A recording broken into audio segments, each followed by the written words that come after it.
They still gonna go to the playoffs, but I don't know if they're gonna win the division. I think Philly got a lead on it. Yeah, Philly ain't about to. You know, they would need Philly to lose like a couple games for them to take a division. So Philly have to go in the tank right, mode, like but then tank and then you mode. got the Reds are in contention with the Mets, but I don't think the Reds are gonna get the last spot because they have like a tougher schedule. Yeah, So I think Mets got that, but they got to play better. they gotta play better, bro. You know what I mean? Yo, I didn't see the VMAs. yeah, no, I didn't see the VMAs. Well, I mean, I was gonna mention it because I know people don't really care for the award show no more, but it's the speech that I was gonna talk about Okay, mainly yeah, because like the show was good. You know, I know there was people saying that it wasn't enough R&B being represented there. It wasn't you know I think I was watching something and I think it was Joe Budden and they were like the hip hop has never been really represented at the VMAs. It's always been pop or rock or country now. mm, But I felt like the show was decent. I mean, it was. I mean, when you're watching the VMAs, you know what you're going to get. It's going to be a lot of pop. There's a lot of K-pop artists now that won awards. You know, Sabrina Carpenter, and you had Rose. Did it? Bruno Mars won 2 awards, and he wasn't even in. And it was two collabs he did. He did one with Lady Gaga, Die with a Smile, and Lady Gaga picked up like I think 4 awards, and he won an award with her, and then he won an award with this K-pop artist named Rose. I think she mm. came from the group Blackpink, and they had another K-pop group called Cat's Eye. They won an award, but it was a lot of pop. But the hip hop part was, Kendrick. He got nominated for Not Like Us, and Busta Rhymes got a rock Rock the Bells Icon Award, and they had LL Cool J was like the host, and Busta is basically telling MTV like yo, like y'all waited 35 years to honor me. If the next time I'm gonna talk my shit and I'm gonna be on here as long as I want, because he didn't have a lot of time to speak whatever. And during his speech, he's saying about Ananda Lewis. Like Ananda Lewis passed away like a couple months ago. They didn't even do a tribute for her, and she was like one of their like OG faces of Holding like it there when black people was leaving, she was still trying to hold it down for him. Yeah, yeah, like she was hosting MTV Jams back when they had Bill Bellamy as the host, and yeah, when they would go to like the beach house for the whole summer, she was the host of that, and they didn't even honor her. And when they started TRL, she was like one of the main faces with Carson Daly. So I'm like, how do you not honor Anand Lewis? But they was quick to honor Ricky Martin with the Latin Music Award. You know what I'm saying? So that part I don't understand. If it was Kurt Loder or Tabitha Soren that passed away, they would have honored them. yeah, yeah, yeah. You They know what I would have done mean? a special show. I Man, don't I don't get it. BET, I mean, she well, worked on beat. are we expecting MTV to be something other than what they've always been? You thought the MTV was gonna make an exception, I mean, I really thought they would have honored her because I and mean she was MTV has on both. always been slow for minorities, bro. They I always. know. I'm just saying is like she was on both BET and MTV, and I felt like that's one of the OGs. Like, how do you not honor her? You remember Yo MTV Raps Right. when Run DMC was on there, Uh-huh. and it was tanking, and they started bringing out Will Smith because he was smiling, and Right. they brought in a bigger audience, bro. Hip hop ain't man. MTV, But I mean, hip hop is a major part of their success, really, on that network. yeah, it's a major part of their money. It ain't a major part of their culture. Right. I If they just can felt make like money off it, they'll make money. But the part of their culture, MTV is a heavy rock channel that basically could stand some pop music, but they want to right. show rock videos. That's what MTV has always been about, bro. I If you get a little bit of hip hop on, mm, yo, take it. You know what I'm saying? But right, at the same time, we complain about black people spending. I think they say the black community as a whole spends like $5 trillion or some right, crazy number, uh-huh, right? Alone, that's what we spend on shit, right. right? But you can't. Black people can't get make their own MTV. That's all I'm saying, bro. As Waldo said, MTV is whack. I agree. It's just that I was thinking just for this one time that you honor one of the OG faces of that network back in the '90s, and they didn't do that. So Busta Rhymes had to basically call them out in his award speech, I'm like listening. like and not called them out like deliberately, like yo, like MTV was wrong, but he was like he honored Ananda Lewis in his speech, and I thought that was great because nobody else did that though, for the whole night. Right, right. You know what I'm saying? And I'm like, how did they not? How do you not honor one of your OGs? You know what I'm saying? Like if Fat Five Freddy had passed away, they would have to honor him. You would think because Young TV Raps that was synonymous with Ed Lover and Dr. Dre and Fat Five Freddy. They wasn't a fun. Yo, all three of them could have kicked the same bucket at the same time, and MTV probably would have done it. That I, would have been I, I right. don't expect. I don't. Bro, do you remember how much airplay that Michael Jackson "Off the Wall" got on Yeah. MTV? Me Uh-huh. either. None. They ain't hardly None. played "Off the Wall," right? They None. ain't off the wall. And Bro, if it wasn't for Thriller, right. if it was, and if it wasn't for my guy, That that said if they don't play Michael Jackson, he pulling all his artists. uh-huh. Um, if it wasn't for that, they probably still. That that is another thing that when people talk about the Prince and Michael thing, I'm like, well, Prince didn't break down the barriers at MTV. It was Michael. So Yeah, Mike, they owe Michael all the credit. all of it. You know what I'm saying? They owe Michael every. If it wasn't for Michael, they would not be even. The VMAs wouldn't even be relevant. You know what I'm Mm, saying? Like because like the majority of the artists on there, it was either they were hip hop or they were pop, and then they had their rock stuff. But then we had rock before. You know what I'm saying? And that was stolen away from us. right. Yeah. You know what I'm saying? So it's like that was the main reason why black people was looking at MTV because they were playing our artists. And I If they would wasn't playing our artists, I don't think I would have grew up on MTV. right. That's one of the things. I would also venture to say a major benefactor of Michael Jackson being on MTV Uh-huh. is all the cable companies. Right. Because if it wasn't for channels like MTV, well, you just Mhm. watch regular TV. Facts. You know what I'm It, saying? Like the benefit, like people forget who all eats off of the back of these great African American artists, bro. right. Your cable companies, your people selling TVs, right? Like Right. everybody is eating off of Michael Jackson putting out good work because if it wasn't for that, like legit, there's no way I could have like convinced my pops to go buy cable so Uh-huh. that we can watch MTV, so that we can watch Anthrax and White Snake. Facts.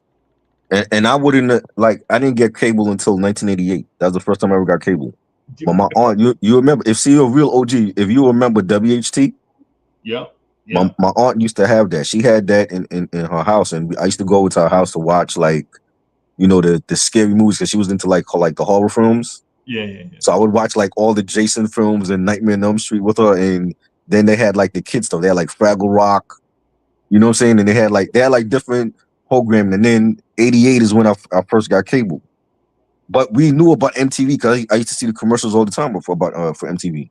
Bro, with us, yo, man, look on cable. They used to have a channel called Sports Channel. Remember Yes, Sports Channel yes, I remember that. Yeah, and all of that back in the day? Man, yeah. I didn't see Sports Channel since until like I was out of high school, bro. Wow. Like legit, I didn't watch Sports Channel, all them shows, man. Right. Nickelodeon. I didn't watch Nickelodeon as a young person. I watched Nickelodeon as See, a parent, see, right? Like I wasn't, yeah, I wasn't up on cable like that, bro. Nick. See, I grew up on Nickelodeon in the '80s. Like when they had Count Duckula and you can't do that on television Yeah, and you and can't do Skate TV. Like I didn't grow up on Nickelodeon in the '90s. Like I was already like done with it after the '80s was over. So like I'm an '80s Nickelodeon baby. bro. A lot of people that grew up on Nickelodeon, they were like from the '90s though. Yep. My cousins and them, they used to live in South Carolina. Well, I grew up in Jersey City, like Jersey Right. City, and then in the summertime we go to the Bronx. And my grandfather Pee Wee, he had cable over there, so we could watch cable. But then I was in the Bronx, bro. I was in the Uh-huh. Bronx. I can't be inside. I got to Right. be outside. Outside. Yeah. Yeah, you know what I'm saying? And Yeah. so yeah, so buying quarter waters, all this stuff, right? And then and so I finally get to cable as an adult, like in the military. Right. I get cable for the I think I'm big baller. I'm like cable was like $31 a month. I was like, I Right. got $31. Right. You know what I'm saying? That was but anyway, the MTV thing, just saying on topic, the one thing I would say if I'm Busta, I understand Busta thinks he is the GOAT, and maybe he is a top 10 rapper of all time. Maybe he is, Yes. right? I don't feel that way. If he feels that way, that's Busta. That's how rappers supposed to feel, Uh-huh. right? But man, 35 years, you like, yo, it's about time, blah, blah, blah. Right. Bro, in my opinion, Uh-huh. if you carrying the torch for the culture, Hmm. I've been like, yo, I'm very honored that y'all selected to honor me here, but I also want to, because I didn't see the speech. I'm just hoping that Right. this was said. I'm hoping Right. this was said. I don't. I'm very honored to be here. I'm thankful y'all would consider me. Um, I stand here on the shoulders of giants. There were guys that came before me that I feel like I have to mention, and then that's when I mention, um, Ananda.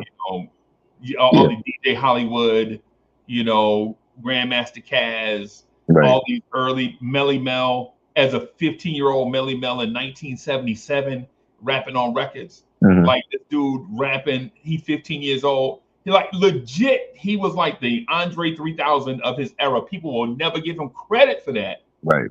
because you had to like be there to see it, Hmm. right?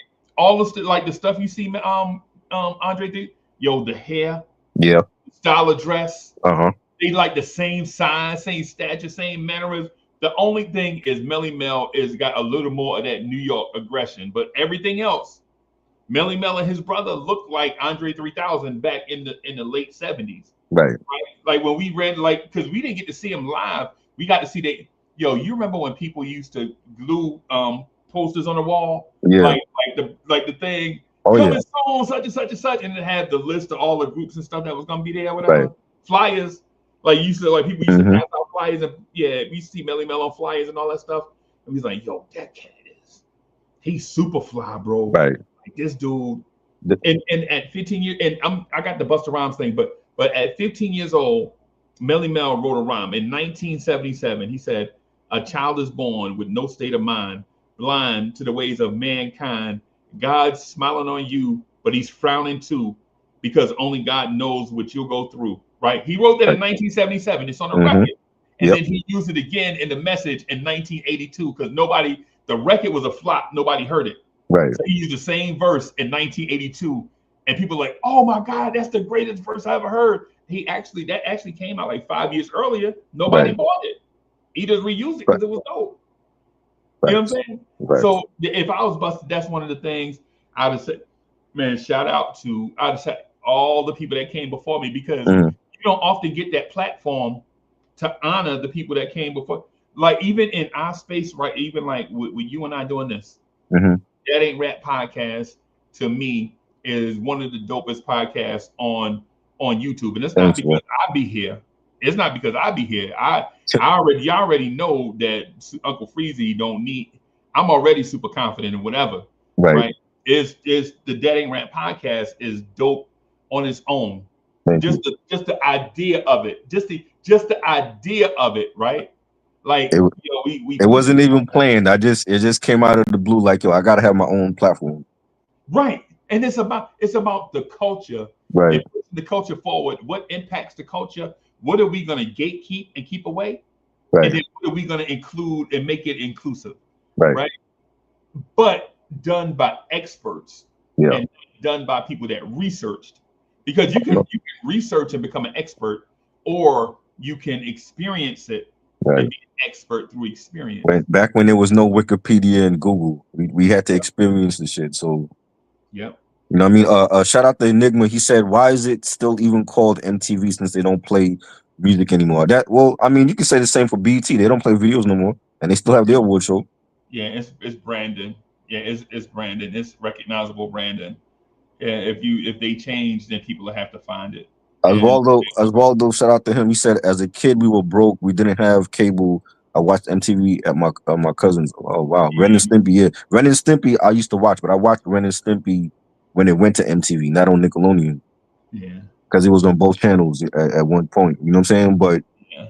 um, What's your favorite? What's your favorite? I'm gonna test you. What's your uh, favorite? Hey, everybody! I'm gonna put yo. oh, I'm gonna a put quiz. Triborough Gigolo on the spot. Uh-oh. Does Uh-huh. he really love Ren and Stimpy? Right? Hey, chat. Chat. Listen. Listen. It's not. I know I'm out of pocket by putting the host Yo. and creator on the spot on his Oh own voting, man. right? But I'm gonna do it right now. Right. Uh-huh. So, chat. If y'all with me, I'm trying to recruit y'all to ask Uh-oh. this question of Uh-oh. the host of this show. Wow.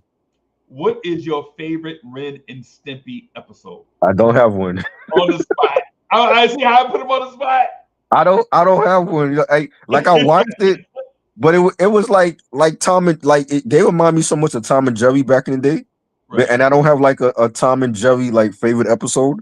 What? Nah, I don't. I You just don't have like a favorite Tom and nah, Jerry? I don't. I would have to go back and see. I don't have like a favorite one that comes to mind. Yo, the time is you is or is you ain't my baby ain't your favorite Tom and Jerry? I don't even remember that When he one. said You he playing remember the titles of the shows? I don't even remember that one. when Tom is singing to the girl cat playing the stand up bass. Is you Nah, I is don't remember that. what? What when Tom was in the mirror combing his hair with the fishbone? Nah, Come on, I man. remember. Okay, I remember. They dropped a movie like during the pandemic. I remember the movie, but Right. as far as like episodes, I don't remember like episodes like that. Yeah, Ren and Stimpy. Yeah, hey, so I'm gonna put my two favorite out there for Ren and Stimpy. Uh huh. My favorite Ren and Stimpy of all time Mm, is the quilted Canadian Yaxman episode. wow. Right, that is my favorite, bro. I promise you, I cannot. Chat. I'm not trying to take.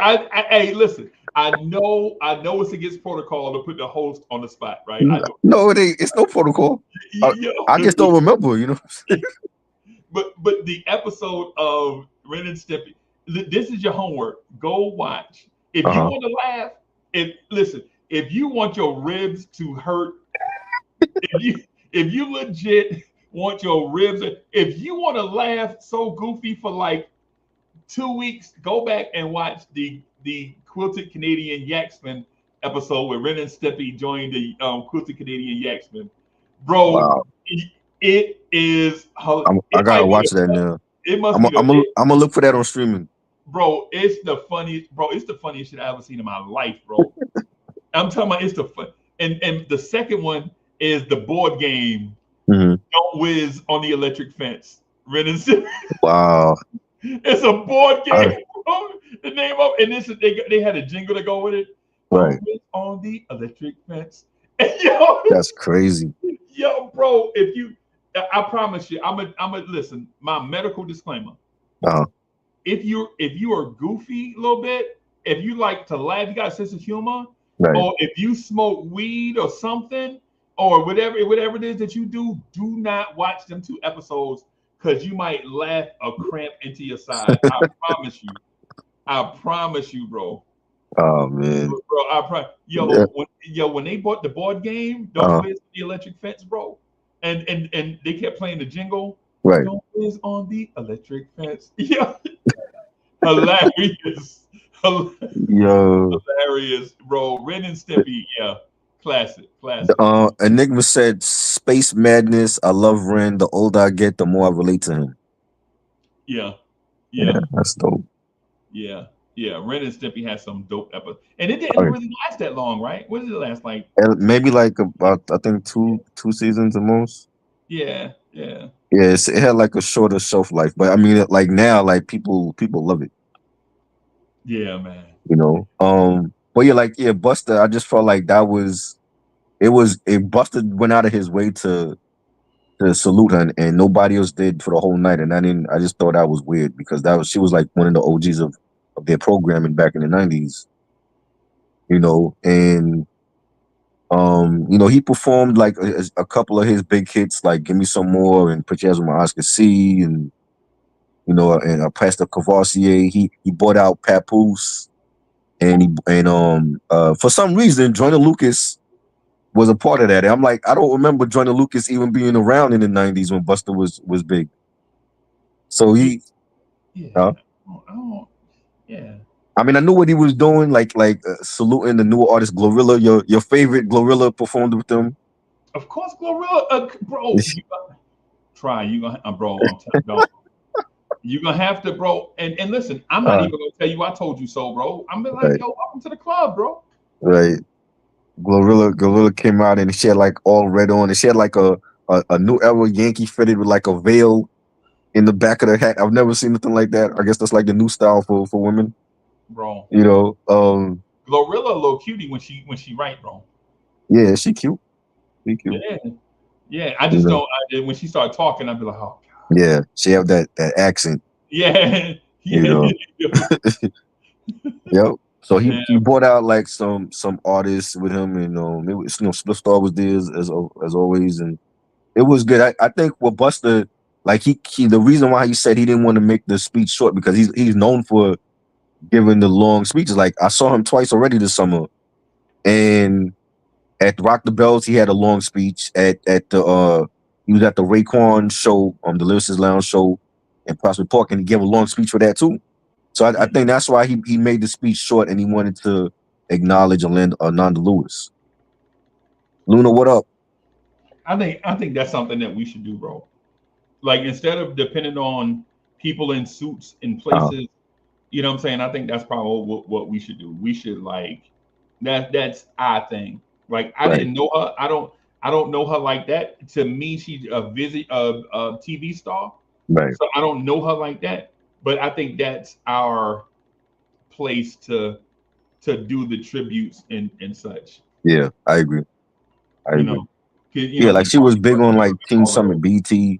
Teen Summit, and she was like on other BT stuff, and you know, it's I never heard nothing bad about Ananda. You know what I'm saying? Like she was always smiling. She was pretty. You know what I'm saying? It was like when you watching the show and she's the host, it was gonna be a good show. And she was smart, Yeah. very, Oh yeah. very smart. Like always sharp, like Right. super sharp. Right. She knew the culture. She knew the music, and I like the fact that Buster went out of his way to honor her. Yeah, You know what I'm saying? But I mean, it's the VMAs. You already know what you're gonna get. They did a Ozzy Osbourne tribute that I thought was whack. You know what I'm saying? And I didn't know the young guy that was doing his music or whatever, but they bought out Steven Tyler from Aerosmith. yeah, Salute Rocker. But I yeah, but you see what they do, like they went out of their way to do a tribute for Ozzy Osbourne, but somebody like Ananda Lewis that was one of their own, they didn't do none of that for her. yeah, yeah. Because MTV was created for Ozzy, bro. Like legit, Mm. when they came out, all they played was Kiss. I remember when they used to play rock and rolling all night. That's what yeah, you remember that Yeah, all night on yeah. MTV, bro. They had 120 minutes. I was like they rock show on Saturday night. Bro, Yeah. you know what I'm saying? Yeah, Salute, Jerry. Yeah, but so I just felt like that was a bad look on their part. Like they could have at least had like a memoriam where they showed, the people that died this year and include Ananda Lewis. They didn't do none of that. right. Rocker, what up, yo? Yo, what up, guys? Tell It was a Yo, bad football weekend, huh? yes. man, All around, bro. All around, bro. man, I mean, if the Lions lose to the Bears, man, I'm gonna be, I'm not gonna panic, but I'm definitely going to be on edge for the first quarter of the season, man. Right. Yo, and man, like I was telling Try Bro the other day. I actually DVR'd the Bears Vikings game, so Yeah. I didn't see I didn't see it as it was Mm-hmm. happening, but I watched it before I went to work. And before the Bears collapsed in the fourth quarter, man, the defense for the Bears, man, they was shutting down the Vikings Yeah. passing game. But like when Dan Campbell said we're good on not resigning Zadarius Smith, in the back of my mind thinking that bet you better be right about that.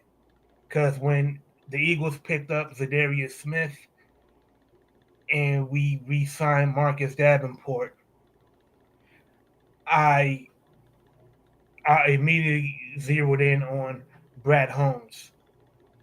Like Brad Holmes got a lot to prove, but Right. but Sunday, Oh yeah. Sunday, man, like and I'm gonna be at that Lions game at Ford Field, Nice. and I haven't felt like you remember that. Do y'all remember that DMX interview Mm-hmm. he gave to Tim Westwood?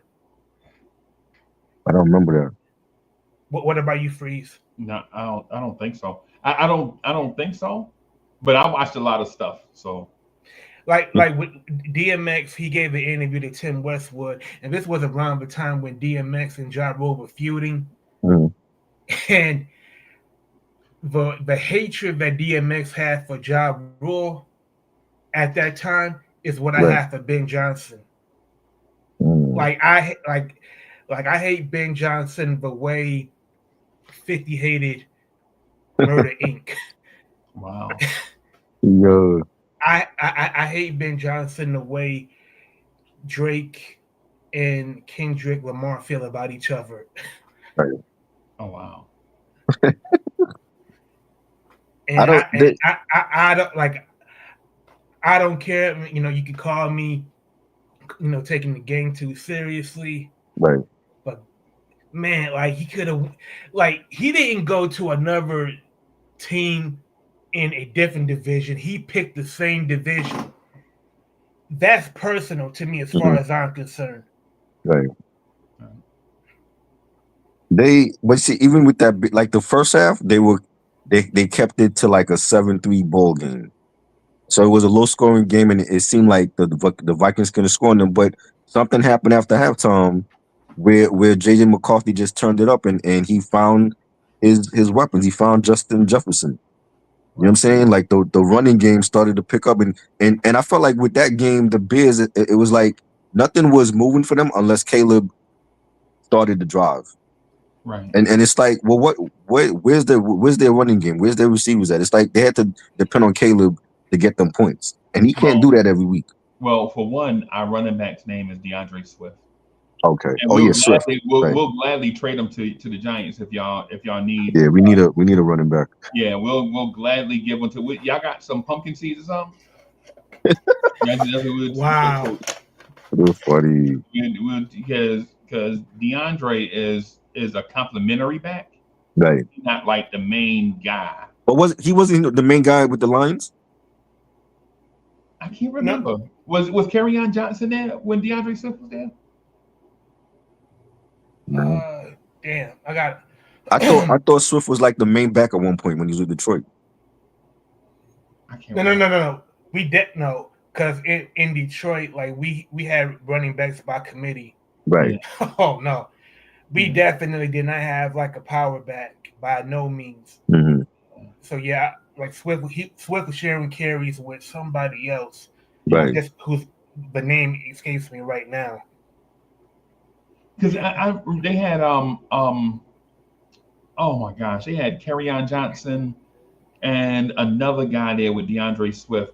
But DeAndre Swift had been there, and they brought in Kerryon Johnson, and Right. it's like everybody was splitting carries, like everybody was getting like 8 carries. Some I can't remember I exactly. remember Jarvis Smith. Jarvis Smith didn't do much for us. Yeah. Javid Best, is it Javid Best?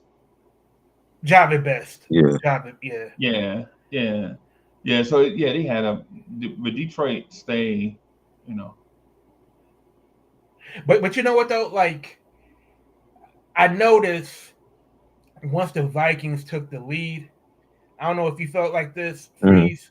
I felt like Caleb was overthrowing his receivers Yeah. like badly. Uh-huh. I'm They, like they number were one, getting like they were getting pressure in his face, Yep. and he mhm. only 6'1", and they getting pressure like right up the middle. And so, did y'all get to see the Kurt Warner breakdown of it? Yeah. Is it like Kurt Warner did the breakdown of it, and he was like, a lot of people that say these receivers were open don't understand how to play the quarterback position. Like quarterbacks have less than 3 seconds to go through three reads, and then they got to do something with the football. And when they were showing them receivers open, those open receivers was open in like 4 to 5 seconds. By Right. that time, the ball was either gone, or Caleb was already running, right? Yep. Like he was saying that basically the Bears couldn't get open off the snap They to give couldn't. some early reads. That's because the offensive line just couldn't block. Yeah. They couldn't block as many as they were coming. Yep, yep, That's why Caleb had to run and create a play because it was like the receivers wasn't open and he was overthrowing his receivers. yep, yep. And he I can't actually, do that. He can't survive like that for the whole season. Nah, he ain't gonna survive, bro. I actually thought the Vikings scored too early. Like I'm think like because I'm thinking to myself, well, damn, if you score with maybe 3 or 4 minutes left, now you're going to give the Bears a drive. You're going to give them an opportunity for them to make a game-winning drive. Mm. And the Bears, they was moving the ball. It was just, you know, Right. Lineman false starts, bro. Like if Caleb's starting to yeah. drive 1st and 20 every other drive, of course they're gonna be bringing the kitchen sink at Caleb, bro. Mm-hmm. And people think he gonna be Jared Goff overnight, bro. Now it took Nah. Jared Goff started with the Rams, bro. Right. Jared Goff started with the Rams with Jeff Fisher. Mm. Mm-hmm. Bro, Yeah, I remember. these quarterbacks need time, bro. You got to give them. Yeah. But in a city where they hungry for a title and or just a playoff appearance again, you got to step it up. But they're gonna Yeah, ship them out quick like Justin Fields. yeah, You know. I think. I've talked a lot of shit about Ben Johnson, but I think Ben Johnson, he's already shown his ability to coach Caleb. I've seen Caleb make significant improvements in terms of his ability to anticipate, 1, 2, 3, Mm. let it go, and his and when he chooses to run. I think yeah, that's significant. I think it'll probably take maybe another year. Mm. yeah. So no playoffs for them this year. No, I don't think we make it. They in a tough division. Yeah, And that's what killed me Yeah. in Triborough. That's what killed me about Sunday. It's Mm. like, okay, the Lions, got beat by the Packers. There's a reason why the NFC North is the toughest division in Yeah. football. Yeah. The Packers are not slouches. I mean, they were good last season. They only improved with Micah Parsons, Right. and we still, even though we got. And another thing, man, deep like Lions fans here, man, they gotta get over themselves, man. I'm so sick and tired of these Johnny come lately Lions fans Mm. like panicking. Oh my God, we only scored 13 points. I have no reason to doubt Johnny Morton as an offensive coordinator. Like, do people So, remember what it was like when Ben Johnson was first hired? mhm. I mean, we lost like our first. I think we were like 1-6 or 2-7, Right. and we're not going back to losing. And I think some Lions fans especially people that have like PTSD from the Bobby Ross years, the Matt Millen years, the Joey Harrington years, the Wayne Fonts years. They are scared to Kevin go back to Jones. that. Yes, they are so scared to go back to those days. And I'm thinking to myself, like, man, if I mean, God forbid, like let's say if the bottom totally falls out Right. for some reason, shit, we just got to retool, and Right. it's not going to take 5 years because free agents do want to come here, but I think our schedule is definitely tougher, so I think we'll probably win like probably 10. I say probably 10 wins is manageable. John Kitna. You definitely trolling now, Luna. He said John Kitna is the best Detroit QB ever. Man, What? yo, man, who is this guy? Nah, Man, He said Oswaldo said chip out the whole team. I guess he's talking about the Bears. the Bears, probably the Bears, bro. Probably the Bears. Oh man. Ben Johnson gonna turn this team over, bro. Some of these people ain't gonna be here after this year, bro. Right. So yeah.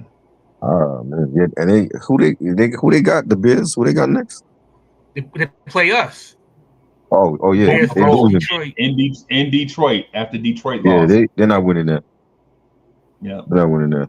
And then the At Ford Packers Field. got the Commanders tomorrow night. That's gonna be a good one. I Hey think man, they're gonna I, watch the Commanders, bro. You can watch the Packers? No, I think the Packers gonna wash up. The Packers gonna watch the Commanders? Oh boy. Oh Yeah. boy. Okay. Yeah, bro. This dude, they got a dude named Micah Parsons, bro. People really don't appreciate. And like in my opinion, Uh, Abdul Carter is gonna be twice as good as Micah Parsons, right? That's mm, my opinion, right? okay.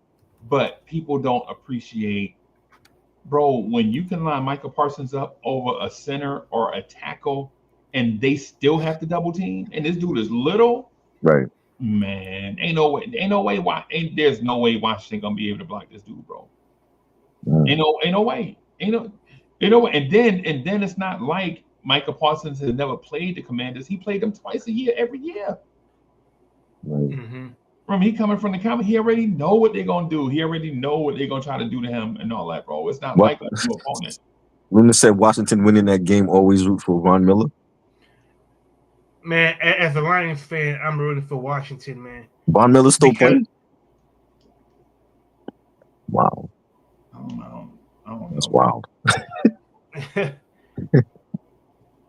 And then Mahomes is out against the Eagles. I mean, not Mahomes. Brock Purdy is out for the Niners this week, so he won't be playing. who are they playing? Niners playing some. I forgot who they playing though. I think is it the Saints? Then the Saints.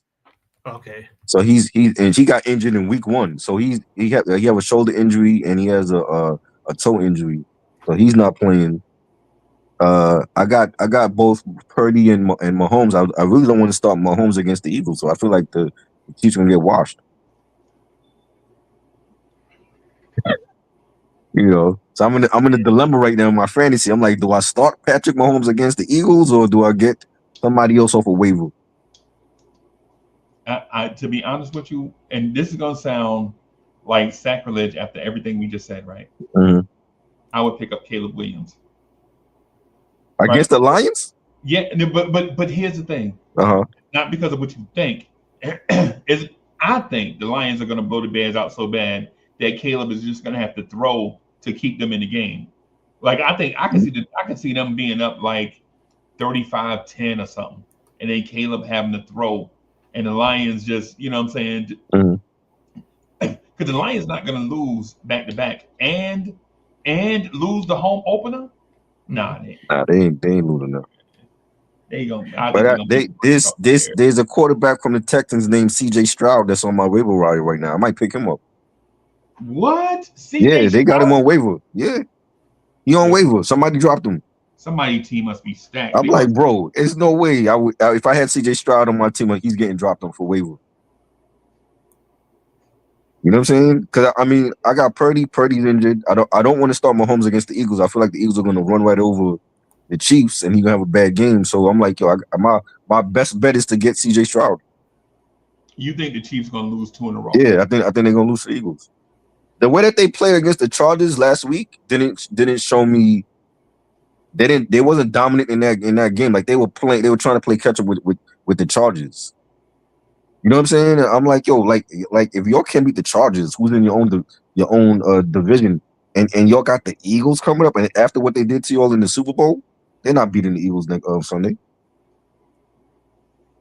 They may not. He said pick up Pat Surtain.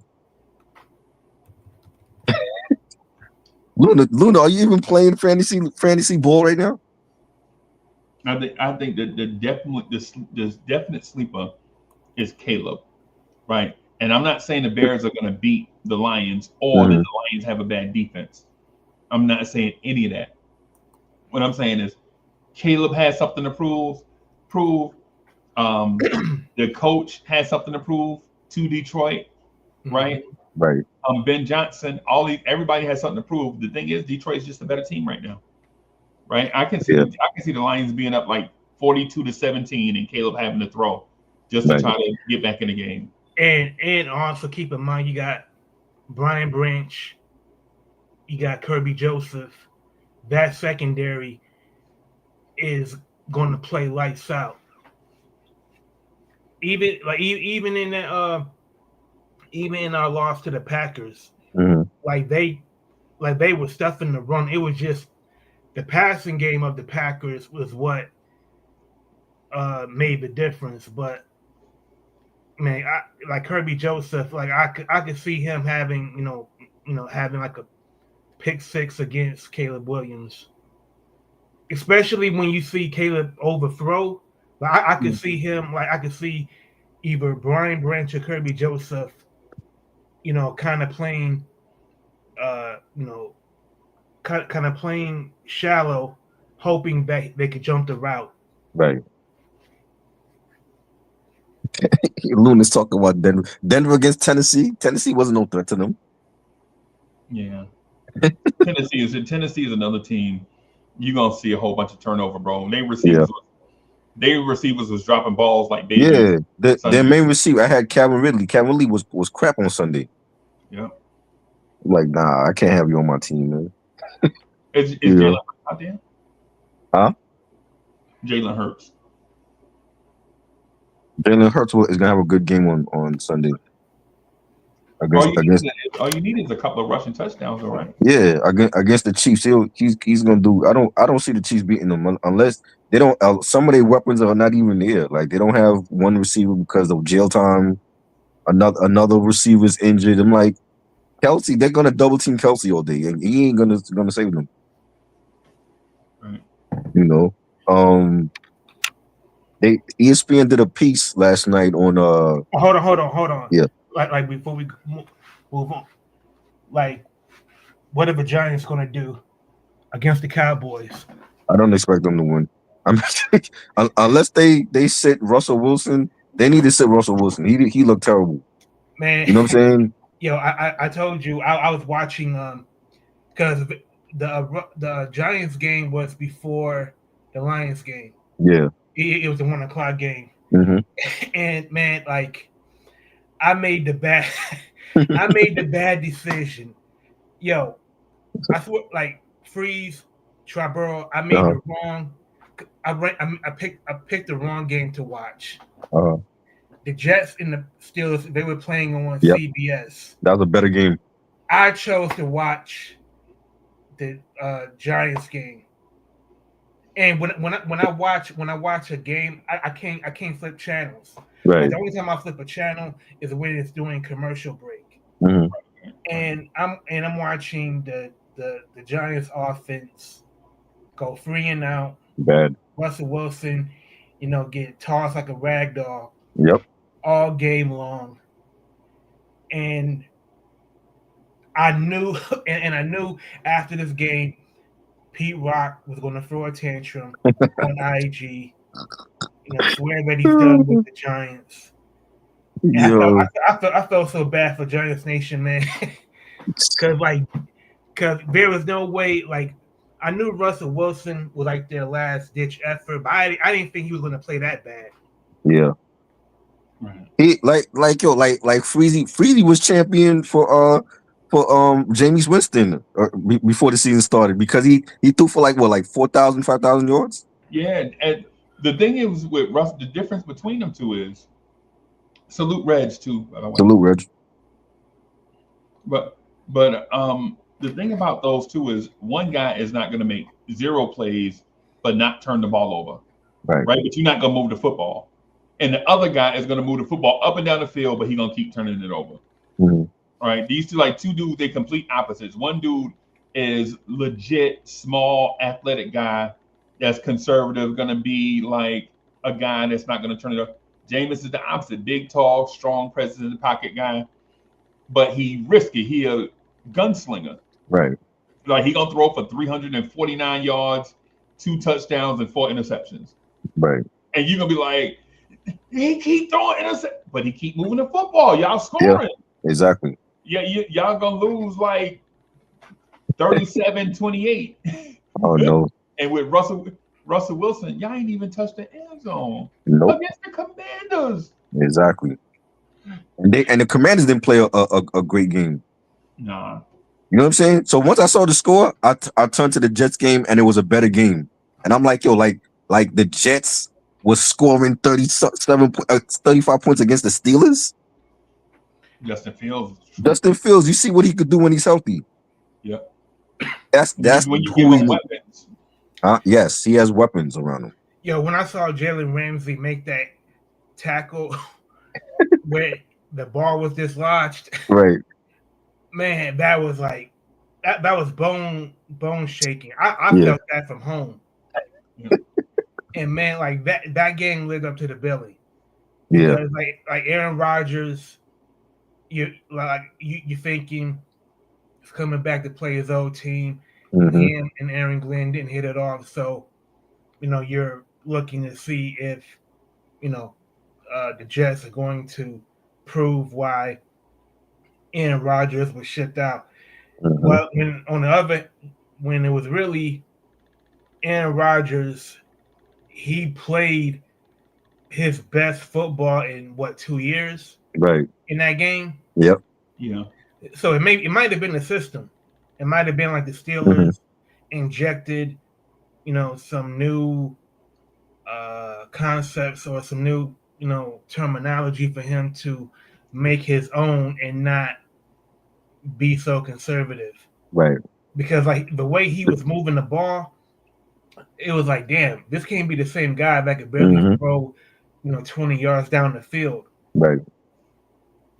Yeah, and the Jets could have won that game because they had the lead. And like they it was like back and forth. Like the Steelers had the lead, then the Jets came back, then the Steelers came back. And but you see what could be with a healthy Justin Fields.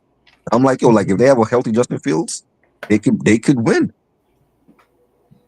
I don't see that with the Giants and Russell Wilson. I feel like he needs to be benched. I would bench him for the Cowboys game. Luna mentioned we're gonna play Denver in Week 7. By that time, I hope Dart or Jameis is playing in that game.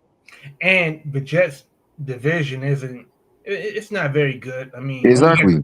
The only competition is the Bills. The Bills. That's it. That's all they got to worry about. Miami is garbage. The Patriots is garbage.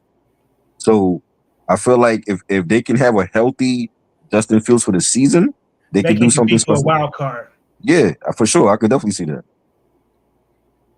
And when Aaron Glenn has that smile on his face, mm-hmm. like he's cooking. Like I've seen him do that plenty of times. When he was our defensive coordinator, right? Like he can coach. Like I have no concerns about the Jets as far as like coaching and leadership. They got a real one though. I was surprised. I turned to that Jets game. I was like, what? 35-37? I'm like, what is going on here? The Jets put up 35 points and the Giants can't even get in the end zone? Yo, like, come on, bro. I know Fox was pissed. I was pissed. I didn't even watch that game. That's how pissed I was. I'm like, yo, I I can't watch this. I'm like, and the Commanders didn't even play a great game. Yo, We can't they, even get on the Commanders a Commanders. They made mistakes during that game. I'm like, bro, like y'all can't even get in the end zone once. the problem, like Jaden Daniels, like on downs 1 and 2, they was like the Giants defense. Mm-hmm. They were tackling them for losses. Yeah, Like they got them to commit several dumb penalties. But the problem was third down. Like they could even on like what 3rd and 15, right. Jaden Daniels found a way to convert Mm-hmm. first down. That and then like That's the problem. the touchdown that Debo made, they couldn't tackle Oh, him. that was so crushing. They couldn't tackle him. I'm like, what the hell? Yo, when I saw Debo Samuels just juke those two defenders, Yeah, and it wasn't even close, man. Like he had a free lane to the end zone, Right. and I was unbelievable. like, they to me that was when the Commanders broke the Giant spirit. Yeah, It was like it's over, man. yep. Like if you thought that it was going to be competitive and they were going to make it a game, they wasn't. They don't. I don't want Russell Wilson starting against Dallas. He needs to be benched. I will take my chances with Jameis or with Dart. With one of those two, Yo, give us a better chance of winning. Even if we lose the game, but it's a close scoring game, I'll take that because Russell Wilson to me is already done. Wow. And I love him. I love Russell Wilson. He's a Hall of Famer, but he's not the same Russell Wilson that we got from Seattle. Wow. I'm looking at the Giants' schedule. It's tough. If I will say, Bo, if there's ever a time for you to make a quarterback change, it's this week. Yeah. Because next week is going to Giants playing the Chiefs. Yep. Then after that, they're playing the Chargers. Mm-hmm. If you want any chance of making just a run for the wild card, like Russell Wilson, I don't care how much you paid him. Mm-hmm. Like right at this point, man, he's proven to be more of a liability. And if you can't, No. if you can't lead your team to score a touchdown, you might Hell as no.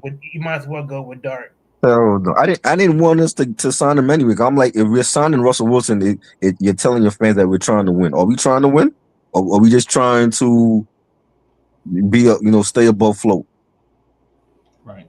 You know what I'm saying? We're not getting the same Russell Wilson from Seattle. I don't even think we're getting the same Russell Wilson from Pittsburgh. Yeah. And he wasn't great the last few games for them. Right. You know what I'm saying? So it's like, I think a lot of people owe Sean Payton an apology, man, because man, like everybody thought Sean Payton was being too harsh on Russell Wilson. Mm-hmm. Come to find out, he was right all along. Yeah. Nah, Russ is done. I wouldn't play him no more. If they want to keep their job, Dable and the general manager, they got to start somebody else. Yeah. You know what I'm saying? But for the schedule that we have, they can't afford to go like 0-4 and still playing Russell Wilson.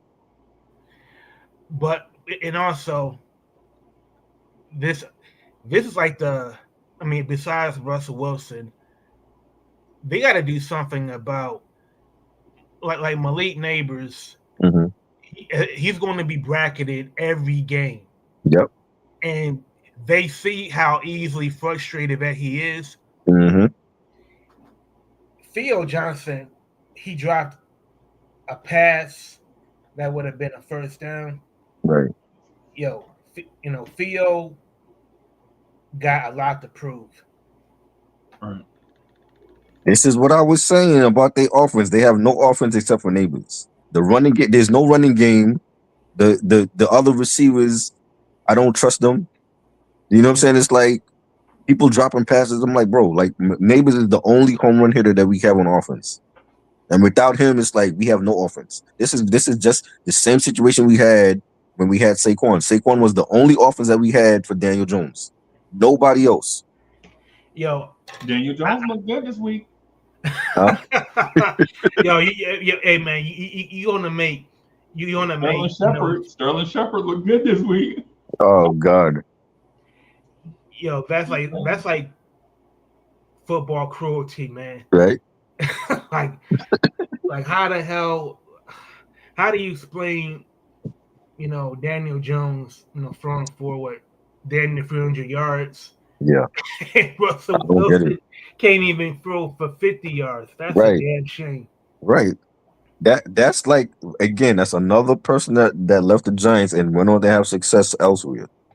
The fact that he had 4 touchdowns in that game, in the Colts game, I'm like, what, he didn't do that for us. Right.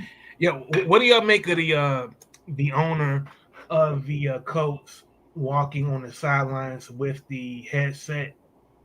Y'all hear about this? Nah, I didn't hear about that. Yeah, but the owner of the Colts, she's a woman. Uh-huh.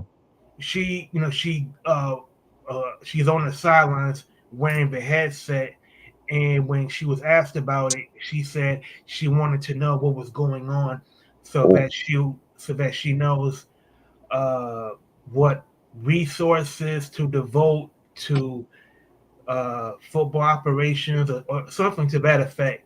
But I I felt like, are we being hypocrites? Like if Jerry Jones had did that, right. you know what I mean? It's Yeah, I agree. maybe it might be revolutionary because it's a woman doing it, but let that be Jerry Jones. Yeah, but that's why you have a general manager, so that the general manager can report back to the owner. Yeah, she was lying. That's bullshit. She was lying. As soon as she said that shit, she knew. I'm surprised she didn't laugh when she said it. Right? She's just trying to flex. That's all that is. Right. Right? Because think about it.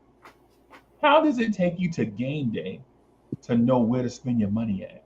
Right. If you spend your money on game day, you already lost. Exactly. Yeah. I didn't Yeah, even hear about that.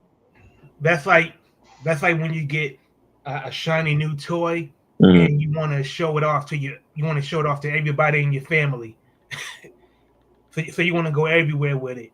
Oh, that's right. Jim Irsay did pass away. So Luna saying that's probably his daughter that's running the team. Probably. I forgot about that. He did pass away.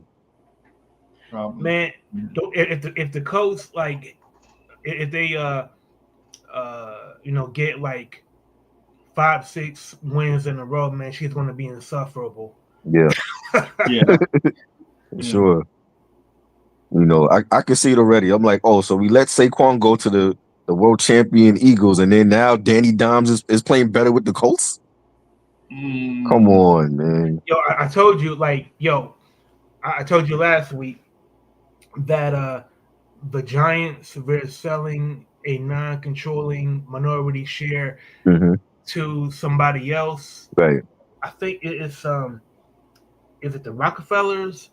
I know it's some large, powerful, wealthy family. It's the Koches. Yeah. Yeah, like the Giants, like the transfer of ownership can't happen soon enough for the Giants. Facts. I agree. I was watching Ghostface Killer did an interview with Nims, the battle rapper from Coney Island. And he said 2 interesting things. One, he told Nims that he, like, from moving forward making albums, he didn't want to think anymore.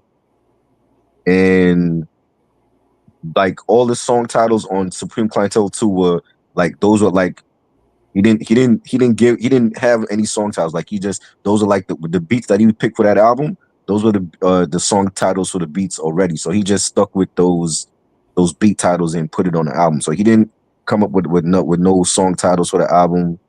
And he said he did like about 50 to 60 tracks, and he left off 2 features. He left off one track with Jadakiss that didn't make the album, and he left off one track with Havoc. And I'm like, yo, you gotta have 2 of those features on the album. You got like 20 something tracks on the album. You mean to tell me nowhere on the album the Jadakiss feature couldn't fit or Havoc? Yeah. You know what I'm saying? And like some of those songs were you saw like Candyland. Now Candyland, he said he had one verse for Candyland because he was like, like rap now is moving in a direction where you don't need to do three verses anymore. Right. And he had one verse for Candyland, and he was planning on getting Mac Miller. Mac Miller, he talked to Mac Miller the week before he passed away because he wanted Mac Miller on Candyland, and unfortunately he never got the verse because Mac had passed away. But Right. he had Mac Miller for that track, and then when he couldn't get Mac, he went to Lil Wayne. Lil Wayne people said that he wanted $150,000 for the verse, and Ghost was like, "Fuck that, I'll do it myself." So that's why there's two verses on Candyland. Man, I tell Lil Wayne, 100.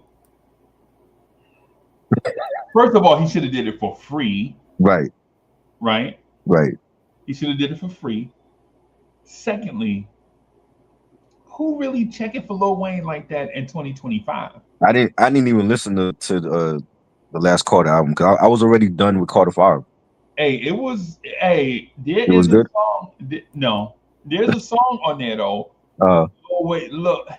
Lil Wayne said something like he mhm, got in his bag on one song where he was like, he said something. I can't remember how the verse go exactly, but right. he was like, I got him saying, "Oh, like a bag of funyuns." Like he said that, and I was like, "Yo, he back!"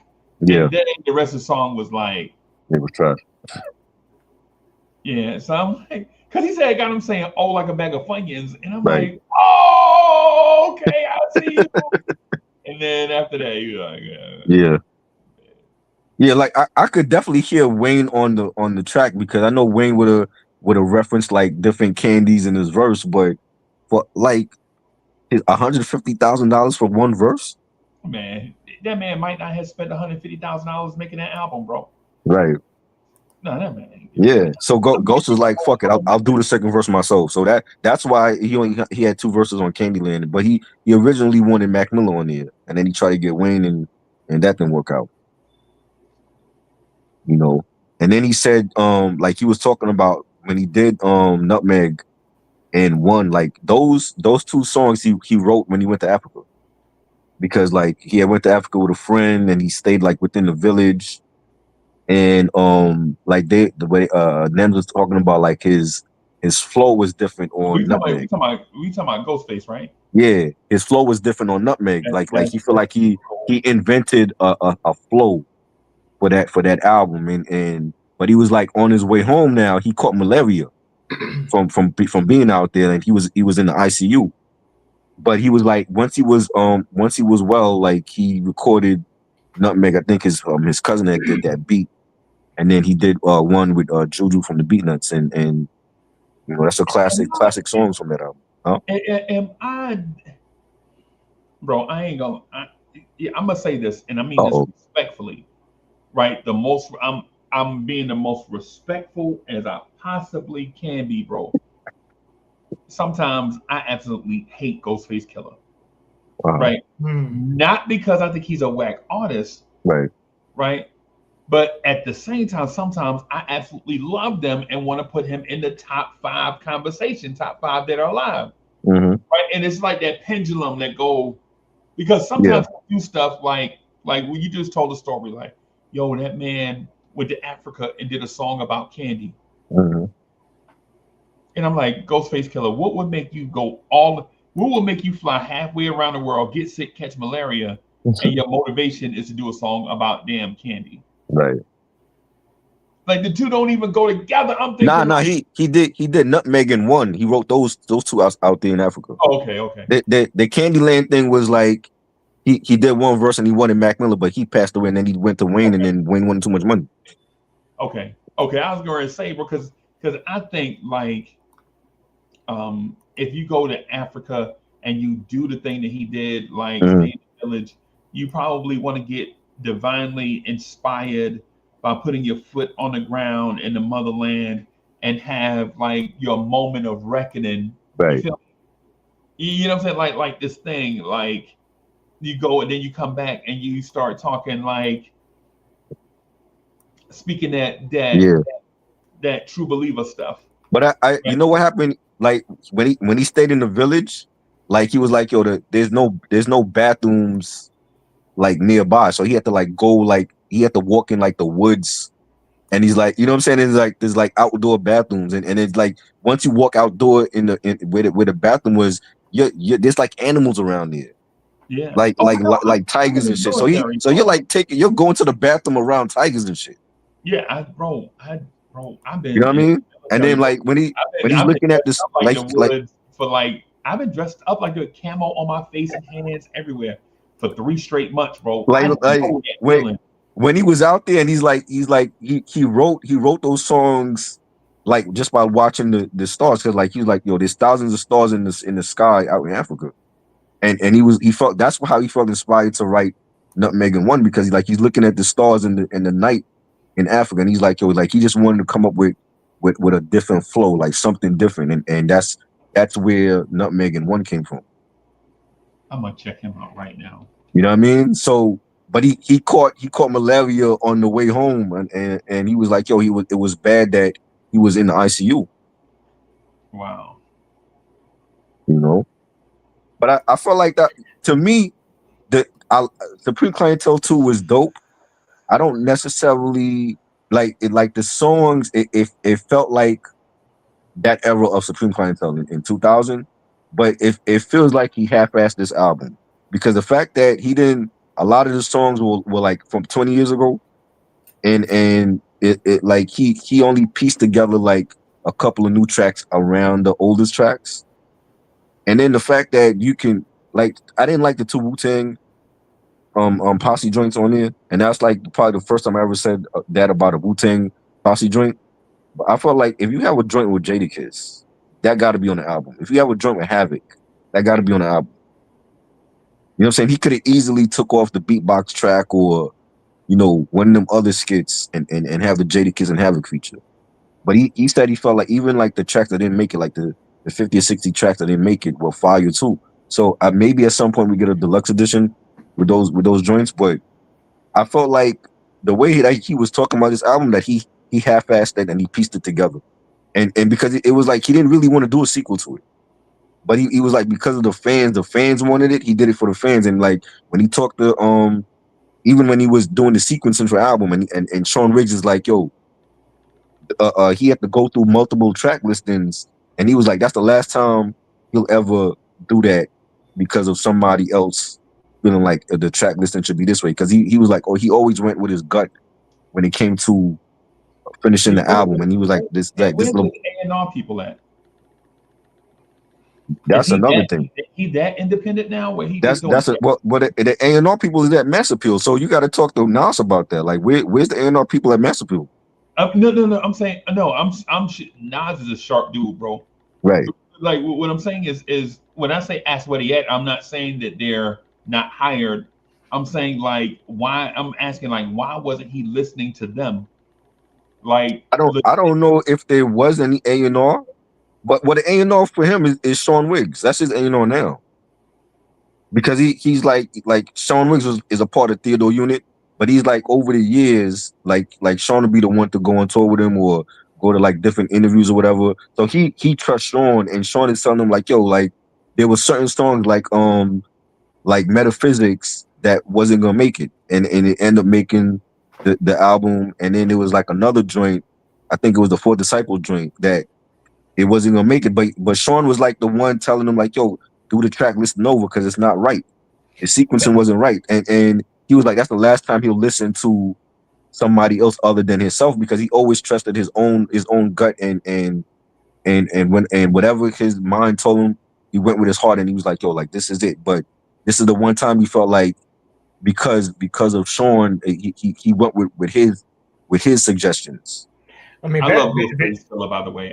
He just frustrates me a lot, bro. I ain't gonna lie. Uh-huh. He to me he like a pair of Jordans. Like when you see him in the closet, you got an outfit, you like, yo, I'm definitely putting on them Concord blue J's with this outfit that I got. Right. You know what I'm saying? Right. This dress fitted. And then 2 hours of walking around in them, you like, yo, why I put these Jordans on, bro? They always hurt my feet. That's what I'm saying with Ghostface is what I'm saying. Right. What you gonna say, Walker? I mean, there's a give and take when you have somebody in your camp pretty much being A&R for you, Right. because to a certain extent, that person is just going to echo the artistic decisions that the artist is going to make. I think a good A&R is somebody that has just enough distance from the creative process where they can make independent Oh, that's a good point. Right. observations, Yeah. and they can kind of give a different perspective than the creative process. Right. Because that can alleviate some of the anxiety Ghostface was talking about. Right. Because sometimes you can't see the forest from the trees, Mm, and sometimes it takes somebody to say you may want to peel back. Like you may want to let go of the reins right. just this much. Right. See that my thing is originally a couple years ago it was announced that Kanye West was going to be the executive producer. I think Kanye would have been his A&R for this album. You know what I'm saying? But we know how crazy Kanye is. Like, and he's like erratic with even his own projects, right? But the fact that he used a lot of beats, old beats from like 20 years ago, and he only pieced together a couple of new songs. It really felt like he half-assed this album and that he only did it for the fans, but he didn't really want to do it. If your heart ain't in it, bro, don't do it. Exactly. Yeah, his heart wasn't in it. It's like it was like it felt like he was reluctant to do it, but he did it anyway because the fans wanted a sequel. That kind of sounds like a cop out. Yeah, you know what I'm saying. So now it's like there's people that's on the fence about it. Like it was okay, but it wasn't a great sequel.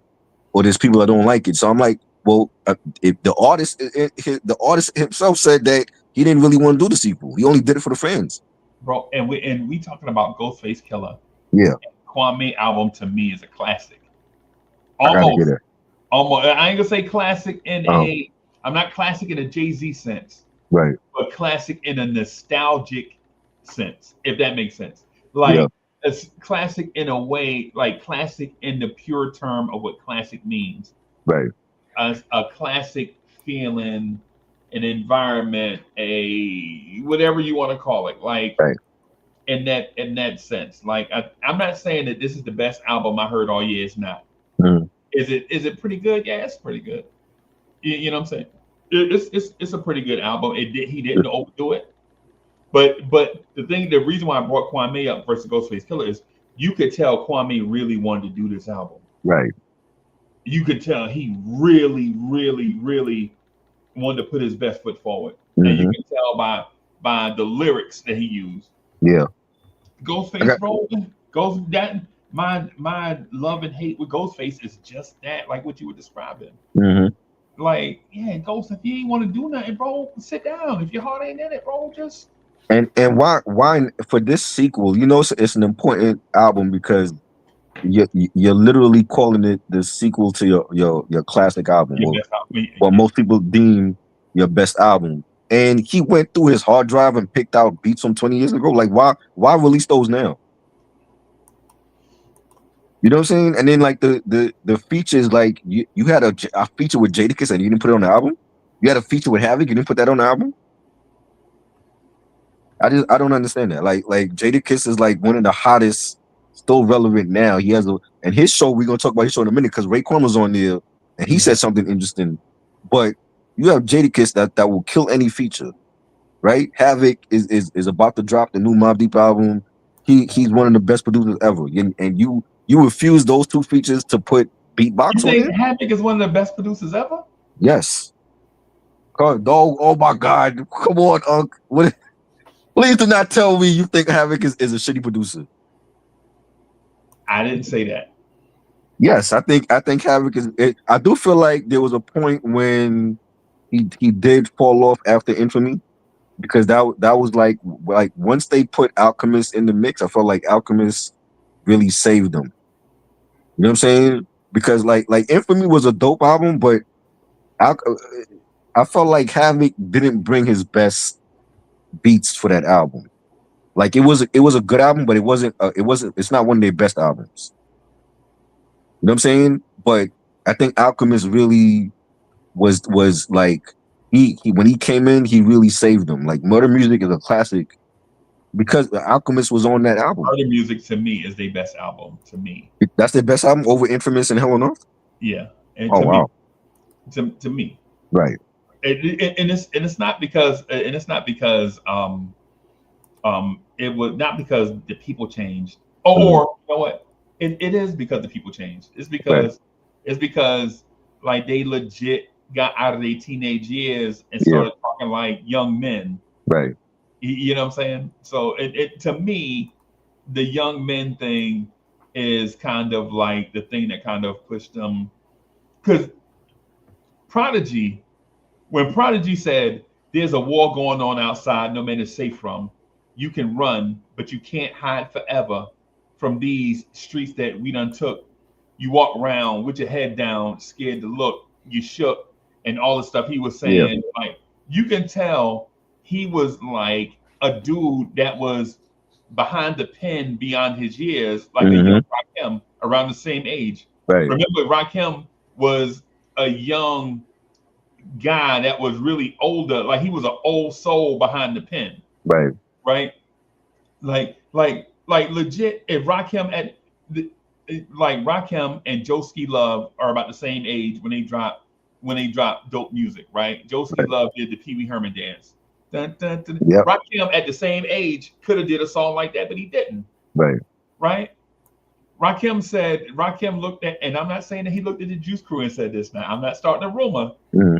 But Rakim looked at a group of MCs from the city and said, take 7 MCs and put them in the line and take 7 other brothers that think they can rhyme. And so Right, this is him at 17, I think he recorded it at 17. He wrote this at 16, right? He wrote this, remember he already had my melody already. It's the first track Eric B ever heard from Rakim. right, I remember that when they said my melody was like 14 minutes long, and they took it to Molly House so they could whatever producers do this music or whatever.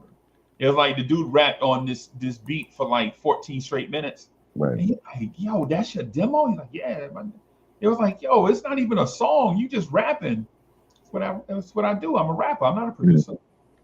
You know what I'm saying? So yeah, but yeah, man, when you heard a young Prodigy, then even when you heard him on the I Shot Your remix, when he said Prodigy will forever, SHINE, yeah, the rhyme attract me, like the moon attract the sea.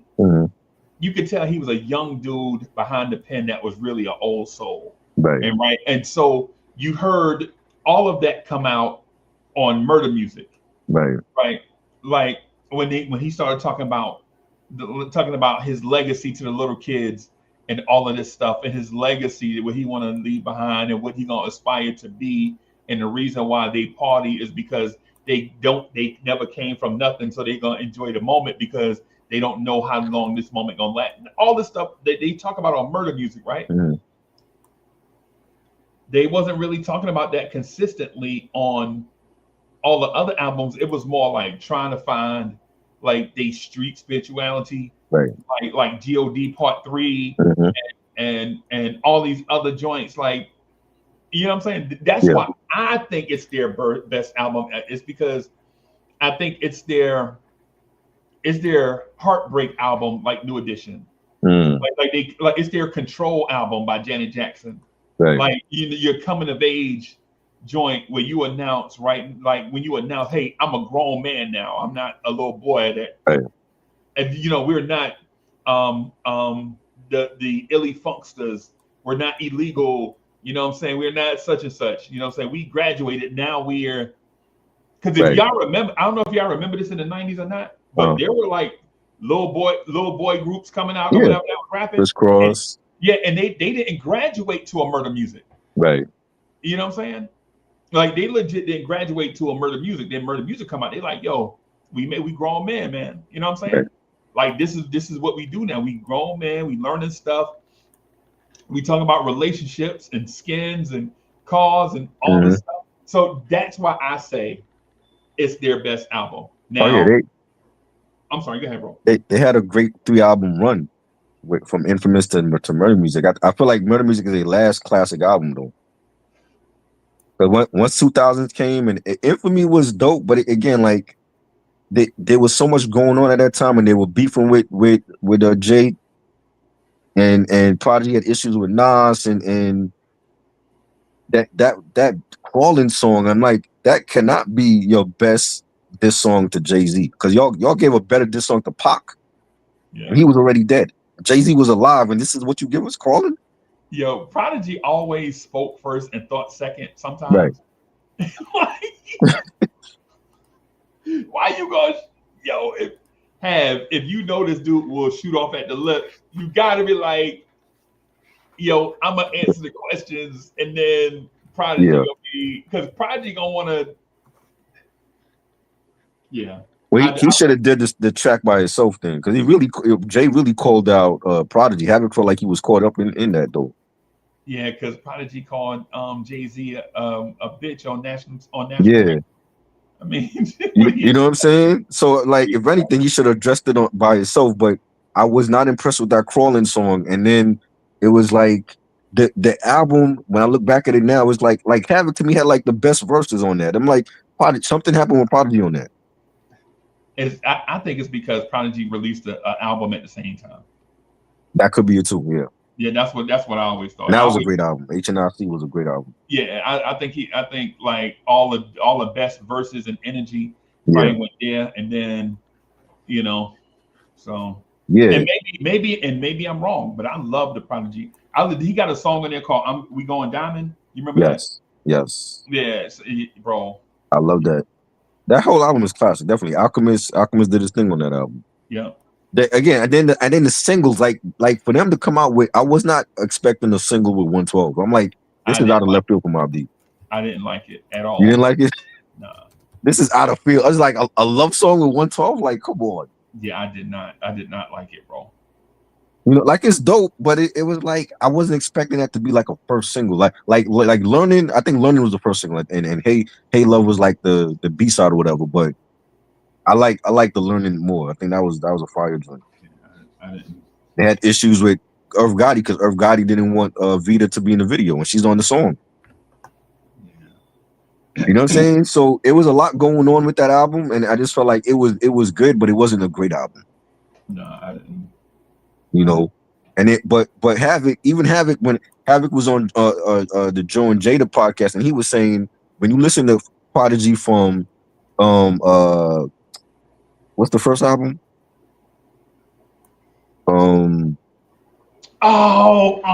Juvenile Hell. When he was shocked because he was like, the Prodigy you hear on Infamous is like a 360-degree turnaround from Juvenile Hell. He's like, he didn't know Prodigy was that nice lyrically, because like on Infamous he sounded like a different person. Because he sounded like a little boy. Yeah. Yeah, that's the thing with like the dude's name is Prodigy because he legit was a prodigy. Rest in peace. Right. Like legit, he was like, yo, you remember Chiali? Yes. Yeah, I mean, I'm talking about the young Chiali. Yeah. Prodigy was sounding like that. I'm like, but I kind of like Chiali. Right. You know what I'm saying? So I mean, and then, but when you a youngster, you in the city, you probably in the same place. You're gonna have like that same kind of like my guy OC. Remember OC? Yes. People like, yo, OC kind of sound like Rakim and it. Well, they from like the same. I mean, yeah, they drink the same water basically. Right. Yeah, and so and they played the. I mean, I don't know if y'all heard the new Mobb Deep joint. It's called Against the World, and they played that on the show, and I like it. It was great. It was great to hear Prodigy. It sounded like some unreleased shit that's coming out with Prodigy, and the beat was fire. So hope it's October 10th. The Mobb Deep album is dropping. Infinite. I'm hoping. I'm buying it October 9th. Definitely. I'm hoping it's a great Mobb Deep album, and They played that, and but the thing that Ray was there, and Ray said something interesting because he was like, when he originally was in assignment with Mass Appeal, he had another label that was already had a deal in place with them, and because it was Nas, like he looked at the lineup and he saw that, oh, they had Slick Rick coming out and Ghostface and De La Soul and everybody else, and he wanted to be a part of that, and he his Nas's people's contact. He didn't even speak to Nas. Nas's people's contacted him, and he said, if you can meet my requirements, then I'll sign, and I'll hold off on the other deal with it. He didn't name the other label, but he said he already had another label that was going to sign him for this new album, and once they met his requirements, that's when he went with Mass Appeal. The Mass Appeal tour gonna be crazy whenever they Oh get yeah, they need a out. tour. They need a tour for Yeah. that. Yeah, once they'll probably, you think that I'm thinking they'll probably do it like late next year after Yeah, everybody yeah. album this year go through the cycle, Hmm. then tour, then get back in the studio after they get the feedback off the tour, Yeah. and then do it again in two probably about 2.5 years from now. They'll probably do, you know, yeah. Osvaldo said, "What album is dropping? No album is dropping this month. October is Mobb Deep, October 10th. That's coming out. So I would say you should look for a video between now and then for Yeah. their album. And they got features on there. Santana Fox, Prodigy's daughter, she's on it. You got Nas is on it. Big Noid is gonna be on it. Oh, okay. It's gonna be fire, and it's Havoc and Alchemist doing all the production. So I know it's gonna be dope. You got De La Soul. Your Havoc question? Huh? Your Havoc production question? What you mean? You said Havoc was the GOAT producer? He's one of the goats. He's not the goat. He's one of the goats to me. Okay. Because I feel like, well, I love other producers more than him, but if it's like a top 10, I think he got to be in the top 10. Just for the stuff he did for the Mob albums, and then going off and producing stuff for like CNN and Foxy Brown and Mega, and I definitely think he's a goat. Right. You don't feel like he's one of the best? Me? Yes, because you said it when I said that, you was like, what? Huh? Havoc one of the best? No. I'm harkening back to the conversation we had on Echo and Essence about the top 20 producers of all time. Remember that? Yeah, you got to be there. You got to be in the top 20. And when I was saying names like Havoc and Teddy Riley and what else did we say? Larry Smith Mm-hmm. and Hitman Howie T. Yeah.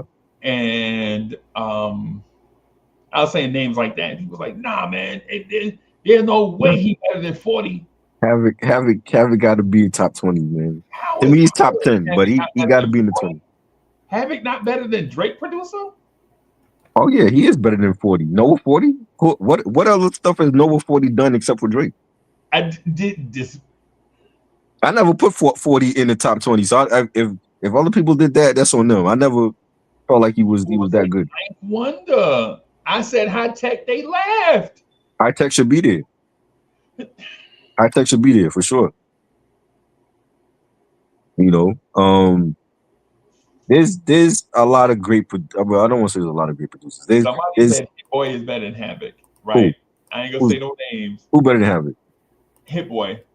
Nah, he's not better than Havoc. Somebody said Mike Will Made It is better. Nah, hell no. Somebody said DJ Drama is no. better than Havoc. Fuck no. Yeah, no. right. No. Hit Boy good, but I'm not ready to put Hit Boy in the conversation just because he did 6 albums with Nas. A lifesaver when they was killing me. Nah, man. What? They was Salute, Ray. No. I would never put Hit Boy above Havoc or Pete Rock or Primo. Hell no. Bro. He got a long way to go. Like remember, Hit Boy is coming from like that trap audience. And then he did the album with Benny, that was dope. He did the 6 albums with Nas, he did the joint with Game.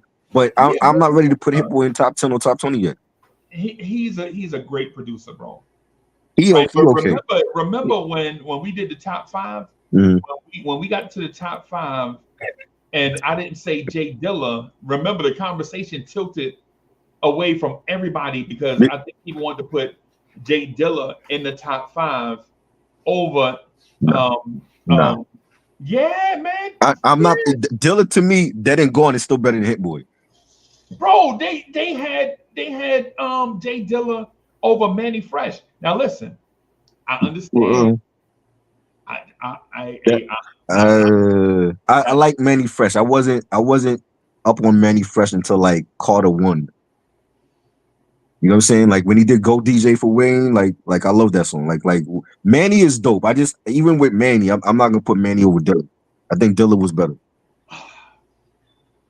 I think Dilla. I know you can't stand Dilla. I feel like I Dilla is the like GOAT. Dilla. You like Dilla, but you felt like he's not one of the best though.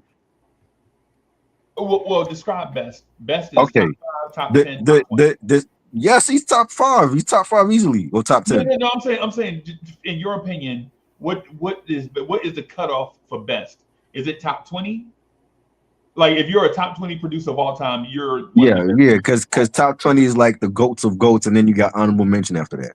Oh, okay, all right, okay. You know what I'm saying? It's like the stuff he did for Tribe, and then to go off on his own and do the stuff for Slum Village, and then do his own stuff, and then do albums with Madlib. You know what I'm saying? And all the stuff he did, he did the album with Danger Mouse, like all the stuff he's done. I just got to put a fly in the ointment. I don't think Jay Dilla is better than KG. What? No. Come on, bro. No. I love KG, but there's a time when KG left hip hop and did R&B for Janae and for Jaheim and Next and. Wait. Wasn't Jay Dilla in the Soul Aquarius? Yeah, but he was Erykah Badu second album. That's all him. That's a classic album. Hey, hold on. So how does KG get for doing Janae then? Oh my God. I'm not penalizing KG for that. I'm just saying the run for Dilla was longer though. The run for KG was stronger. Stronger? What are we talking about? I disagree. Listen, no disrespect. But what Jay Dilla track had bigger than Naughty? I'll wait. I'm waiting too. And I'm. Are you serious? Stakes is high. Stakes is high for Dilla. That was bigger than Naughty. Bigger than Naughty. Bigger than stop.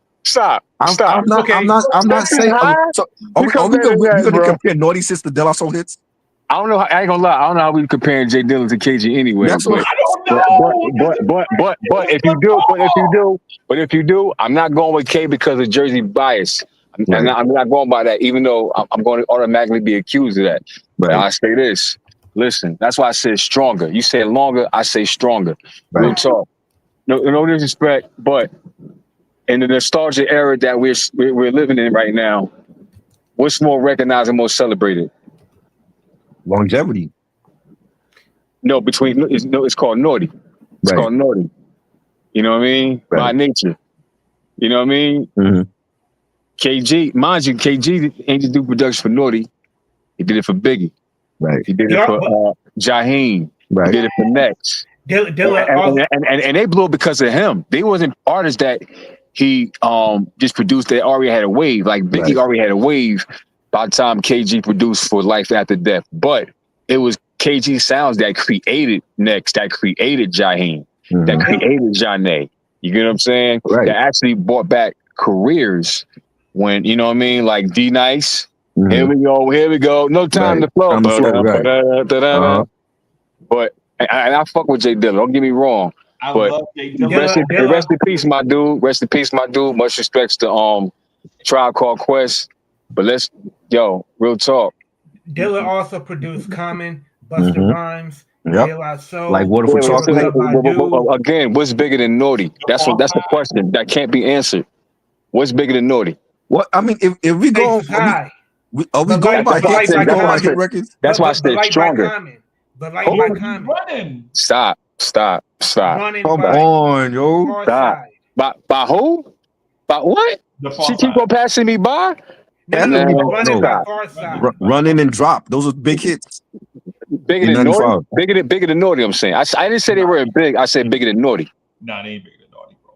That's what I'm talking about. Yeah, but you're going by the naughty hit records against Dilla. And It's also, KG. It's KG.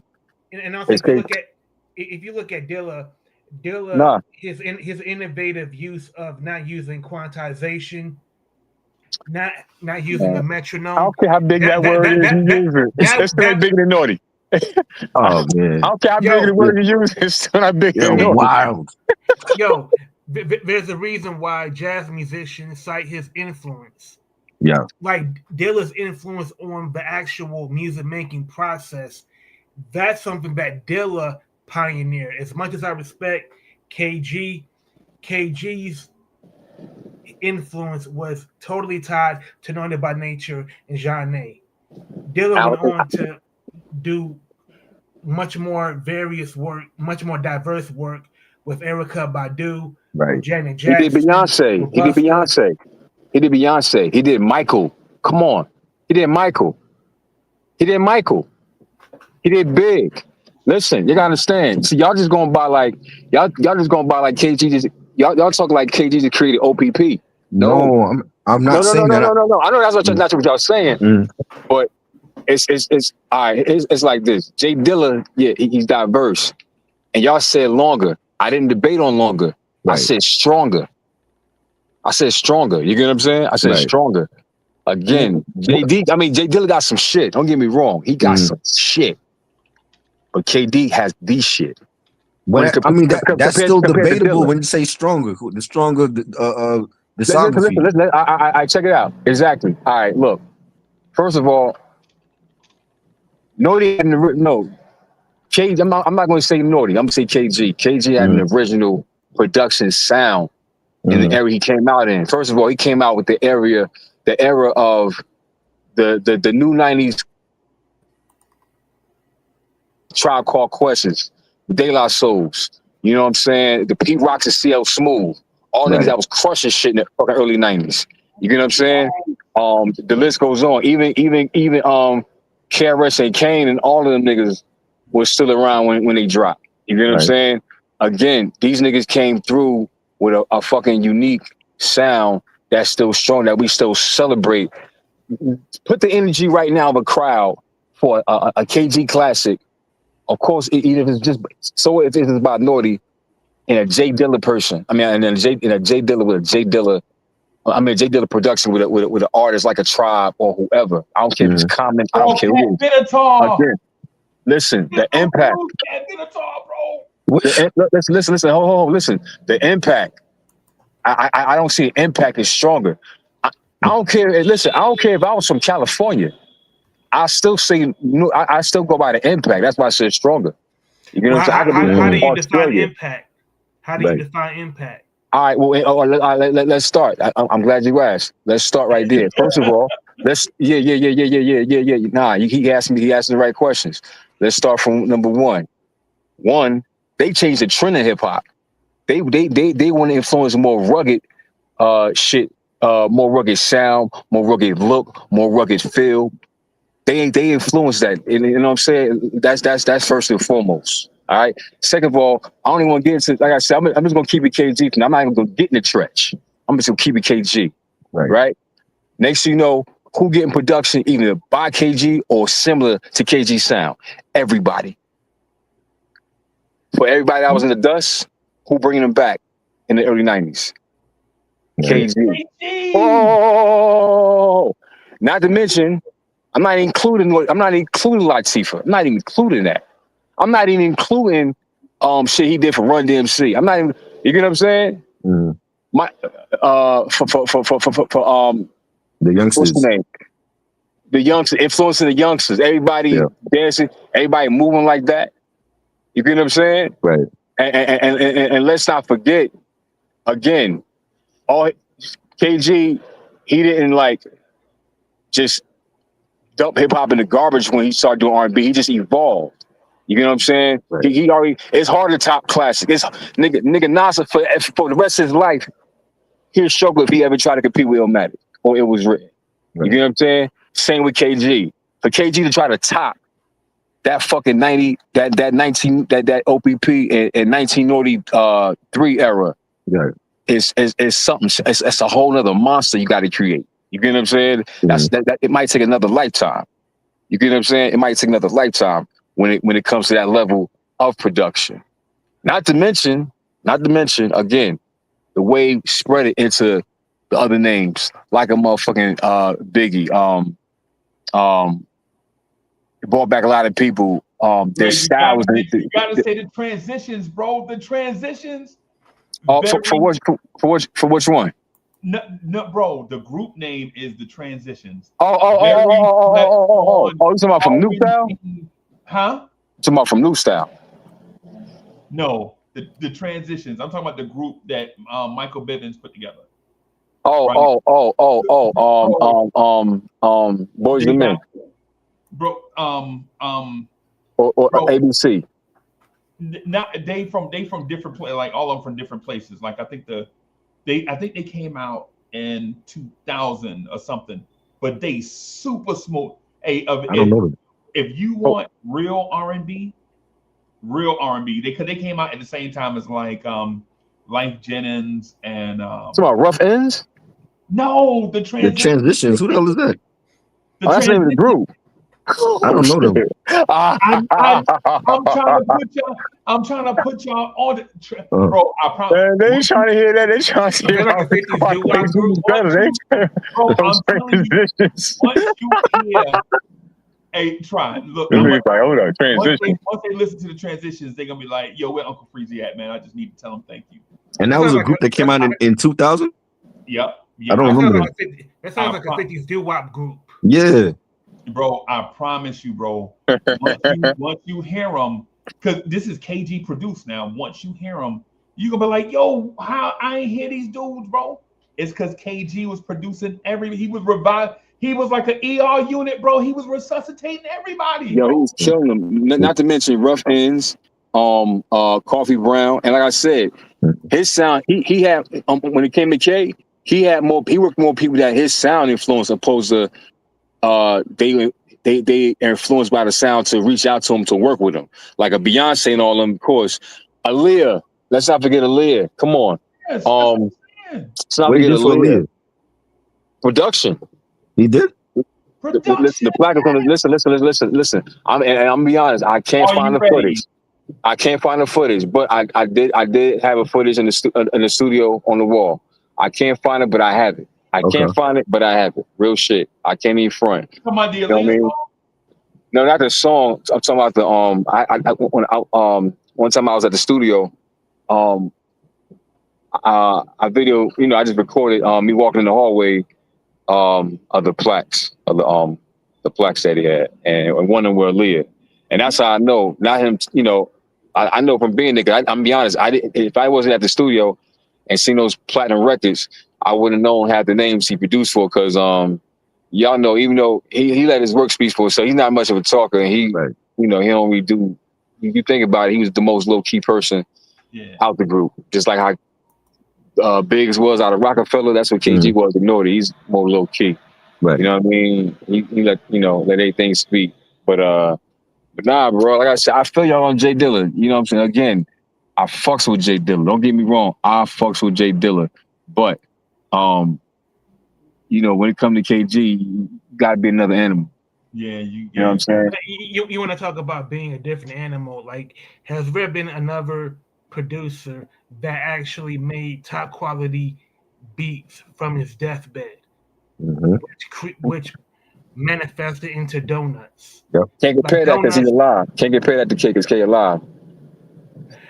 No, I'm talking about the quality of the work.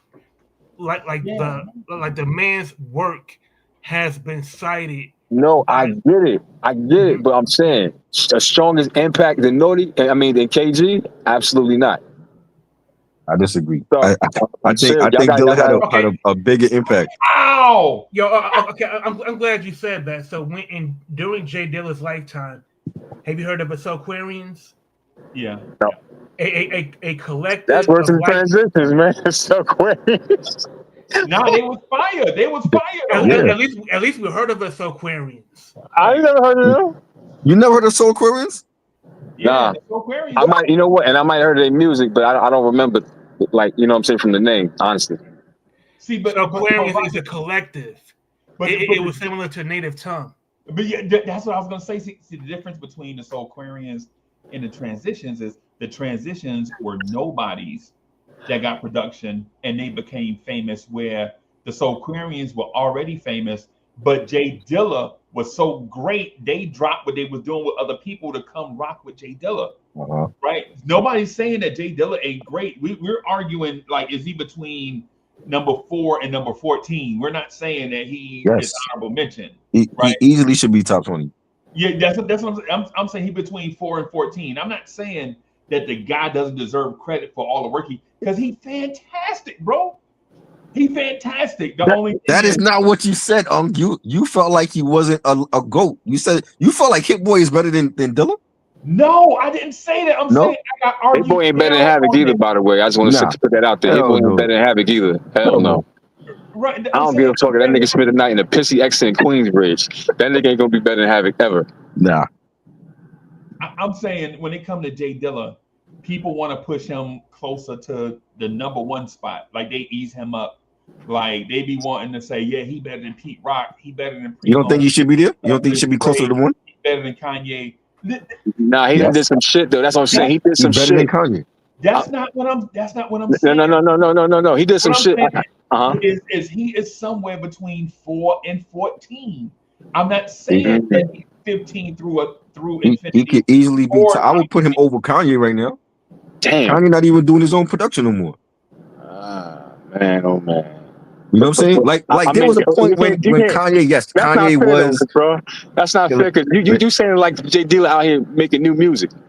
Yeah, but look at the stuff that he left behind before he died. That's what I'm saying. It hasn't even been out yet. I get you saying. Part of the continuation. Yeah. Try he great. Damn, Kanye doing that bad? But compared to Kanye, who's alive and breathing, and he's giving us crap like all those trashy albums that you coming out with. First of all, lucky you did some music from that nigga. Look to the all you gonna get is a fucking a vlog and some bullshit. Right. I don't know what we gonna do next. And some fashion. He might try to pull a Machiavelli for a week. I wouldn't be surprised. Real shit. I'm dead ass. Bro. He that type of nigga, yo. He try to pull a Machiavelli for a week. He fell off hard, man. Hey, Rob, you understand what I'm saying? Like, I'm not knocking Jay Dilla, right? I'm saying everybody is gonna put Jay Dilla in their own ranking. What I'm saying is I just want to have some guardrails. Like I don't want to put Jay Dilla as the greatest producer of all time, right? Because I hold he's one of them though. He's one. But what I'm saying is there's nothing wrong with being ranked between 4 and 14. I don't care if you put him 4. I don't care if you put him 4. I just can't put him at 3, right? Because now we're talking about like, oh well, who we gonna knock out the top 3? DJ Premier, Dr. Dre. I mean, you know what I'm saying? Now it's like that hallowed hall of producers, bro. Okay, you mentioned Dr. Dre. I'm not even sure if he's even better than DJ Quick. Hey, yo, you know what? I hear that before, but why is that? Somebody break that down to me. I heard somebody say about you know why? Because every time that they have Quick in the interview, they ask Quick about Dre, and it's like we know Quick was helping Dre on a lot of those Death Row albums, right? Yeah, so they overlook Quick, and Quick might be the best producer out with a flawless discography. I have never heard a whack DJ Quick album. And DJ Quick, he also writes his own rhymes, and he's one of the best rapper and producers. Hey, I ain't gonna lie, y'all, I ain't never include him as a rapper anyway, and that's my favorite producer, yo. Right, it's Dr. Dre, but I never include him as a rapper. It's just because. Yeah, ghostwriters. I mean, not just that. Like, it's not even about that. It's like you gotta understand. In their way came in the game in the old school tradition of rap groups, meaning, okay, it's 4 of us, 1 or 2 y'all gonna write for us. You know what I'm saying? Right. 1 or 2 y'all gonna write for us. The other gonna produce. You know what I'm saying? Right. And whoever plays another position, whatever. So I'm not knocking that. You know what I'm saying? That's the formula. That's the same formula from they like one of the last Mohicans to come out with that shit. And mind you, they're the West Coast. Hip hop started in the East, it's set in the West. So by the time it got to the West, you know, certain ways we play it, you know what I'm saying, was I don't want to say behind, but you know, after the fact. You know what I'm saying? So I'm not even gonna, you know, and not just that, it ain't like Dre came out of his mouth and say, nigga, what? I'm gonna live with all y'all niggas. You know what I'm saying? So that'd be something different. You know, he never claimed to be the hottest lyricist, so that's something different. Dre took the production credits with Doggy Style when he didn't do all of those beats. Quick is the one that came out and said, like, yo, I did the beat for Ain't No Fun. And Dre took the production credit for that. So Quick go, at first I was thinking Quick go back with Dre for like what's that, like Crying 2000 and some shit like that. I ain't know he go way back. Before that, my bad. I meant not Doggy Style. I meant All Eyes on Me, because I know when All Eyes on Me came out, Pac was vocal by every motherfucking body. He said nigga Daz. You asked Pac, Pac was like nigga Daz, that nigga Quick, that nigga Devontae. He'll say Dre last. You know what I'm saying? Yeah, because he had beef with Dre. Yeah, I think that was some Suge shit though, man. Yeah, but you know that was some Suge shit. But why does everybody have amnesia about Dr. Dre Presents the Aftermath? Remember that compilation album? I didn't like that. Out in '96. I did not like that. I ain't like that either. I've been there. And I haven't. I don't play it though. I didn't like it. I got tracks. I mean, there was a stretch in his career where Dre wasn't even producing his own projects. Right. So why is it that Dre immediately gets the #1 spot? Hey yo, for me, it's the errors and it's the greatness that he was behind. No matter what position he played, yo. Look at the errors. All right, in that way era. That man produced in the club. But yo, you know what? Hey, listen. At first, I was a little tight about Detox, but when I realized he said he sacrificed Detox for all them artists. He said because if he had the Detox, they would have to wait, and he couldn't let them wait. Now I respect it. We wouldn't have got the G Unit era. We wouldn't have got the Game. Even Kendrick. Kendrick came at the end of that shit. All right, no more Detox. Fuck it. And he just ended up making that Compton shit with Cube. You know what I mean? For the NWA shit. But you figure he's part of 3 dynasties. 3. Really 3.5, because he's a part of the firm. You know what I'm saying? Right. Even that wasn't it didn't hit. Not giving him credit for JJ Fad and the World Class Wrecking Crew. I mean, no. I'm saying that's I consider all that that era though with Ruthless and all them. You know what I mean? Like I put that all together. You know what I'm saying? And then the Chronic era. You know what I'm saying? You know the I'm sorry, the Death Row era. You know what I'm saying? Just as part of that alone. And I ain't gonna lie, yo. Let me tell you something about the West Coast albums, yo. Let's no disrespect to the East. I gotta keep it a buck, yo. West Coast got more. I heard more West Coast albums straight through for a long time before the East Coast. Not on East Coast albums. I remember the classics, but not every album's a classic. And just because it's not a classic doesn't mean it's not a good album. Right. So what I'm saying is, I had experienced more West Coast albums that I could actually listen to without skipping and shit. I could play the whole shit. You know what I'm saying? That's a hot take right there. Look, what? That's a hot take. What you just said. Like you can listen to more West Coast albums through, like from front to back over the East Coast stuff. No, he said. No. Listen. I said over the years. Yeah. At one point, real shit. Now, right now, the East is in the house. Right. But at the same time, the West is too, though. I ain't gonna hold you. It's a new type of West that I fuck with. It's a new type of West, and I mean, it's a new type of genre of music, but the new type of genre when it comes to West Coast, Alchemist is play a part at the forefront in a sense. You know what I mean? And Hit Boy. Yeah. And they don't even feel like West Coast niggas. I ain't gonna hold you. They don't. Alchemist, if you can't count Alchemist like that, bro, when you go from one coast to another. What you mean? Hey, so what? Muggs did the same thing. What you talking about? Listen to what I'm saying. Nigga, MC New York was the king of the West Coast. MC New York was the king of the West Coast. MC New York was the king of the West Coast at one point. Let's keep it 1,000. MC New York. I know this. This is what I'm telling you. Like, dude come from the West Coast, and he come to basically like the Shaolin Temple and learn the ways of the monks. And then after producing after Mobb Deep, bro, like legit during Mobb Deep and then after, you can't stop this dude. And then when he came out, he was in But competition with dudes. Y'all remember Scott Storch? mhm. Yeah, The- the like, guy that largely produced in the club. Right. yeah, I got you. He didn't get credit also for that. Touche. Nah, he produced the whole thing, I think. Hey, yo, Alchemist is the J Dilla of Mobb Deep. Let's Yeah. just be clear. Let's just be clear. Alchemist is from the West. He came to New York because he went to But school that's what out I'm here. saying. That was my point. Yeah. But he the J Dilla to Mobb Deep. Like what J Yeah. Dilla is to Tribe Called Quest. That's what he is to Mobb Deep. Oh yeah. You know what I mean? Oh, you mean the way Alchemist learned from Havoc the same way he did? And yeah, Muggs. yeah, that's what. Yeah. He was Muggs was his mentor. Yeah. Yeah. I got you. And Muggs is mentor. So of course he gonna have West Coast. Muggs is mentor. Yep. You know what I'm saying? Like the original mentor, right? Like the original guy Yes. now, because he also credit Havoc for. Yeah. He like, yo, if it wasn't for Hav, bro, where would I be at? Right. You know what I'm saying? So shout out to him and Havoc younger than him, or Right. I think Havoc younger than him. But when he moved over Havoc here older. to go to Okay. school, it was Muggs that told him to go work with Infamous Mob. yeah. He worked with them first over here, and then he linked up with Mob Deep because I think Prodigy heard the stuff he did for Infamous Mob, and then he wanted to work with him.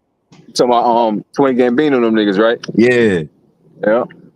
Bro, I'm trying. All I'm saying is there are producers that we forget about that were dope for like Large Professor. Mhm. Like we legit skip over dudes like Large Professor, I agree. Diamond D. Oh man, yeah, we do some Lord Professor, bro. Yep. Everybody in it. We be putting like 30 motherfuckers in the top 10. I feel like Large and Diamond D should be in the top 20. They definitely should be there. Large my dude, yo. Real For talk. sure. Oh, I gotta ask y'all a question before I forget, yo. I'm glad y'all brought up Havoc and Mobb Deep. I gotta ask y'all, man. Yeah. Have y'all heard that sneak peek? Yes. Mobb I Deep heard Against it. the World. Oh my Yes. God. I was just talking about that. Bro, that shit sound fire. That beat sound bananas. It's good to hear Prodigy again. I'm like, I'm ready for that. October 10th is dropping. What was that the snippet when Havoc was playing that in front of Yeah. It was Fat Joe? Raekwon was there and Fat Joe and Jada, yeah. And Rhapsody came, yeah, she was Yeah, there. I saw that. Yeah, she was like, oh shit, nigga. Yo, Yeah. you know she gonna pick up some shit after she left that motherfucker. Oh yeah. Yo, Wow. y'all know if y'all put J Dilla in the top 4, you know that means RZA might be a top 20 producer. Top 5. RZA top 5. That's Top enough. 5. What you mean? Nah, bro, you can't put 50 dudes in the top 5. Dog. I didn't put 50 dudes. I said RZA top 5. I didn't say everybody's better than him. Yo, I'm glad you said that because I think RZA is better than Dre as a producer. Damn. I don't know. Think about it. Dre impact is larger though. But when is the last time Dre has produced an album from top? When the last time RZA had anything that was good? It's been 20 years. Same He ain't worked with Bro, he ain't worked with Ghostface since 2004. That's 21 years already. Yeah, I mean, Dre produced that Missionary album. Is anybody talking That was about crap. the album? That was garbage. I didn't like that. That's my point. So, Dre has been coasting for more than 25 years. I'm saying, you know what it is? I think Dre, the family tree, if you look at that NWA family tree, is big. Like his impact on the West is huge, right? I think RZA, as a businessman, changed the game with the 9 MCs getting their own individual deals. Like he changed the whole game for the industry. But if it comes to music, I think Dre impact is larger than RZA. Because of the family tree, because having NWA and Michelet and then discovering Snoop, and then you got the Dog Pound and Radio Rage, and everybody on that roster for Death Row was Dre. So how much? Can I throw another? I'm sorry. Go ahead. No, I'm just going to interject. How much does Jamie Ivins backing impact Dre's success throughout the years? Well, I mean, as far as Dre had the backing from Interscope, but even if he wasn't on Interscope, he could have still found those artists and they could have been on different labels. And that's why they use them. I think some of them use them to like bump artists up, or sometimes he just passes on to somebody that's the next wave. But he behind that wave. Like let's say for instance, like he part of the shady wave, right? Mhm. And instead of him being behind 50, he's behind the shady wave that was behind 50, and Right. you know, so on and so on. You Yeah, know? like Obi Trice, like he produced Obi Trice's first album. That was a great album. When I get all of these producers are great, but when we Uh-huh. because I'm legit, I'm mad at y'all, but not mad at y'all like for real. But I'm kind of like we not even talking about the beat miners. Beat Miners is great. Yeah, bro. Like there's so many producers, bro. I saw a We not clip even today talking about. We not that even talking about Eric Sermon. I saw a clip today by Rich. Shout out to Rich Notch. He put up a clip where he did an interview with Evil Evil D, D. right? Yeah, I've seen Yeah. that shit too. And Yeah, but the Evil big D said collab. like he would love to work with Jay-Z. How come Jay-Z never worked with the Beat Miners? Oh, I think it's a time for Jay-Z to do that. I think what's his name? Evil D. Mhm. I think that was smart of him to put that out there. Right. And I think if Jay was smart, you listen to niggas that want to work with you. Exactly. I say that because fuck with those that fuck with you. And Evil D said I'll waive the fee. You know what I'm saying? That's another story. But I tell you this. If right now, 2025, in the nostalgia celebration era that we're living in, right? We live in, I call it like the new golden era, another golden era of hip hop. I'm not gonna lie, because niggas do what the fuck they want to do, right? Making raw shit, ain't worrying about radio, and fuck a label if they even have one. You know what I'm saying? And just making some dope shit. You know what I'm saying? And all you need is a dope rollout. However, if we hear a Jay-Z album with a Beat Miners production, and I'm talking about the 90s Beat Miners productions, not trying to modify it. I wanted that raw shit with another raw nigga that said he wants to be on the whole album, and I think he should. That nigga name was Stove God Cook. Wow. Stove God Cook said on Joe and Jada, he said, "Yo, I need to be on that new Hove album." Hove, keep your ears to the fucking street, bro. Yeah. I never thought that No ID would produce an entire album for Jay-Z. Right. So it's definitely possible. Oh, yeah. With you on that. No ID. We forgot about No ID too. He's dope. I don't. He's not in my top 20, but he's dope. I like his stuff. Some of his stuff. They went crazy when Def Auto Tune dropped, though. I'm not gonna lie. That shit was crazy, yo. Yeah. Like that shit. Like tough. I like Unc. Like you're gonna have your goats, and then you're gonna have your second tier. Like Beat Miners were great. You know what I'm saying? Like they could easily be in top 15, top 20. I don't have a list. I'm just telling you, like who I will put in my top 20. Like RZA got to be there. You know, Dilla got to be there. Pete Rock and Primo got to be there. Like if we're comparing, like there's tiers of quarterbacks in the NFL. Right. So you got Pat Mahomes. You got Jalen Hurts, and then you got like the second tier. Right. You know, like Jordan Love, Goff, and then you got the third tier, which would be like Justin Herbert. Right. I think some of these cats are kind of like Justin Herbert level. They're never gonna be number one. You got two quarterbacks right now with Josh Allen and Lamar Jackson that can't beat Patrick Mahomes, but somehow they always mention as the next. They're the next ones. Well, you can't be the next unless you beat the. Remember that old saying Ric Flair said, "To beat a man, you got to beat the man." They can't beat the man. They can't beat the man. They already showed it. I understand where you're coming from, bro. But there are some like legitimate, right? I know y'all not gonna agree, right? But in my mind, the greatest rap producer of all time, right, is Larry Smith. Larry Smith. Of course, I knew you were gonna say that. Hands down, because before Larry Smith, dudes didn't even think about beats. All they wanted was instrumentals they heard on the radio. They ain't want no original beat, right? It was like, yo, go get me the Ton of Garden instrumental. I wrote a rap to it. Larry Smith put dudes in the studio and made beats from scratch. Also, And also Larry Smith, he was a musician himself, so Right. he Uh, played in live rhythm sections. Like his innovation was using the recording studio as an instrument, so he would use different techniques as far as like pushing out the faders, to draw on reverb and certain delays on Yeah. certain records, and Yeah. using those high synth parts, Yeah. especially for a lot of Houdini work.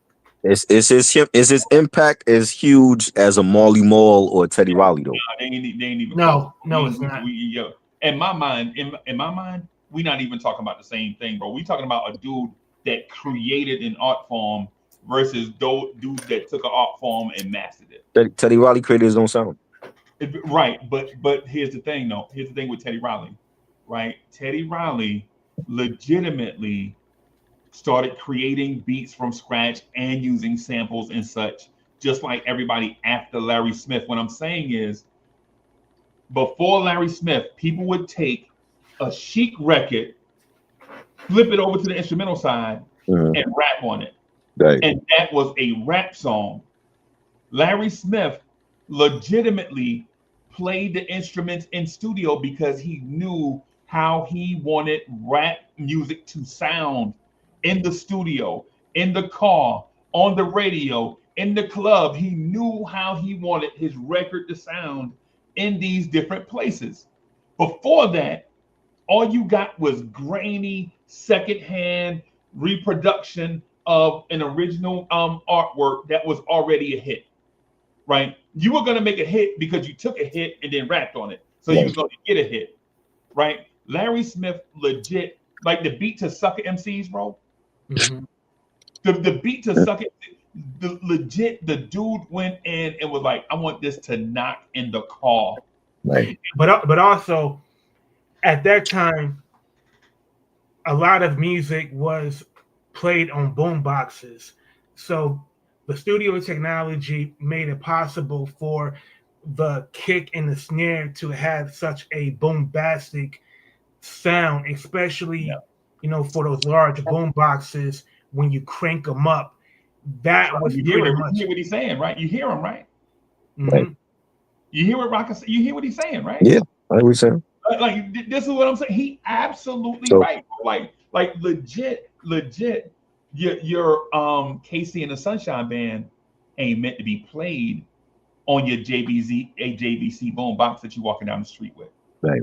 Larry Smith So, goes in and him and he used the music pioneer Thomas Dolby, like them working together, Mhm. right? To create these sounds that pierce your radio. Like I want the bass to bump. I want the drum to hit here, the bass guitar to hit here. I want some strings to come through right here.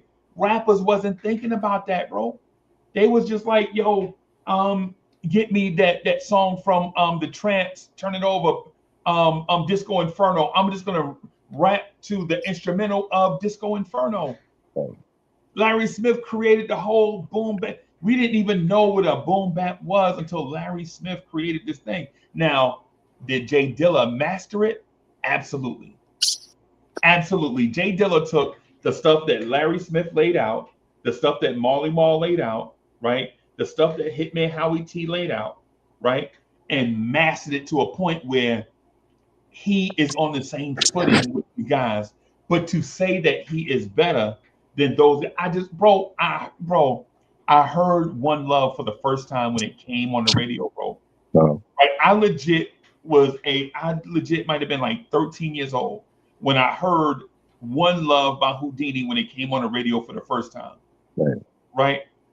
And it just blew me away because it went from you dudes like, haha, yeah, but yeah, yeah, haha, and all this stuff, right? And then this song One Love come on the radio. These dudes are rapping in a mellow, intellectual voice, talking about love, relationships, and all this stuff. And the people that love R&B and soul are dancing to it. They're not even hating it. And you know what those what Larry Smith's production was compatible with? It was compatible with funk. Like when you hear like 5 minutes of funk, it sounds like a cameo song. Like if Larry Blackman were to sing over that, it would have been a funk song. Yeah. And that's why it was so compatible for R&B radio back then. Funky did the same thing. Funky, man. Mm-hmm. Oh my God. If you put but if you put Larry Smith on the list, then who's not going to make the list? Who's not making the list to you? Because you mentioned like, oh, they don't. We forgot about High Tech and Diamond D and the Beat Miners. So who's not making the list? Because everybody can't make the list, right? Right. Well, High Tech is not making the list. Right. Ooh, I like High Tech, but I like High Tech too. I think he's very underrated. I'll tell you who I'll take off the list. I'll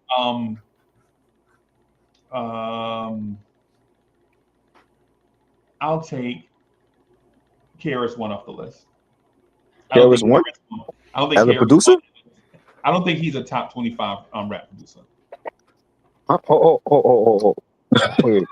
I love KRS-One now. Right. But you can't have 49 dudes in a top 25 list.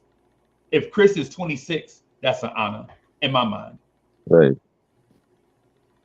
And I'm saying there's no one. So rapper or lyricist? Now, top 25 of all time? Well, you talking about all time, right? Lyricist. I'm just talking about producers. I'm just talking about producer. KRS-One producer? Yeah. And I love the Steady B remix that came out in '89. Mm-hmm.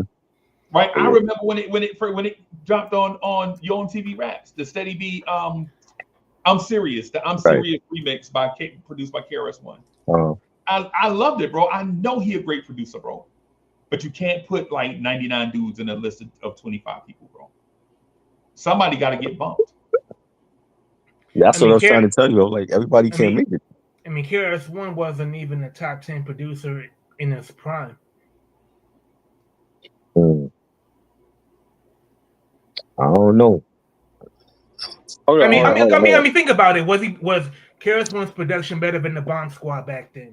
Hold up. You said KRS-One production wasn't even the best in his prime. His prime production time, you mean? We talking about him as the producer, like as BDP. Hey yo, y'all might take my hip hop card, but I'm be honest, I forgot. I don't even remember KRS-One being a producer. I swear. The BDP stuff, that was him. Yeah, after my man Scott LaRock. Yeah, I thought that Boogie Down. I'm just being honest. When I look at Boogie Down Productions, I look at him as the face of the movement. But I didn't know that he was actually. It was him and his brother, Kenny Parker. Yeah, I know Kenny Parker. I know Kenny Parker, and I thought what's his name was too, and D Nice too, right? Before Yeah. So I thought just Kenny Parker and D Nice. I didn't know that KRS-One had his hands on Salute that. Salute Rich. You know what I'm saying? I know KRS-One had his, that level of involvement in the production side. I'm be honest. Live, right? Didn't he produce Channel Live? Spark Madism? Yeah, that was him. Yo, to be honest with you, bro, listen, again, shame on me again, and I'm from Jersey. I never knew who produced that song. Yeah. I never even... Nah. Damn. I'm sorry. Nah, we can't talk about KRS-One production. I talk about my man Mad Lion, that whole fucking Real Ting album. Yeah. Mad Lion was fire. Yeah. Gotta take it easy. That was him.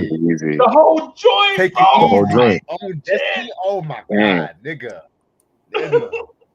Boogie Down Productions. Yeah. Shit. I don't. You put him at so you would rate him as 26 as far as producers of all time. Hip hop producers. Honorable mention. What I'm saying is, he asked me if somebody had to be bumped out of the 25 to make room for Larry Smith. I would say I don't want to take off Hitman Howie T, right? I don't want to take him off because of the Chubb Rock, Special Ed, all of them. Howie T produced a bunch of stuff that he don't get credit for, right? Or you Hitman Howie T, you should have seen her on me. She got all Vanessa Del Rio on me. Yeah. Colors of bad stuff. So I'm gonna give his credit, but the only reason why I bumped KRS to 26 is because Larry Smith actually created rap production. Facts. Like if you before Larry Smith, you'd have no idea who was producing this rap music, bro. Right. And it's crazy because Larry Smith did not ever use a fucking sample in his music. All live instrumentation. Yeah. Everything from the Fat Boys to Houdini, Run DMC, and shit. Yeah. Yeah, man. Wow. I gotta give him. I'm not saying he's the GOAT because he was first.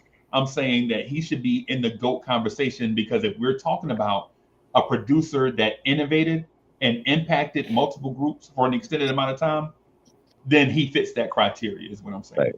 I mean, if we're mentioning, Right. him and Howie T, we got to mention Paul C as well. Right. Ooh. Yeah. I was trying to Especially get that. Hey, I was trying to get to him too. Yeah. Especially Yo, his work with Paul Ultramagnetic. C. Yeah. Paul C. and Large Great. Professor made that Let the Rhythm Hit Him album too. Let's keep it a buck. Who? Paul C. Paul passed C. and away Large too. Professor. Yeah. He passed Oh, away. you asked me how I did them. I let the rhythm hit them. Talking about that track. Didn't he produce Yeah. the original The Ghetto? Yep. The Ghetto. Yeah. Montel Jordan too. This is how we do it. Did he produce This Is How We Do It? Yeah, I think he was dead by that time. Paul C passed in 90. Yeah. Oh, okay. Hey, yo, what about my boy Easy Mo B? right. What about Easy Mo B, y'all? Mo B got to be in there too. Easy Mo B. He's top 12. Yeah. Top 12 all the way. Top 12. Okay. Top 12. All right. So what about what's my nigga name? I'm going back to the I'm not even gonna mention P Rock. I already knew y'all gonna put He's him. one for me. He's Number one? Yeah, like him and Primo, like 1 and 2 for me. Shit. I mean, if you're mentioning Easy Mo B, then we gotta. What about Lord Finesse? Oh yeah, Digging top in, 20. Digging in the crates. for sure. Yeah. I'm not gonna hold you. I'm more of a Diamond D fan than Lord Finesse, low key. And Buck Wild, like Buck Wild, Diamond D. Oh yeah, Buck Buck's still Wild. doing it. Yes. He's still doing it. Yeah, I'm a little more Buck Wild. Mm-hmm. Yeah, Buck Wild. What about Eric Sherman? Top yeah. 5. Top 5. See, you just said 9. I just, Yo, word up. Hey, I did. Hey, oh, I got But I will say, conversation be so. but with Eric Sherman, man, he has produced and cultivated careers for Keith Murray, Redman, Das Effects, K Solo. Man, if there's anybody that can push anybody in the top 5 out of the way, it's Eric Sherman, including Dilla. Right. yeah, Dilla, my nigga. Yeah. You know, I would say the Bomb Squad, they top 10 for me. Bomb Squad 2 and the Then, What about Hitman? What about Hitman? Hitman and the Dungeon Family too. I was about to say Dungeon Family. I was about to say the Dungeons. Muggs got to be in there too for the stuff he's doing. He's still doing it. He's consistent. Hey yo, way more. I ain't gonna hold you, man. You know, I think Bomb Squad. I think they're for me, RZA and fucking Dre and K. Real shit. Everybody after that. But Havoc. I gotta put Havoc. Yeah. I gotta put Havoc in my top 5 because he produced my favorite group, man. My favorite group is Mobb Deep, yo. Straight up. You would think I'm from Queensbridge. Right. My favorite group is Mobb Deep, and my favorite rapper is Nas. Right. Straight up. You think I'm from Queensbridge? I think the only thing with Bomb Squad is like their run was only a couple of years. It was limited. Yeah, I mean, their work with PE is legendary, but outside of their work, I mean, they produced the Poison album for BBD. Yeah. They produced that Aaron Hall song, "Don't Be Afraid." Mm-hmm. But after 90? So let me ask y'all a question. Just I want to make sure I'm clear with this. Y'all comparing the producers of hip hop or producers of music?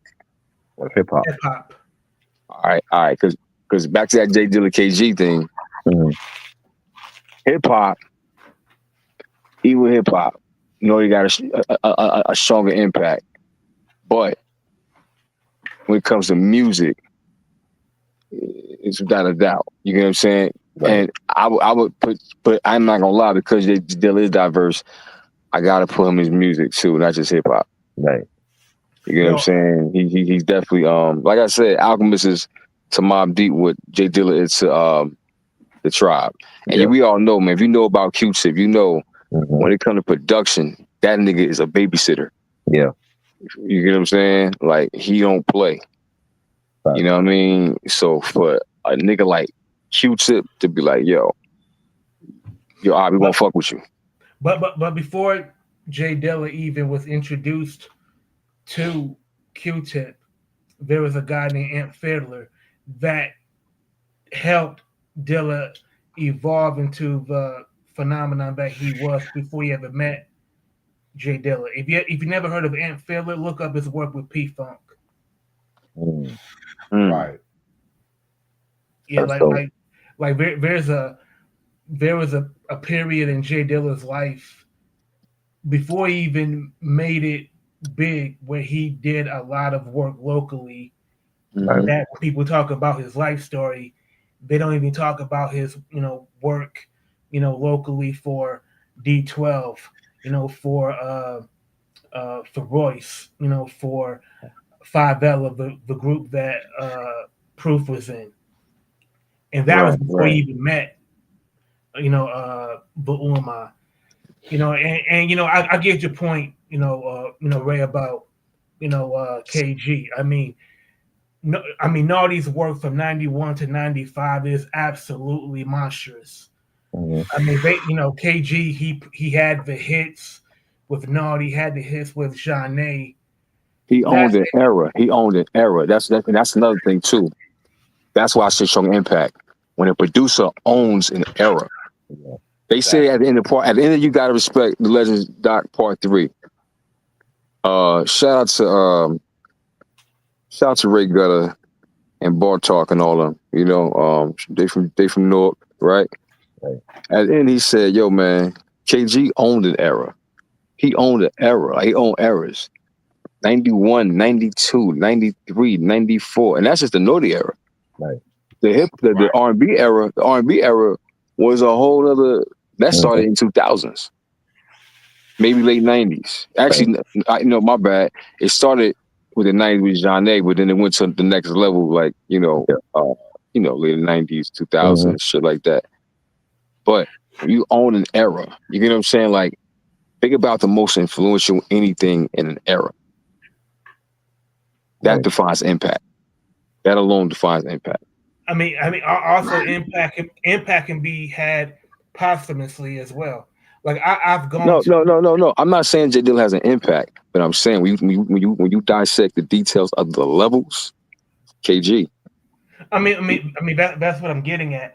Like I've been to the Detroit Jazz Festival for many years. Every time I've been there, there's there's somebody that's playing in the style of Dilla as far as rhythms are concerned. Like Chris Dave, the drummer, like he cites his playing inspiration from Dilla's off kilter use of not using quantization and a metronome. Like that's a direct influence on music making. Now it doesn't have an impact on radio or record sales, but when you see so many people moved by his work, from Soquarians to Common, Busta, Daylight, Janet, so on and so on. That's something that can't easily be uh uh measured, not immediately by record sales. So when you Now, I ain't talk talking about about. Listen, levels, I there ain't are talking about levels. ourselves, bro. I'm talking about the feeling you get when you throw that shit on to a crowd and the crowd reactions. I'm talking about today, like it came out yesterday, bro. I mean, That's impact. That's I mean, impact. same thing like when when Keith Murray plays when he performed the rhyme. Hmm.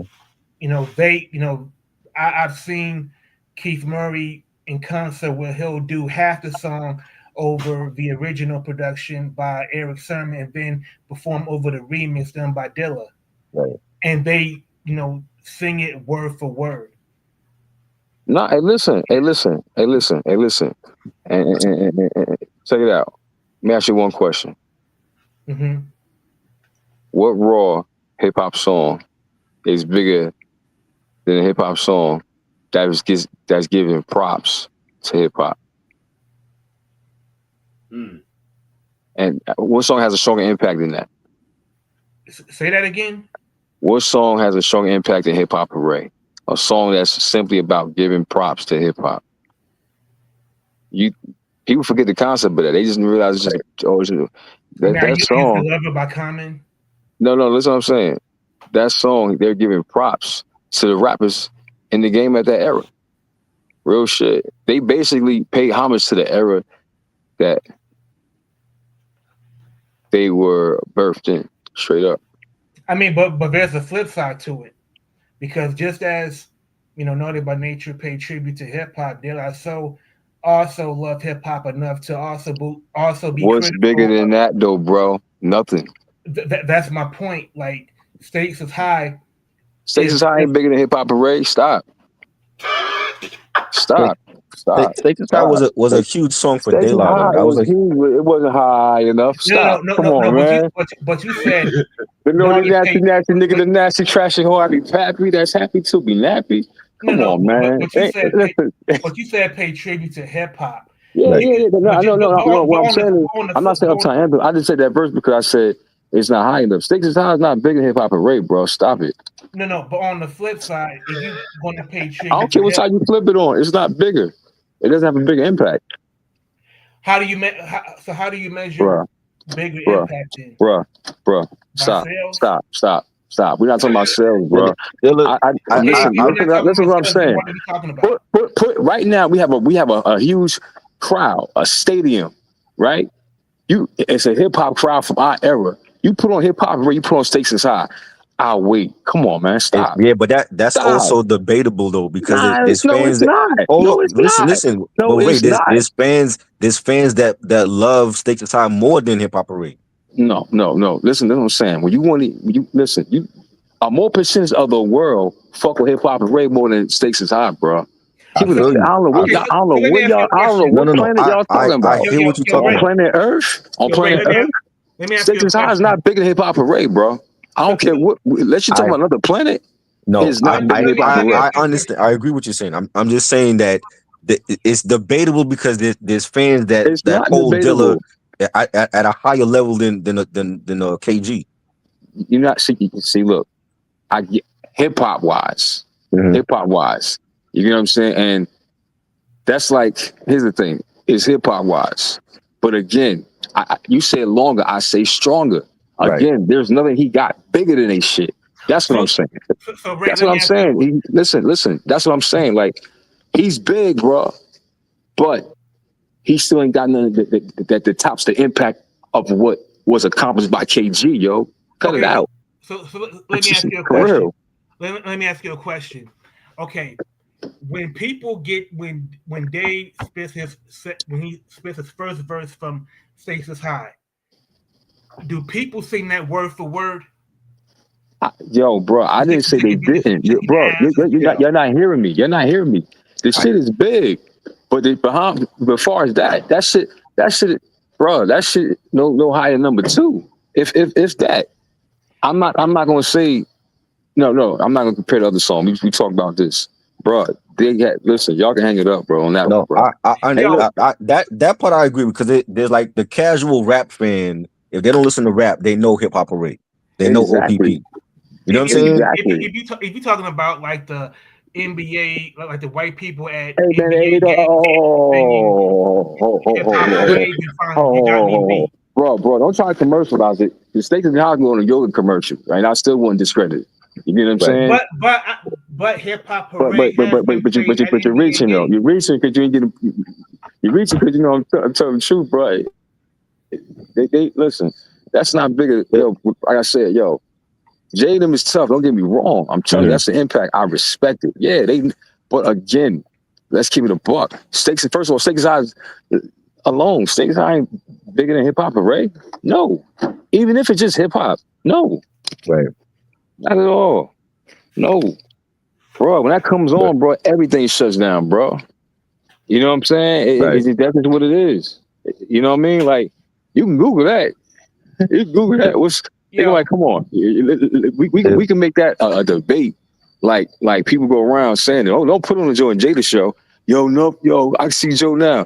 Hey, yo, man, I love De La Soul. Me too. I'm a You know what I'm saying? yo, But I I'm a gotta go with Naughty. I gotta go with Naughty. Cause see, I was one of the first dudes around the hood to rock Naughty by Nation hoodies.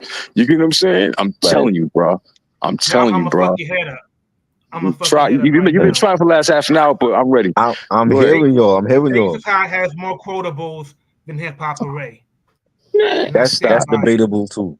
That's debatable man, also. Ooh, you bro, know what? I'm not bro. mad about that. I'm not mad about that because Pasta News went in on that whole that whole album had quotables for days. I ain't gonna be real. It did, but I understand where Ray's coming from because, like, again, for the casual rap fan, they know those songs, and they might not be rap For fans. generations, bro. For generations. You know It what ain't I'm I'm just, sick saying? of you know what shaking I'm saying? asses. I'm sick of talking about blunts. Sick of I, Versace glasses. Sick of slang. Sick of half-ass award shows. Sick of name brand clothes. I mean, come on, man. You Like yeah, R&B those rap are he was, those are he was, quotables. he was, he was. I'm not. You're Those not are getting what I'm quotables, saying, man, bro. that I'm not apply to saying it this wasn't day. big, but it was not big, regardless of what. It ain't big in hip hop I was parade. just talking about like the impact with Dilla and with KG. Like Dilla had a longer impact because he had so much stuff that's yet to be released too. Again, I agree with longer, but again, I stand by stronger. Right. Yeah. I mean, I That's get it. also debatable Like too. it, like I get it. Like the NBA games, like the MTV, Mm, rock and jock crowd. They're gonna know Hip Hop Array more than right. Status High. Right. So, I get it. No, If Naughty that's had what you big mean by hits. stronger, They had bigger hits than De La. if that's a fact. You know what I'm saying? But So but I'm it's stuck like, on stronger though.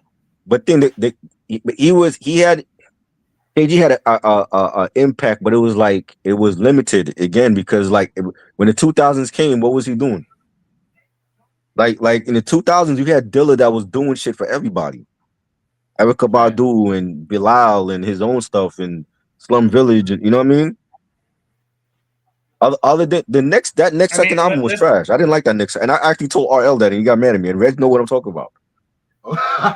Like No, RL literally got mad let's at me look. because of that. Like, you know what I'm saying? You I still mean, mad let's at him look about at that shit. KG's contemporaries. I mean, was KG making better beats than Muggs for Cypress Hill back then? In the 2000s, No, in the but '90s. I don't know. I think they were neck and neck because Cypress Hill was just as big as Naughty.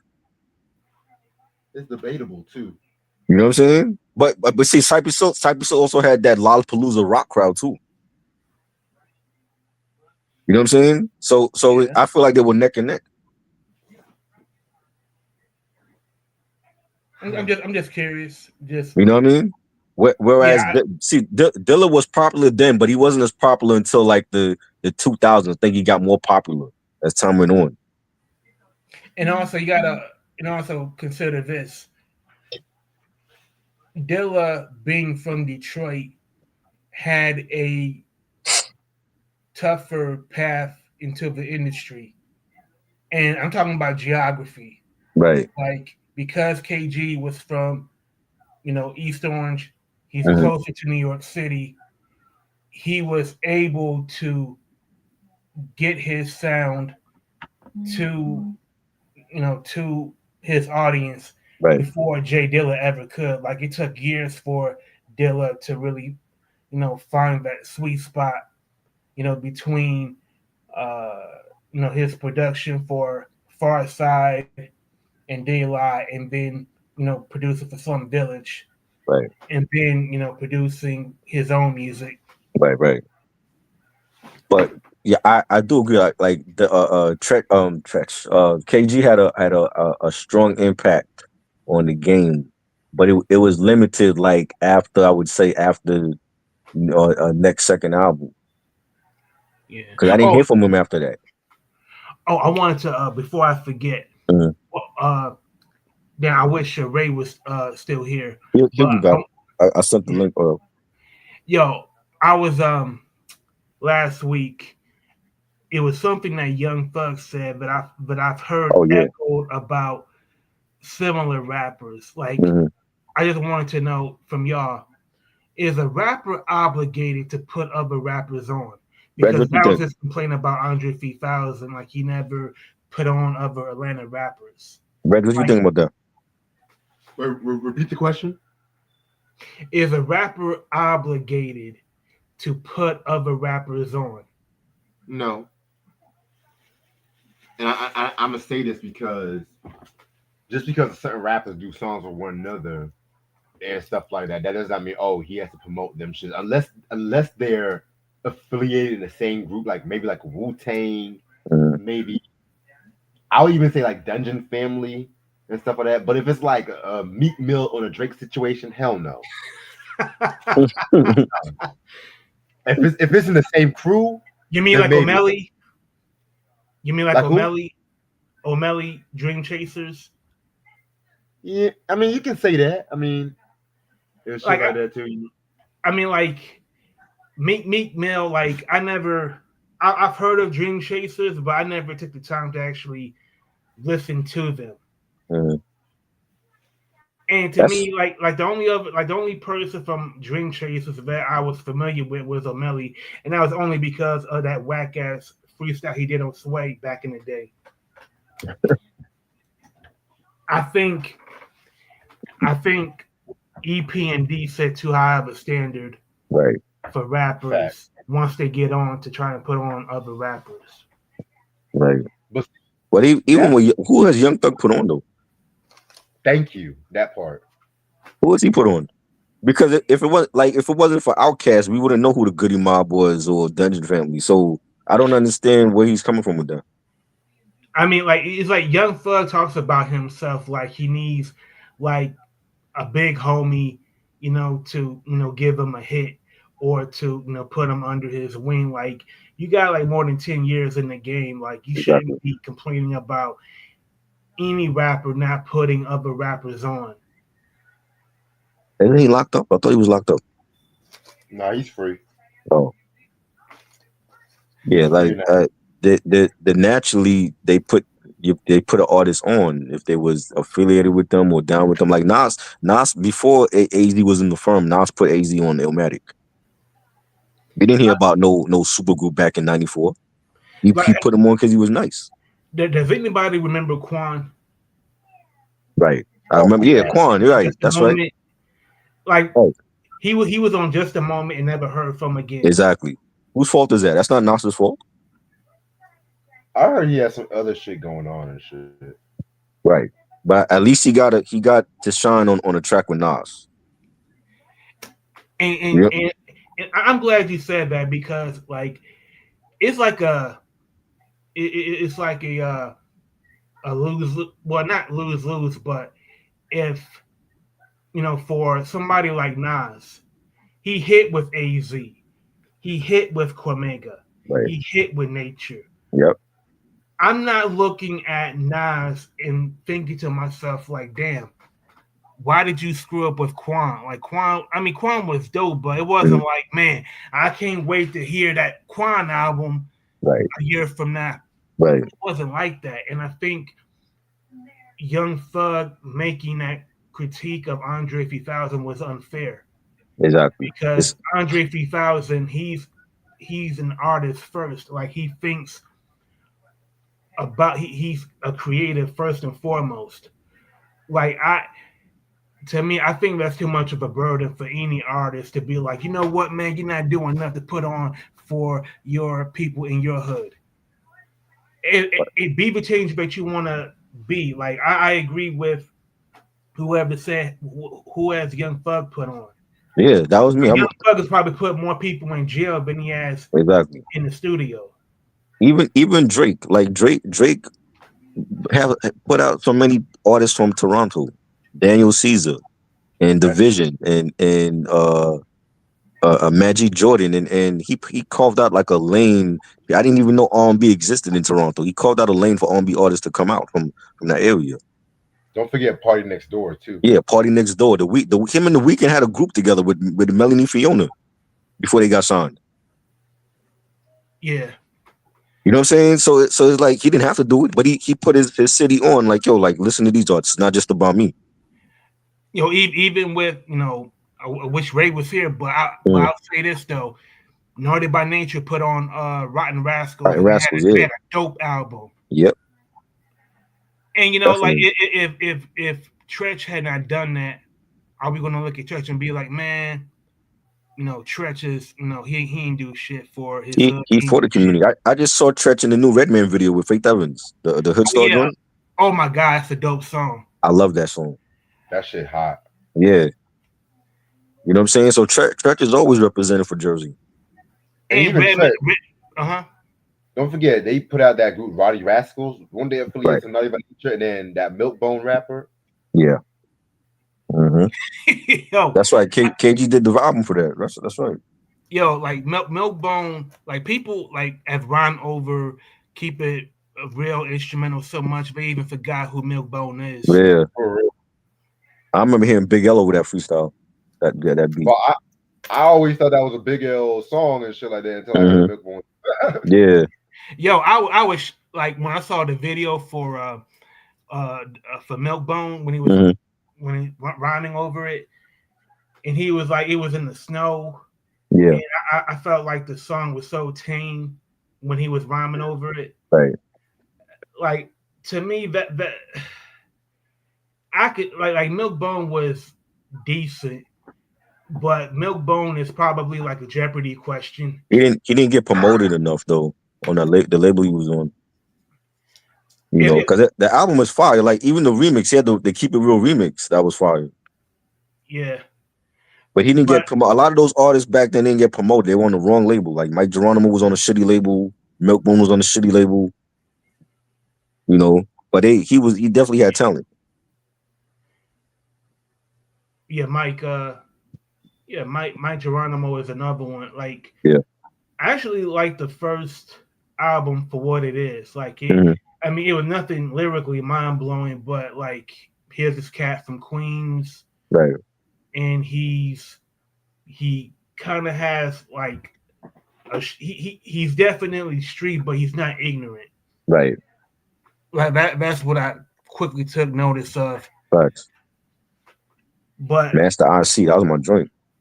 Oh yeah, man, that wherever you go, yeah, the video, yes, wherever you are, yeah. He filmed that right around my way because he like parts of that, like the nighttime scene was in front of the Brooklyn Public Library. You know, I gotta go look at that video again. Yeah, fresh in my memory. I'm not gonna hold you. This might be a controversial opinion, but I felt like he had the weakest verse on Time to Build. Yeah, I'm sorry. I love Mike Geronimo, but when JX and Ja Rule had the best verse, I never thought I would say this, Ja Rule had the best verse on that Time to Build. Ja Rule. Yes, Ja Rule. Cash Money Click Ja Rule. Wow.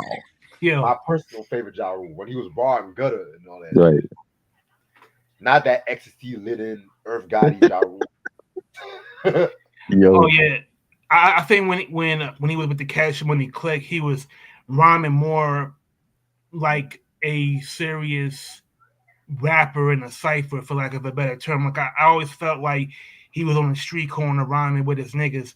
Once he got with Irv Gotti, I felt like more. I felt like it was more like, I gotta be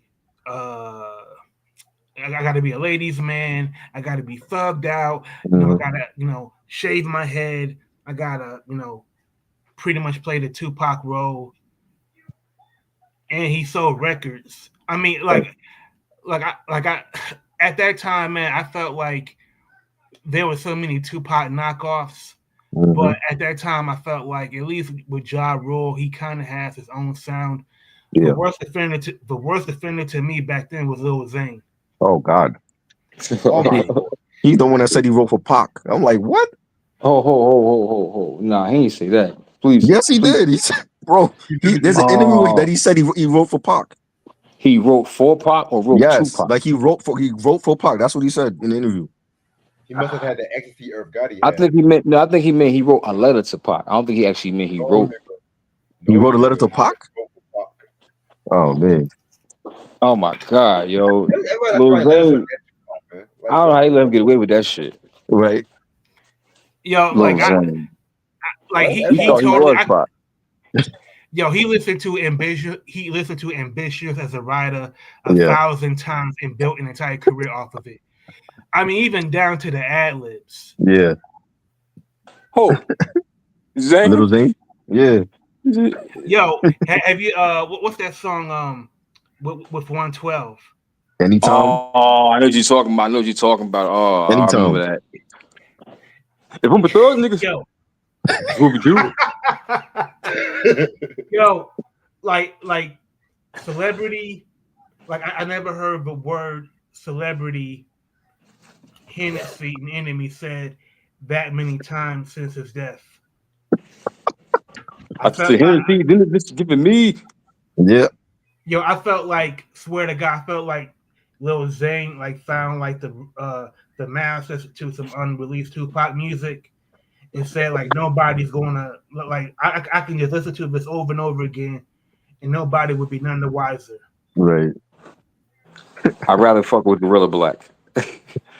Oh God. yo, I'm glad you I had said that that, album man. though. I had that Really? album. I ain't gonna lie, Oh, I bought man. it. I bought it. I bought it. Forgive me, Wow. Brooklyn. Forgive me, Brooklyn. I bought Yo, it. I And I was liked it. watching. Yo, I was watching Beef. I was watching B3 DVD. Uh, Yo, in Gorilla Black, he was like, talking about, how dumb Beef was. Yeah. But B3 got some of the dumbest beefs. Like if you look at the origins, like right. T.I. versus Little Flip, I was That was rolling dumb. because Yeah, that shit was funny as hell. Yeah. like that big ass grill that T.I. had, and he was like using such big words, Yeah. and he was struggling just to enunciate.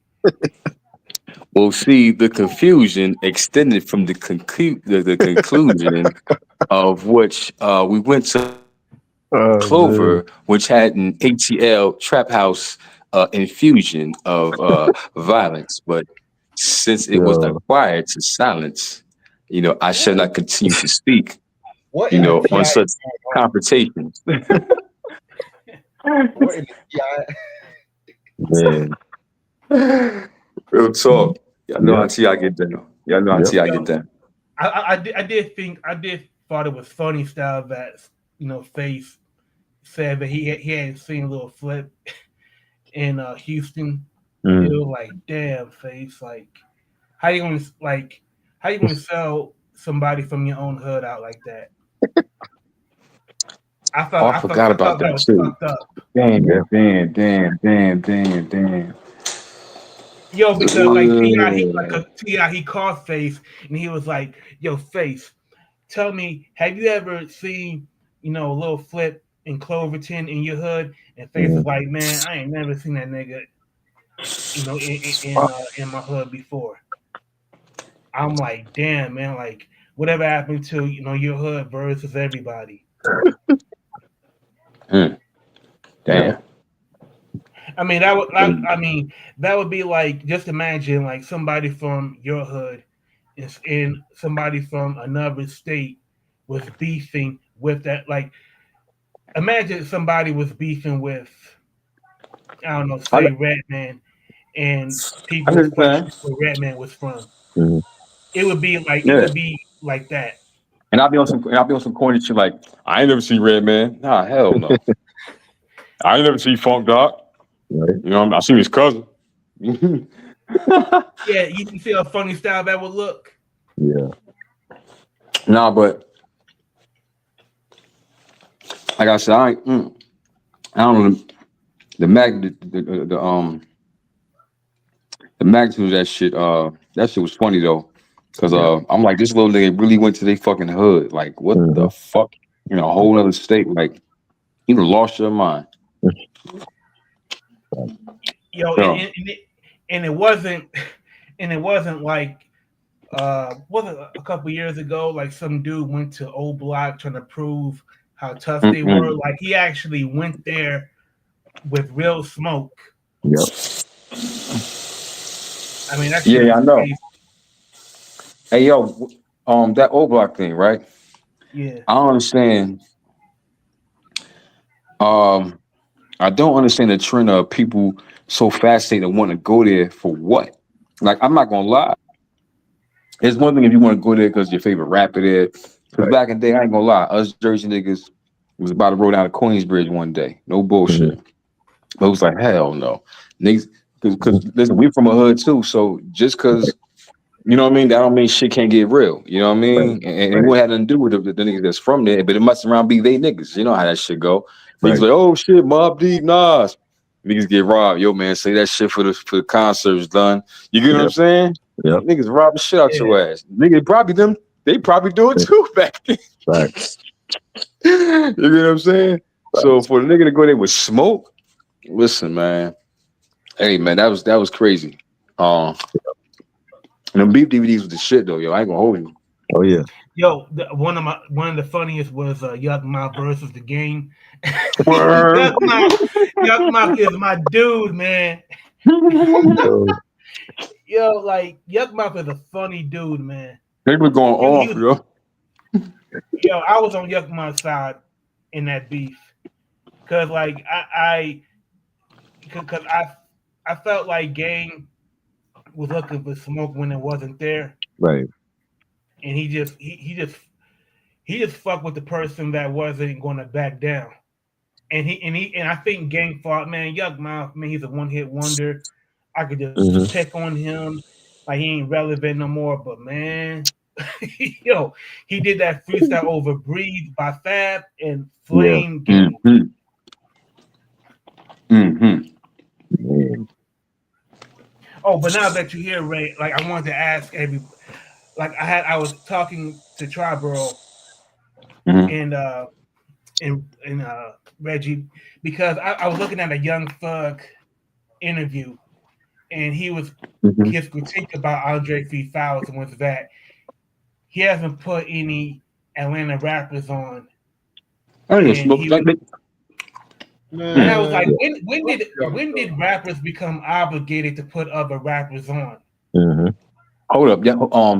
Somebody told me that Young Thug said that bullshit, but I'm gonna tell you something though. First of all, who said that shit? Young Thug. Well, Let's keep it exactly. 1,000. That Yep. nigga had all fucked up. You know what I'm Yep. saying? So that old bullshit he putting out after niggas was praying for his freedom. You know what I mean? Like Right. he one of them rappers that is fucked up that he even talking like that. Cause you one of the main rappers that was begging for your freedom not too fucking long ago. And on That's top what of I that, said. Wasn't he in trouble with Gunna? no, I'm just saying, just the Oh. fact that him talking like that, Right. um, after the culture wanted to see you a free man. Yeah. And then you come home on some bullshit talk, and then you can talk about that bullshit about gun and shit. That's to your little Hmm. bullshit they got going on, whatever. But how the fuck you gonna say Outkast ain't putting nobody on? Exactly. Like they was like they L.A. Reid and fucking Babyface, nigga. What the fuck y'all talking Hmm. about? But if you really want to get technical, nigga, they was a fucking leader of that new era of Atlanta that you ate off of, Hmm. nigga, that you was raised off Exactly. of. They Yep. influenced them, the niggas that influenced you. Yep. You know what I'm saying? Like, yo, first it started with Outkast. Then the Yep. next you know, you got the fucking Goody Mob. Next thing you got the whole fucking Dungeon family. Next you know, Atlanta popping. Yep. That nigga went from the South, got something to say to Atlanta. I don't give a fuck, man. Let me keep 1,000 with you, yo. Let me tell you something. You know how much money Atlanta accumulated in hip hop culture of fucking long, yo? More than the Yep. country, probably more than the world, Mm. because of that nigga. Fuck he talking about? What the fuck he Exactly. talking about? Please, Yep. nigga. What are you talking about? You skirt wearing? That's Man, that's fuck out what I here. said. I said if it wasn't for Outkast, we wouldn't know who the Dungeon Family was. They went on tour with them. And and, Man, and also because of Outkast, we heard of Killer Mike, we heard of Exactly. Cool Breeze, Yep. Slim Cutter we heard Calhoun. some Which Calhoun. which That's doctor? another one. Yeah. so yeah, man. They bugging. Yeah, Future and to was me, Future was raised under Dungeon family. Yeah. Future was raised under Dungeon family. Fuck Yep. he talking about? Fuck he and, talking about? and I said before you got on here that I think EPMD set the standard too high, where you like it's not a given that just because you put so and so on your album that the culture is going to become a fan of theirs. Right. Like Mhm. EP&D, Mhm. like they like by putting on Das Effects, K Solo, Redman, Keith Murray. That was something that was unusual to do it with that much success. But Mm-hmm. then people got spoiled. They saw Dre do it. Yeah. They saw RZA do it. Mm-hmm. They saw 50 do it. And now it's like if you're not reaching back to your hood, to put up a rapper's on, then you're not, you're not The Hollywood. real anymore. You're Hollywood now. Right. I think that's too much pressure to put on any rapper. Hey, but you know what too though? You know what too? A lot of niggas put people on and got burnt by doing that too. Meaning like somebody they put on and next some bullshit happened that cost the artist or the people that's basically putting them on. It cost them. You know what I'm saying? Right. More than the Like- artists that actually got the Like opportunity. J Hood. J Hood is a good example of that. Facts. That's true. Yeah, because every interview he do is it's about the locks, and Styles got tired of Styles had to call him out on IG Live. And I think at that time, if you look at D Block Records, Mhm. I think they had the right intentions, but if you're not good at doing the administrative work, Yeah. if you're not good at doing the day-to-day stuff, to get somebody like J Hood in front of the people and get his music out to the public, Right. there's only so much that the Locks could have done. And I think J Hood, once he realized that there was a Ceiling. ceiling, Yeah. just cut your losses, man. Just say, hey, I'm thankful for the opportunity, and go. He could have moved on somewhere else though. But he said he couldn't because they wouldn't allow him to sign with another label. Oh, I think that happened because on some real shit, that I heard that contract got put in. Don't quote me. But I heard something to the fact that that's because of that 50 shit. Them nigga, he dragging chains. Oh yeah, that's right. He dragged the chain and he showed up with the 50 Cent show. Yeah, Yayo. and Remy, and then like Right. Fat Joe did the same for Remy. Like she couldn't sign with. He put a clause that she couldn't sign with G-Unit because they was going to use that and to diss Fat Joe and Right. all that type of shit. Yeah, Right, so they right. kind, what I mean. That's why I said because of that 50 shit. You know what I mean? Right. He dragging chains Because and shit. he was J Hood was I saw that Math Hoffa episode and Math is like, yo, like you was young and you was doing dumb shit. You know what I'm saying? Like you should have never did that with the chain. And then like supposedly Hell like no. he said that they he never got the 60 G's that he was supposed to get, that they took it or whatever. So I don't know about that part, but I get what you're saying though. But yeah. it's but yeah, overall, it was just fucked up. You know what I'm saying? Yeah. Because I fucked with J Hood. You know what I'm saying? Oh, It was yeah. a fucking He dope. situation to speak. You know what I mean? Like just real shit. I wish I had saw more Nas in Nation. I'm not gonna Right. hold you, yo. I think on some real shit, far as who Nas was putting on. I'm not including AZ. Right. I'm not including AZ. I can Right. include Mega. I can include the Bravehearts. But Quan. Nature was the one. Nature was the one, yo. Right. On some real shit, Nature was the one. Nature was the one, bro. Yeah, I think that's like the cutoff point because I don't think nobody was saying when they heard Quan on Just a Moment, man, I can't wait till I hear Quan a year from now with his own album. Right. Those conversations wasn't happening. But if we judging Nas by Young Thug standard, then Nas did his job. But he did. He brought Queensbridge back. Mm-hmm. Real shit. Queensbridge alone. You know how many niggas ate off? Yo, you know how many Queens nigga ate off of what? Yep. The QB Finest compilation. No, it's mad shit, bro. Niggas coming home to label deals that never even been in rap, like Lick a Kid and shit. That's Nas, bro. Yeah. You know what I'm saying? Like remember the bridge was smoked by motherfucking Carrots One. Mm-hmm. You know what I'm saying? They said the bridge was over for a while. It was. Right. You know what I mean? Like, you know, but Yep. that nigga Nas, man, and next you know, Mobb Deep came back stronger. Mm-hmm. You know what I'm saying? Because Illmatic wasn't out before Juvenile Hell. Right. Then And You it, know what I'm Juvenile saying? came to right the after. best of my recollection, like And that I think Rock. that's some real fucked up shit to say though, bro. Real shit. Niggas need a fucking etiquette. That was real stupid, corny, disrespectful, immature shit to say about Outkast. I'm sorry, bro. Like, and you rich as fuck talking like that. That's another thing too. I can Right. see if a broke nigga saying that shit, he still be sound stupid. But you a rich nigga saying that shit, man. So that's like that's nothing but ungrateful character. Yeah. And it's a misled for you because they think that character is cool. Niggas talking shit wearing skirts Mm-hmm. and fuck out of Yep. here. But That's the shit that Yeah. Ray was saying, talking about that on the Joe and Jada show. That like yo, like there's certain artists should not be considered hip hop. Yeah, hey, real shit, man. Niggas you, it's whack.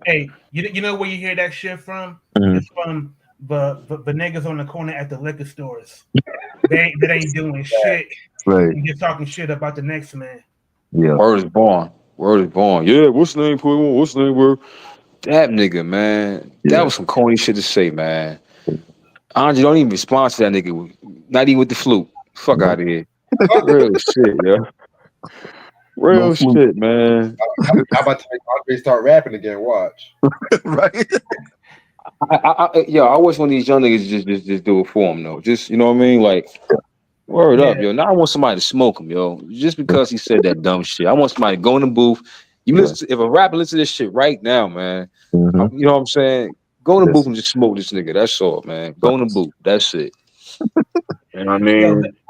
I would say like do it in the mode of the way that Joey Badass was Oh man. doing that TD TDE West. Like it can be on that type of time where you're being Yo, competitive what's up with and that you though, just bro? let I people be never your got own. the detail with that. What's up with that? And on top of that, his album didn't even chart. They said it didn't even chart on the Billboard 200. Who that? Damn. Joey got a fire album, but it didn't even chart. Yeah, but I meant to ask y'all this too, man. Mhm. How did that whole Joey Badass and I don't know. what's it I came I felt like about? he wanted some attention though. I think it started with Daylight, Mhm. the battle rapper, Yeah. where That's my nigga. yeah, and it was more like shit talking, like who's like which lyricist is better from what coast, and I think Joey Badass wanted to, he wanted to show that New York still got spitters compared to the West Coast, and then you had like Danny Myers, the battle rapper, going at Joey, and it was more like a competitive thing, between coasts, you know, where Yeah, I it was fucked with that.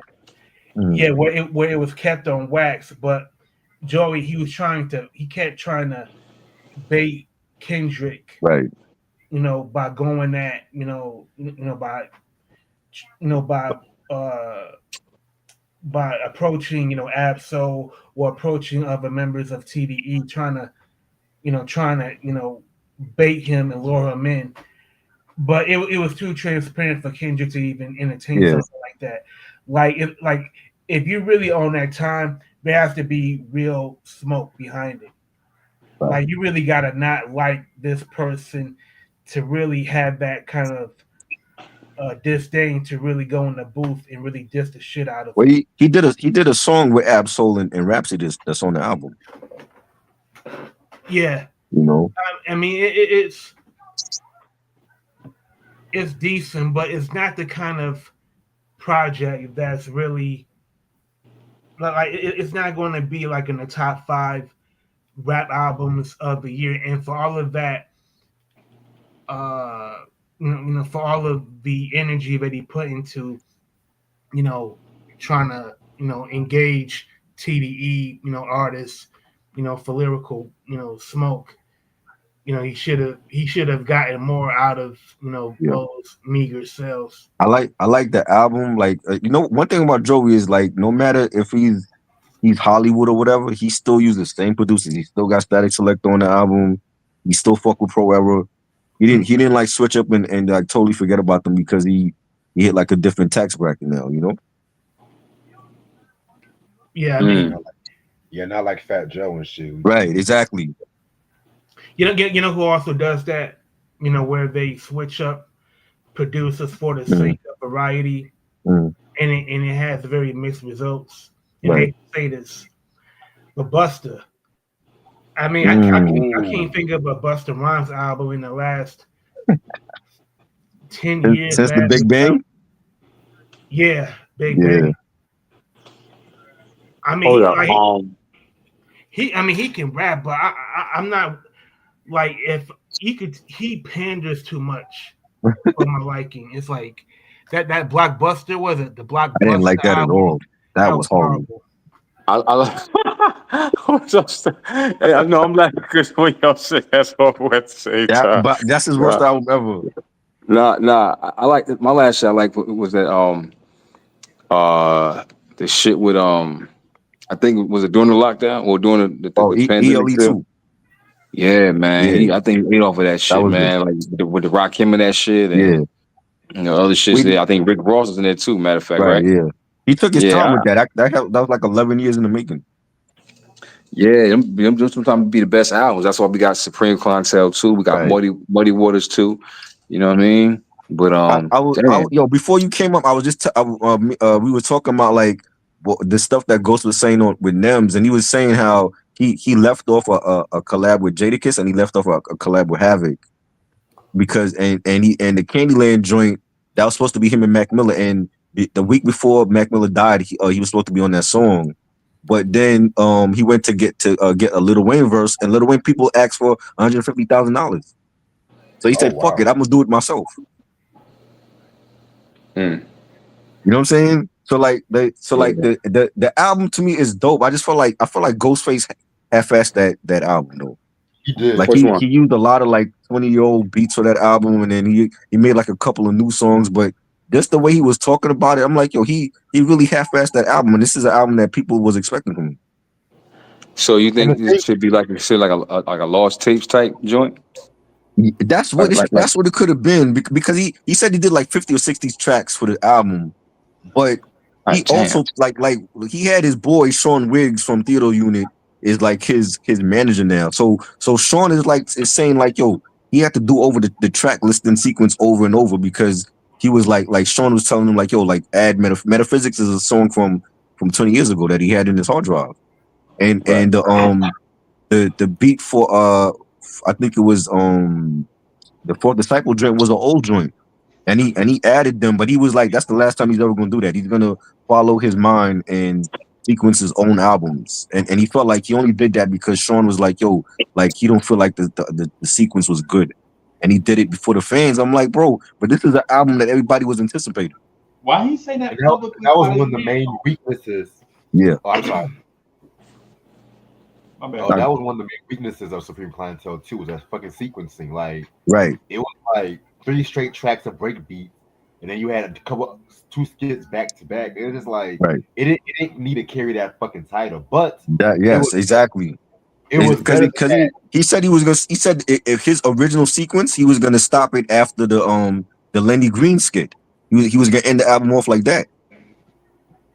Mm. You know what I'm saying? So I'm like Ghost. It feel like Ghost Heart wasn't into this whole album.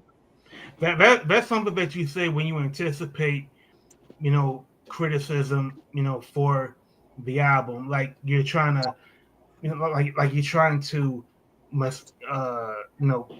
manage expectations. Right. That should have never been said publicly. Yeah, I don't understand that. Yeah, that's what I'm saying, bro.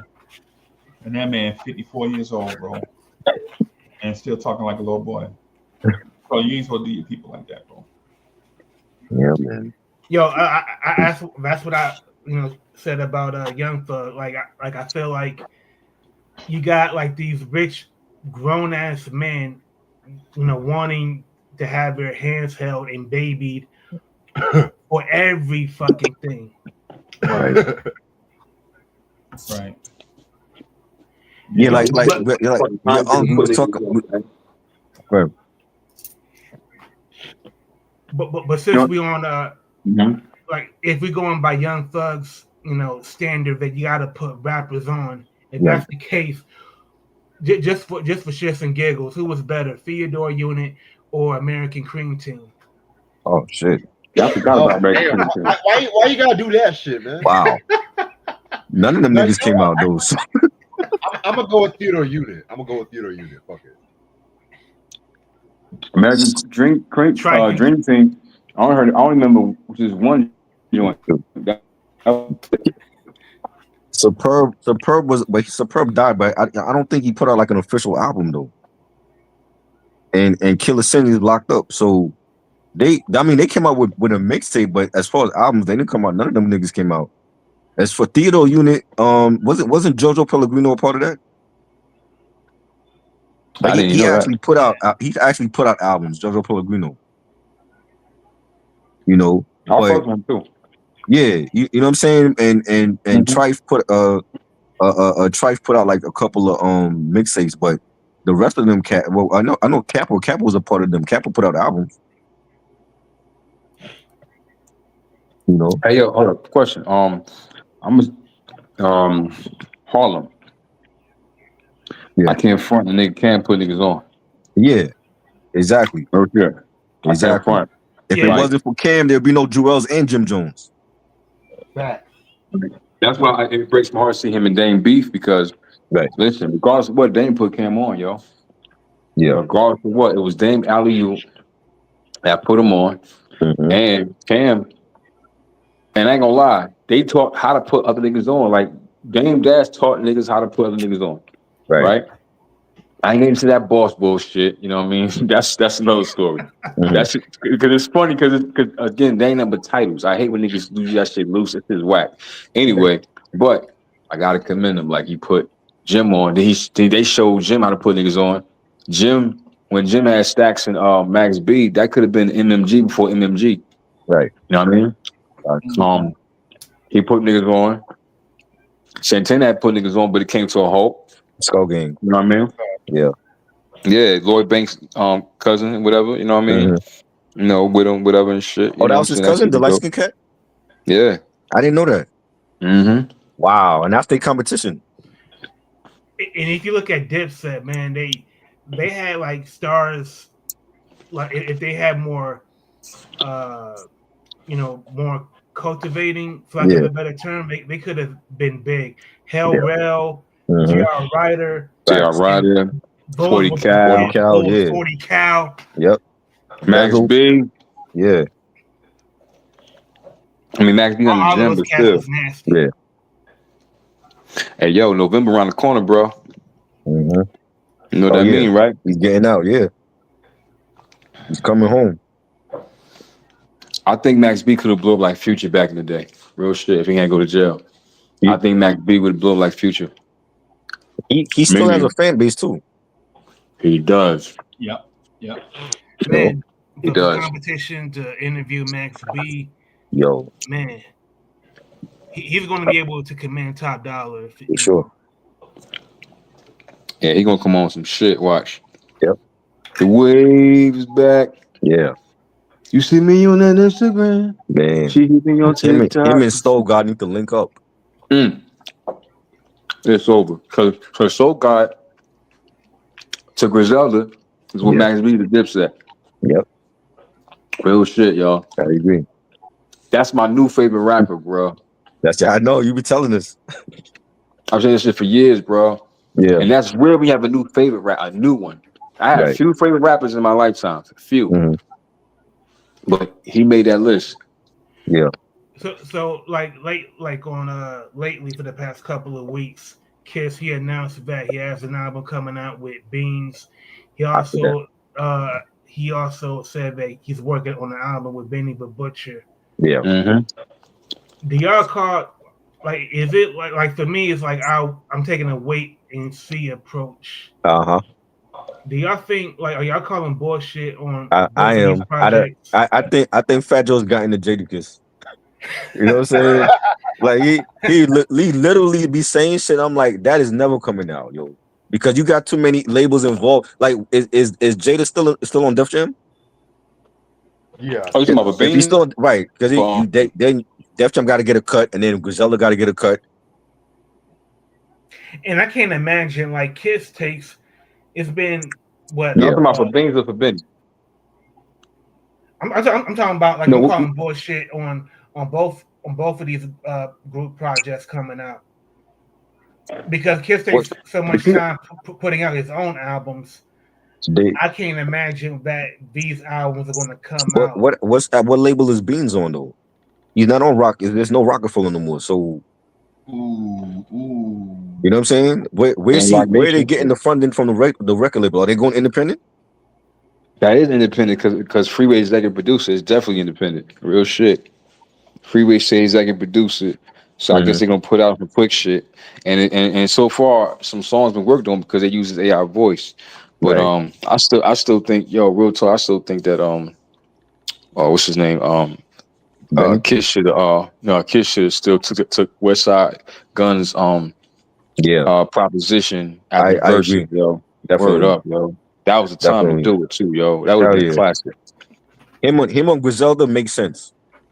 Real shit, yo. Him making that album, yo. You Yeah. know what I'm saying? Have West Side Gun executive producer, have the same people who produce Griselda and a little bit of Rock Yep. Marciano. Yep. Woo! Man, Yep. I love Rock Marcy, bro. I ain't gonna front. Yep. Marcy, my guy, bro. Hell yeah. And a feature by Stove God. Yep. And that's it. And it's a rap, man. I wonder what was Kiss's reticence about taking Guns offer. Because he loyal to the locks. Yeah. Nah. That's what it is. I mean, He got nothing to That's do not with what the it lie. I is. think I mean, I think it was too busy because she he did would a have did it project with too. Ghostface Killer. Yeah, they do work outside, but I think is that on some real shit, the nigga was too fucking busy after that verses, and it probably got in the way. That's the only thing I can think of. You get what I'm saying? Because a lot of He opportunities came at kids after that shit. he gave us Ignatius, and that wasn't a great album. But that Hey, was before, relax, bro. Relax, but that calm was before down, the verses though. That was before the bro. Come Right. verses. That That's was what I'm saying. 2020. come on, bro. Yeah, Yeah, that was when the lockdown first happened too, bro. That's what made it crazy. great. Come on, That man. It album was lasted time, okay, yo. Unc. It wasn't a great album. You know, it wasn't a great album. You tripping, bro. You still playing that album after all this time? Keep it Yeah. 100 with me. You Wow. ain't got a lot to the lines on. Keep it I don't even 100 remember. with I me. only remember the song with It's Pusha. gonna be hard to be real. Just keep it 100 with me. You talking about angels You getting ain't paid? got a lot to the lines. Keep it Oh man. 100 with me. Yeah, It yo, never be hard to be real. We, hey, does everything have to be Francis Ford Coppola? That's all I'm asking. Like does everything have to be an Al Pacino movie in order for it to I'm, be fulfilled? I'm saying it in Says the this big era. says the Big Daddy Kane Slayer. Nah, come on. Bro, legit, bro. No lie, bro. Everybody I talk to, right? All the Yeah. rap fans are talking about Ghostface Killer album when it's undeniable that Kwame album is better. Well, the Oh, Ghostface album is not the best album of the year though. ho. It's You know what? good, but it's not the Nigga, best what? album of the year. It ain't. I can't put it better than the Clips or Nah, hell Alfredo. no. I can't. Again. Nigga, That's fuck not what I Kwame. said.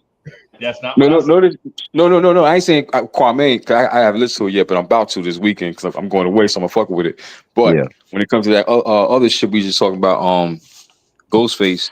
No disrespect, I gotta listen to it again. That's why I still gotta, But so far, Master Tune is up Clips as a are better. whole, but the Clips and Alfredo too, yo. Them Yeah. motherfuckers. Those are Whoo. better. Those are better. Yeah, yo. I'm gonna definitely listen to the Kwame joint because you've been talking about this Kwame albums before it came out, so I got to hear it now. I Man, don't even know why it's. I nigga don't talking like sleep it's on Kwame, no, yo. nigga I talking think like it's romantic or some shit. I think what Mr. Kwame album so good is that it's an album where it is totally uh it's unique to him. Like he doesn't pander. Right. Like like Kwame talks about himself self-deprecating. He makes Right. fun of himself, and he can still have light-hearted humor. It's very light-hearted and it's very introspective at the same time. Like it's not something that you have to have repeated listens to for you to Right. enjoy it. Like in some ways, it reminds me of Master Ace. Mm. As far as like Who? narratives is Really? concerned. Who? Bro, I'm Wow. telling you, Who bro. might Master Ace? Hold on, who might Kwame? Master Ace? No, I'm talking about like in terms of the album. feel of the album. The album reminds you of Master Ace? Not That's the a rap real bold style, statement, but my the brother. feel of the album. What Master Ace album reminds you of Tornado? Yeah, that's what I'm trying No, to figure out. I'm talking about this album.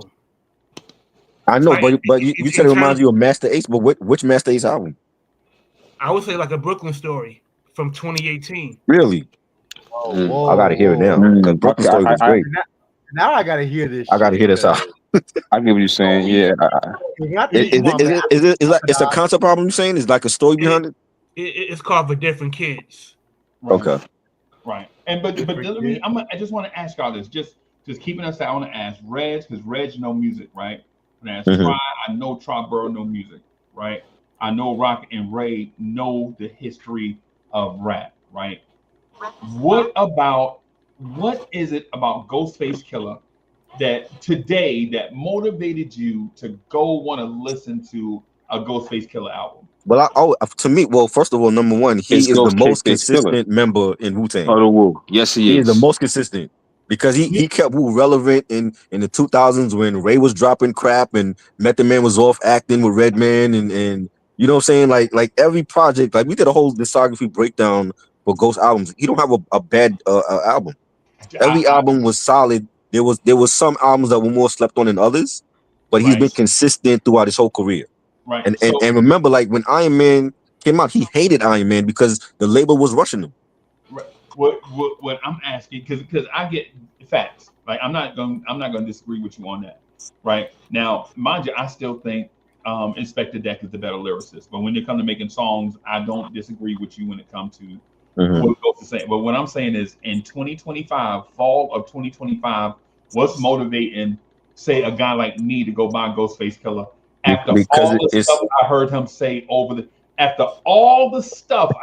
say why am I motivated to go buy it? Listen, the album is banging. It's a banging album. I think for a lot of people, they didn't like the fact that he named it Supreme Clientele 2 because it's not classic as the first one. And does it have a sequel energy? No, it was certain songs do like Metaphysics could have been on the first one and the Iron Man title track, and there's certain songs on there that could have been on the first one. But the way that he's come out in these interviews and he's talked about how he used a lot of old beats from 20 years ago, and he like not every song was new. He just like made a couple of new ones around the old ones. And then like the thing with the features, how he didn't put the Jada feature on there and the Havoc feature. That to me was he fucked up on that. He should have had those features on the album, and it just seemed like he wasn't fully invested in it because he didn't want to do the sequel. Like he did it because of the fans, but he wasn't invested in doing the sequel. Bro, and for that reason, right, I was like, I'm not buying that shit. Right. As soon as I heard him say that, I was like, man, I ain't buying that, bro. It's a dope album, because another old school rapper from the 80s, from the 90s, did the same thing to me, and I hate the fact that album is in my phone because I buy the album, right? Like, did y'all buy Busta Rhymes ELE 2? No, I want to though. I did a review with Marquise for that album. It was dope. I'm talking about the one for 2020, right? Yeah. It's in my phone. Even right now, I still feel like throwing my phone through a fucking brick wall. Wow. You didn't like that album? So much. I hate that fucking album, bro. Hey, what gonna do with this nigga? But you know what? You know what I envision when?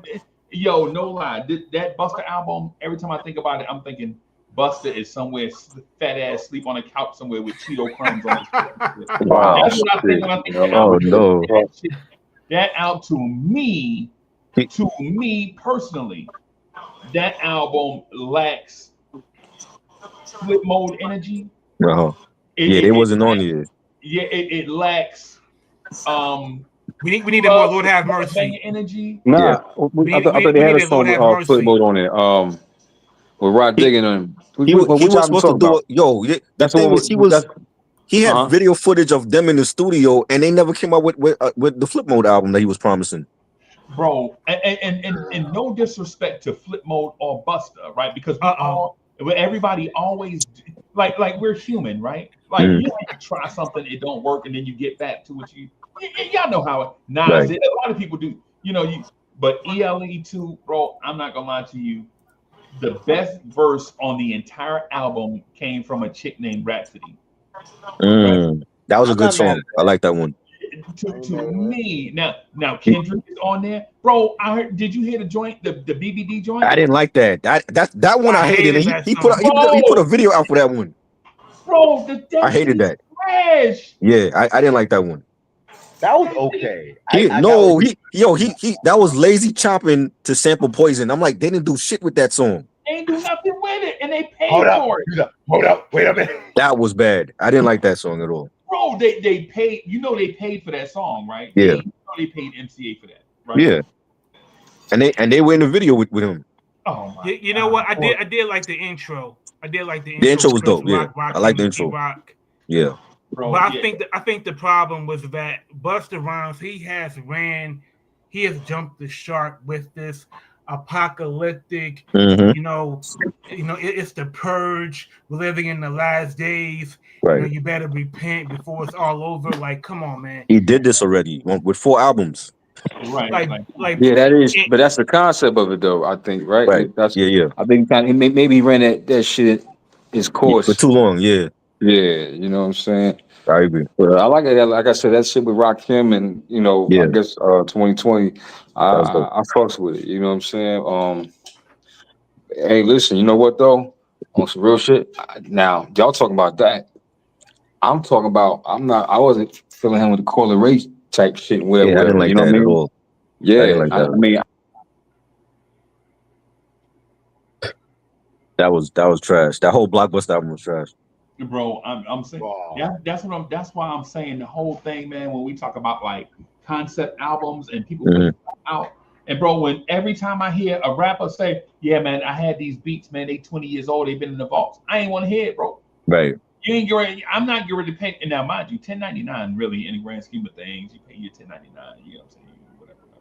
But bro, you pay the But 1099 for the joint, bro, and this dude, and but but the thing with Ghost, like, see Ghost is in his lane. He don't try to go out of his lane and do something crazy or goofy. Like he stayed in his lane with this one. And I think with Blockbuster, he was like collaborating with newer artists like drill rap artists and shit, and it didn't work for him. bro, man. we know who Buster is. That's what I'm saying. We know who Buster is, bro. But, Right. but you know where Busta lost me with the Blockbuster album Mhm. is when he collaborated with Big Tigger. Yeah, I'm like, Like what? nobody was Wait. looking for him. Wait, well, he actually did songs with Big Ticket back in the day too, on that Back of My BS album. I didn't like that album either. I mean, I don't mind Is that the album with Arab Money or Conglomerate? A-Rap He money. had a T-Pain song on there.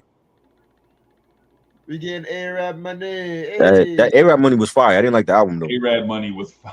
Yeah. That song, Don't Touch Me, that should have been on that album with that remix with like Nas, Game, Kane, Uh-huh. all the niggas, Reek the Villain. And he had a joint with ODB. The Where's Your Money? Yeah. That was unreleased also. Yeah, was Back on My Bullshit, was that the album that had Respect My Conglomerate on it? Respect My Conglomerate. I think that joint was on. Yeah. Yeah, but that wasn't on the album. I think that was scrapped from the album though. Oh, okay. Because he went through a lot of sales. Because he had the skit from what's that movie Lil Bow Wow with him was in? Like Mike? Lottery Ticket. Oh. With Mike Epps in the store and talking to Gil Scott Heron. Gil Scott Heron like, why you every time you come in here? Or why every time I get whatever it is? It was on Busta album, right? That was on that Busta album, I think. Yeah. The Ghost album is fire. It's just that it's not better than the Clips album. It's not better than Alfredo 2. I think those two are the Life is Beautiful. That Alchemist album with Larry June and 2 Chainz was great. JID's new album. Let's talk about I hear you. JID's new album's fire too. I didn't hear that one. Yeah, you kept telling me about that. Yeah, I'm not a big JID fan though. Oh man. What? Nah, he okay. I'm not rushing to hear his shit though. You like Earth Gang? Huh? Earth Gang? I never listened to them. They cool, but they're not the new generation Outcast though. I hate when people say that. What the I always used to hear Joey and Pro Evo used to big them up. I never yo? like was into them. Yo, I ain't need yo, Ray, yo, I don't Reg, bro. I don't even know who I'm talking to, bro. Try you, Earth Gang, bro. Hey, I mean, yo, I'm not gonna listen to everybody that's out here. I don't know where I'm at, bro. I don't Yo. know, bro. I don't remember anything that they did that like, yo, let me go check them out. Are you Who's that? serious? Yeah, Who's that? game, Who was us that? game, us game, Who? us Right now, game. Come on, bro. Who's that? That's He don't even know who they are. See, this is what I'm saying. So I mean, what game? I've heard Us- of Us Earth Gang? Gang, but I haven't listened to their music. I yeah, don't know where I'm at, bro. Us game. Now, I'm not Yeah. the biggest expert of them, but I do like their style though. But people keep saying, "Oh, they're the new generation Outcast." I'm like, first of all, no, they they're ain't nobody not. No, they're Outkast. not. Fuck no. Nobody, They don't Ah, rhyme nothing like nobody, Outkast. Hell no. nobody. Yo, Just because those two black yo. niggas and shit. No, Yeah, two black abstract niggas. They're so quick to say they're Outcast and shit. nah. yo, man, Big Crit is like big. If anybody is closer to being like Outkast, I would say Big Crit. Yeah, he gave me those vibes, yo. I agree. I don't understand where I'm at. You don't Earth Gang, dog. But I would check them out. It don't mean I heard of them. I just never listened to them though. I feel like I flunked the class because I haven't listened to Earth Gang. I promise you, yo, hand to the man, bro. I don't know what to say. I'm gonna listen to them. I heard of them. I just never. They don't have nothing that I gravitated to. Like, yo, I gotta check out this their album, or whatever. Yo, I'm gonna do my homework on Earth Gang. You know what I'm saying? Like as far as like the new releases this year, I feel like you could put Supreme Clientele 2 in like the top 15. I don't think it's making top 10. Even Evidence have a better album than him. Yo, can we say that maybe Ghostface had a better album last year than Nah. Tone was dope. Yeah. Hell no. I didn't like ain't Second like Tone? that. I ain't like it like that. I ain't gonna hold you, That's his man. worst album, I man. didn't. The one with Wow. with Nas and Meth in them on there. Right. I just thought he went too wild for me. You know what I'm saying? Like, Ghostface too wild. I know it sounds crazy, bro, but I'm talking about like it felt like it was more forced than just energy flow. And You that's know the what I'm vibe saying? I got from Supreme Clientele 2. He didn't really want to do it. But Joe, like I said, I still gotta. Spending money if he didn't want to do it, dog. I'm still stuck on the review. I still can't give y'all my full review yet because I haven't went back to it yet. Just to be honest, my favorite song is My Friend. Though. It's a dope album. I feel like a lot of people feel like he should have never titled it Supreme Clientele 2. If he had gave it another title, it would have been a dope. It still would have been a dope album. But it feels like he didn't really want to do it. He only did it for the fans, and then he took so long to come out with it. Can we say like of the rappers that have put out sequels, Mm-hmm. does Redman have a better sequel than both Ray and Ghost? I really did like Muddy Waters too. I thought the skits were funny. Ray and Ghost. Hold up. That. Damn, because I forgot this. That's Only Built for Cuba Links 2 was fire. That was too, great. bro. That was great. Yeah, that shit was fire. Yeah. And he took his I time ain't with gonna that. lie, that was a true sequel, bro. Yeah. And Muddy Waters 2 is a true sequel too. No Yeah. bullshit. 'Cause he stuck to his formula. Hell You yeah. know what I'm saying? Dang, that's a hard one between them two. I think the best are between them two. Yeah. You know what I'm saying? I know Do or Die 2 came out. I fuck with it, but It wasn't great. Man, I think the problem with Do or Die 2 Yeah. is like the first Do or Die was real short, and then Do or Die 2 is more bloated. So it's like the feel of it like a isn't double even the album, same. damn near, right? Yeah. Right. It's damn near a double album. Yeah. So the feel of it wasn't the same. So I looked at Do or Die 2 as another album. Like Uncle, like I could tell you, like if we do like an album list of this year, like Supreme Clientele 2 was dope, but it's not better than Alfredo 2. It's not better than the Clips album. I don't even think it's better than Evidence new album. I think Evidence album was better. I'm not buying it, bro. You know what I'm saying? Y'all can't fool me. I'm not buying it. Nah. Hey, can I ask y'all this? Do y'all consider Stillmatic the sequel to Illmatic? No. Yeah, that was great. I don't He consider didn't name it part 2, but Like it's He's like a Stillmatic. I would say thematically, I felt like Stillmatic was Nas in his 30s, now removed from the projects, and now yeah. in a Nah, now he was he's still in his a 20s. was You said he? Stillmatic? Yeah, Stillmatic. Yeah, Stillmatic. He was still in his 20s. He ain't 30 yet. That was like Nah, he had just turned 20, right? no, not 20. No. Turn 20 on Stillmatic. Illmatic. I said Stillmatic joint. Stillmatic. Yeah, he was still in his 20s, He but it he, wasn't. he was like 24. Nah, he probably I, like late 20s, some shit like that, maybe. But I But see, still, Magic, I see what he's saying. I see what Rock's saying though, as far as like him but it out came Yeah. of out in he was 2000. out of It came the out like bridge and shit, 2001, right? That huh? joint Mhm. came out in 2001, right? Yeah. Like late Yeah, 2001 for You like December. that man he wasn't would have even been 28 then. He would Yeah. have been nah, yeah 28. because he was 18 when his first album came out, He was born in and they came 1970. out 7 years apart. He was born in 30 years apart. You 1973. mean 10 years? No, hold up. Nas was born in 73, so he would have been 28 in '01. Yeah. Yeah, Yeah, you're right. Yeah, you're right. Yeah, you're right. Yeah, but you're right. As far as like Stillmatic, that was yeah, that's what I'm saying. Did y'all He, consider that a sequel? You yeah, know what because I'm saying? Like he got woken up. Jay-Z woken up. He woke him up with that he did. takeover shit. He But yeah, damn sure did. Yeah. and also on Stillmatic, he was much more worldly, Yeah.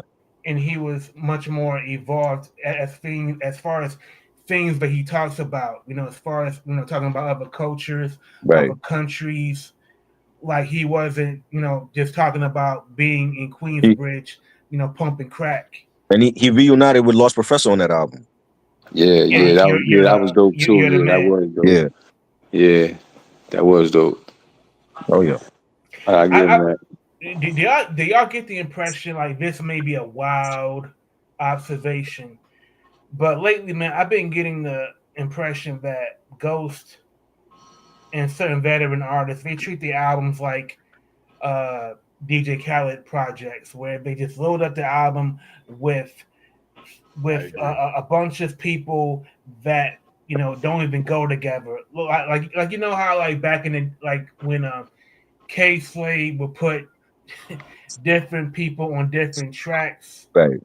but they made sense. I think with Ghost and certain veteran artists, like they treat their He projects like they're trying to make a hit, like he, make he was like overthinking this album, bro. Because like the fact that he come out and say that he wasn't trying to come out with a sequel, but he did it for the fans, and then like you only made a couple of new songs around older songs. You know what I'm saying? Mm, Like mm. he really wasn't his. I don't know. Like it just feel like he like maybe he was overthinking it, and he really didn't want to do the sequel, and he was like, oh shit, it's too late now. Let me just put out this, and maybe they'll like it. I mean, it sounds like Nas gave him the bag and like, you know what, just Yeah, make a fucking sequel right, and exactly. call it a day. Yeah, and I never, I want to know how him and Nas linked up to even release it on Masterpiece because with Ray, like Ray already said, like he had another deal in place before Masterpiece, and they had to meet his requirements so that he can sign with Masterpiece. You know, Mm. so I don't know how Ghost decided on being a part of that 7 album release on the schedule, but it just felt like he wasn't fully invested in this project. But I can't really fully agree because Ghostface he's done a lot of serious promo for this album. Like if he didn't Right. really care about this album, he No, wouldn't no, be no. doing I'm as many not the interviews. promo, like just making it I because it's mean, like, and putting it together. yeah, like for him to sit up there and say like, yeah, some of those songs are like 20 years old. Like he didn't do like not every song on there was new. Like he only did a couple of new joints and then he crafted the album around the older joints. And then yeah. like the two features that he left off, I'm like, you had a feature with Havoc and Jadakiss and you left that off? Yeah, That's You're yeah. right. crazy, I might not ever buy that dude again, ever. Like I'm, just hearing this make me think, bro. bro. I I can go buy me a sandwich with that 10.99. I got like a good 6 joints off of there that you would love. Like the Method Man feature on "You're My Friend." That's a That's fire my joint. shit, yo. That's Yeah, classic, that yo. should be a single. Yeah. Probably, and listen, try. I get where you're going with it, right? I do. I understand it, right? I understand the sensibilities. Like an artist is kind of like at this crossroad of And so I get that part. But then there are albums like It Was Written, right? Uh-huh. Like you hear a song called The Message, right? Ooh. Right. Where an artist legit is so invested and pours so much into his music. You like, yo, Nas, you might have overdid it. You might have went too far into giving us everything you got, right? Like we want our lyricists to be cunning and cold. Like when Coogee Rap said, "I'll take a steel scalpel pressed up on your Adam's apple." Like when you say stuff, we want our lyricists to be in that kind of. We Right. don't want our lyricists to be like that's why some people dislike the middle Nas albums, because he poured so much of himself into this thing, because you can tell that this dude legit loves the culture. He a part of the culture. It's like not just about the music, it's about the connection between you and your audience. Right. Right. And Nas middle albums where people like, man, I don't know about that album. I Am to me is a classic. They slept on that one. Right. When he just pouring his soul into lyrics. Right. Because the thing about Nas is there's no disputing that he's a top 10 lyricist of all time. Right? Right. There's no disputing that. Top right? one for me. Right. But then in that top 10, where do you separate yourself? How much can you talk about 5411 size 7 and girls? How many times can you say that like on an album, bro? Right. Are we dissing DMX, are we bro. dissing DMX? Yeah, you know what I'm saying? Like how many times? Like if you Chic Luch, how much can you talk about cocaine prices and Dominican mommies, bro?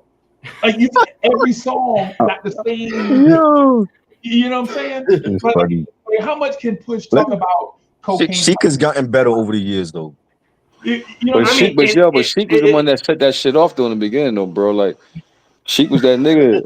I mean, Listen, the beginning of the Locks era. But back to the Nas shit. But yes, go ahead. That was my point. My point is the artists that we like to buy and talk about on these panels and stuff are the artists that are not only elite and then go and collab with other elite people in their field, whether it be another rapper, another producer, another singer, right? Yeah. We want them to collab. Like we want to hear Nas on a Primo beat, or Right. we want to hear Nas on some type of whatever beat, right? Or a Nas collab with an elite R&B singer or something, right? But when we hear rappers say, "Yeah, I ain't even feel like doing that shit, bro. I got these beats, man. I had them for 45 years, and I'm gonna just put this shit out, and I'm gonna put the number 2 on it, and then that way people will just buy it off the strength of the first one." But it's still a dope album compared to Lil Wayne Carter 6. That shit was trash. I'm saying the only reason why we think it's good is because we giving it grace. Nah. I'm not gonna say it's good if it wasn't good. It's still a good album. It's just that it's not better than top albums though. Huh? What album wasn't good by Nas though? I'm talking about as far as like you said after Illmatic, like Nostradamus was. I didn't like Nostradamus at all. I'm a Nas fan. Listen. So I'm a Nas fan, so I love all of them. What I'm saying is the critique of Nas. Not all of them are good though. Is that when his mother was sick and he Godson? was not Godson. It's about I'm not talking about when she was definitely sick. I'm talking about when she started getting sick. The whole because it didn't last a month. This is like 4 years of you know what I'm saying. Yeah. And so when you hear Nas in them albums, when he like real like mad introspective and talking about his perspective, what if I was this? I'll talk about this way, right? Or I'll talk about this as if I'm watching myself live this thing out in real life, but I'm gonna write it from the perspective of somebody watching me, right? Like all these different things like Nas is doing with the pen, we don't appreciate it then because he gave too much. He gave too much. Right? I get you saying like it was too much and they wasn't ready for it. Yeah, because I heard Busta Rhymes say, bro, if I hear another person say Busta Rhymes a lyricist, I jump my face. He is a lyricist. What you mean? What are you talking about? Busta Rhymes say, bro, listen, just because he has a wild style, don't discredit him as a lyricist because he has a wild style. You gotta sing. I heard that man say chickadee Choco, the Choco chicken. I heard him say that with my own ears. Oh my God, that's one song. He said, "I don't know who you think you fooling. Your shit so far from up the part, and your shit needs improving. Come on, man. That's that nigga. That nigga go in, bro. He That nigga is go out in. here, bro. Busta Rhymes. See, but what Yo. throws you again? It's the style that's gonna throw you off, bro. It's the style. Just Bro, like last week, we was talking rock about Mace. Now Yeah. from the outside looking in, yeah. If I didn't know no better, if I'm outside the tri-state, I probably think Mace is just R&B rap and gospel. Right. You get what I'm Right. saying? yeah. Real talk. You know what I mean? He didn't know. But you didn't know he With Busta style, yo, let me tell you something. I'm gonna tell you how he's a lyricist because ain't nigga had a heart to battle nigga in the verses straight up. And then with Right. Ti, heard the opportunity. That nigga shit bricks. You was Started scared. calling out. Oh hell Yep. yeah, he was scared. Talking about Yep. I'm rather battle metal. I might as well battle Melly Mel. Yeah, nigga, Yep. your ass shook, and that's what started that shit with Flex. Yep. Because Flex is like, bro, don't disrespect him because you don't want to battle the nigga. You don't gotta be disrespectful, Yeah, but no, but which is that's true. different things. But being a lyricist and having a bunch of great songs is two different things. But No. he has both though. Watch as I combine from the juice off He the has both. mind. Heal up, wheel up, bring it back, come rewind. Powerful impact, boom. Come on, man. Stop. He has both. Stop. Come on, Unc.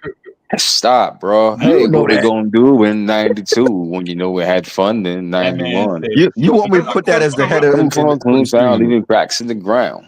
Yeah, I want to ask Freeze a question. So, why do you think Busta Rhymes was always last on posse cuts? Right. Bang, boom. Entertainment.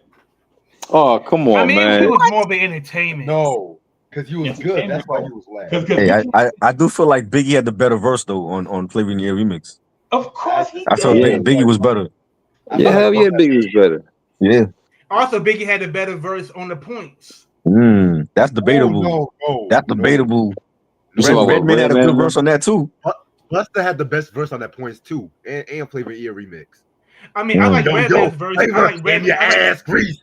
Busta Rhymes about to make the noises. Come on, man. Oh, I my like God. I like Redman's verse on the points. Busta bleeder, Busta Rhymes. I like Redman's verse on the points more than Busta Rhymes. Yo, that's fucked Take that up, man. yo. Take that man off the Yo, now I can't listen to Flavor in your remix no more, No, man. for real. I'm Oh, saying, man. I'm not saying Fucking that with Busta's Freeze. trash. I can't listen to. I'm just saying when it comes to lyricists, like I don't know if lyrically I can have him in that Nas. You're crazy. Big. He's top 10 I can't listen easily. to Flavor in your remix no more, yo. Yo. Man, that's fucked up, bro. Oh, That Wow. man got beat by Fife, bro. Fife dog beat that man. Fife down. was great. He was great. Can we Cool. talk about LL's verse Kid on Hood Flavor Ear? verse to me is the best, right? But Kid Murray. no, Kid Hood. Kid Hood was dope. Oh, Kick Devon. Oh, Yeah. Yo, Yeah. that Kid Hood on that shit was like Nas on Yeah. Back to the Grill again. Yo. Hell yeah. That, you know what I'm The way saying? he Like, started that. Nas. Yeah. I mean, Yeah. I will say I think between Busta, Nas, Redman, Ghost, Busta might be pulling up the rear as far as albums as of late. Yeah. I mean, I agree. I feel like Busta Rhymes is like the lyrical DJ Khaled. Like Damn. load up the album What? with a bunch Stop of it. features. I don't call him that. Nah, that man. rumble stick. Lyrical DJ Khaled. Nah, He was No, just no, trying this- shit. It didn't work for him but you know though. what though? But you know what? I kind of understand Rock I'm coming talking from about the because approach it's like to albums. the commercial shit. I know it's like a reach for it's like a reach for the commercial shit in a sense. Like Right. on some real shit, you know. But- I'm you know what's trash to me, y'all. Wow. And I hate to say it, but I gotta say it. DJ Khaled related, man. That Oh, Nas Lord. Jay-Z trash. Them I didn't niggas like that look at bored all. as fuck in that casino, especially Hov. Hov Right. like he rather go home and go to bed. Real shit, yo. and motherfucking Nas just like nigga. Nas just like, hey man, look, I'm just here to smoke and drink. I'm going back to the whatever. You know what I mean? Real Right. shit, yo. So Hey, I'm the yeah, Nas. I'm the Scarface and Crypto, some shit like that. I'm the What? Say I Busta think what? Busta either battled my guy from St. Louis. What's my guy from St. Louis? Nelly? Nelly or Nah, he would have killed Nelly. What? He He was would there. have killed Nelly in the Yo, verses. Ludacris beat Nelly. You couldn't fuck with Ludacris. Nah, Y'all thinking Buster gonna There's- be better? Buster would have Ludacris definitely is beaten Buster Nelly. and Ludacris is definitely influenced by Buster and motherfucking Redman, yo. You can't tell me Right. not. Nelly wouldn't have lasted 10 rounds with Buster. Nah, Ludacris. No, I first wouldn't put album Nelly was with Buster, one of the man. albums Now, because no. I would. Yo, Nelly wasn't supposed to go with even Luda, but I get why because they came out at the same time and shit. But Right. I wouldn't put Nelly with no Buster. Hell Now, no. That shit look crazy, man. Buster I all like Nelly. Yeah, rapping and nah. Nelly's also. yo, I think my butt get big. I don't want to hear that Uncle, it's shit, man. hilarious, man. Fuck out of here. Yeah. Oh man. And I Buster fuck had, with Nelly, Buster had but I don't some. want to hear that shit on a battle versus Busta Rhymes. Nah, Man, hell no. He I'm had some still mediocre albums in the 2000s, but he still had some big hits off of those mediocre albums. no, he I no, he Nah, I got fuck with hit. Nelly too, but Yo, it gotta be a match. I would rather see Nelly battle Chingy. Oh Because shit! I ain't watching that.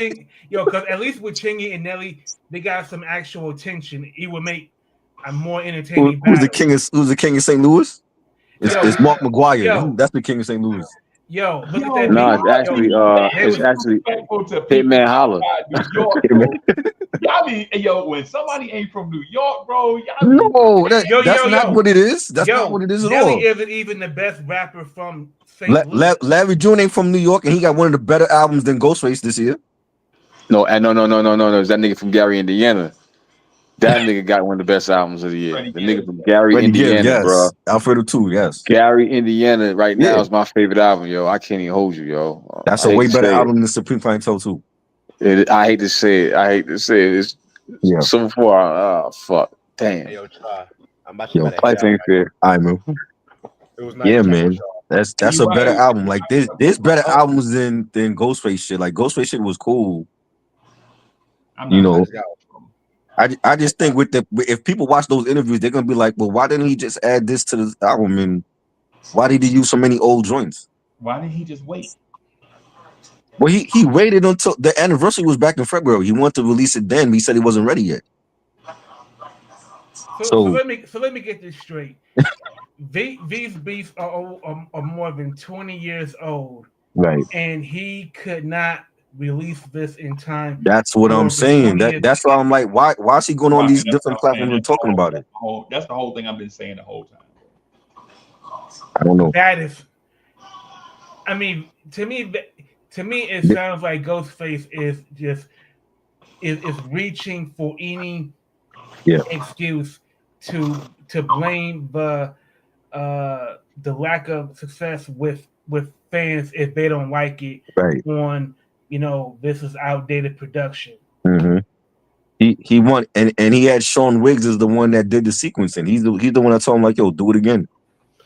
And I said like earlier, I think like Ghostface, he needs, if he doesn't want to do it himself, have like somebody that's an independent observer that can make certain decisions where he doesn't have to be involved in every decision, like maybe maybe pull back on the number of songs on the album, like 22 songs. Do we really need 22 tracks? Exactly. And that's what Unc was saying. Where's the A&Rs at Masterville? I don't think he listened to him, bro. I don't think he listened to him. Because they're not gonna all of a sudden turn whack just because it's Ghostface. Right. They've been hitting home runs all year. Right. And then Ghostface come out and it's a little dicey. Right. You look at Slick Rick album had like 12 songs? But you know what though? Like, not everybody's gonna hit home runs. Like sometimes you may need to bunt. Okay. You know what I mean? He made some mistakes with it though. Like the MOP track, they were too mellow on that joint. You never heard MOP on a mellow track like that, where they're not yelling or anything. Right. You know what I'm saying? Like you had 22 joints and you couldn't find a spot for the Jadakiss feature or the Havoc feature. Dog, this is what I'm telling you, bro. So that's why everybody in rap that I talk to, they keep talking about Ghostface. They're like, Uncle Freezy, man, please buy it, please, bro. You got to. I ain't buying that shit. I ain't even trying to listen to it, bro. Like if a rapper telling me he don't like it, why should I like it? Right. Right? That's true. If you sending me that message, bro, you ain't gotta convince me, I, dog. I like It's the my album, but it's not fucking with the Clips or Freddie Gibbs album. how you So like the how you like the Clips album? Is it? it wouldn't be in my top 5, but it's definitely it got bangers on it. It's just not just Man, the you got a way lot of that he things on went about it with like doing it. I that don't joint like with the Nas, them horns with that song with Nas, bro. yeah.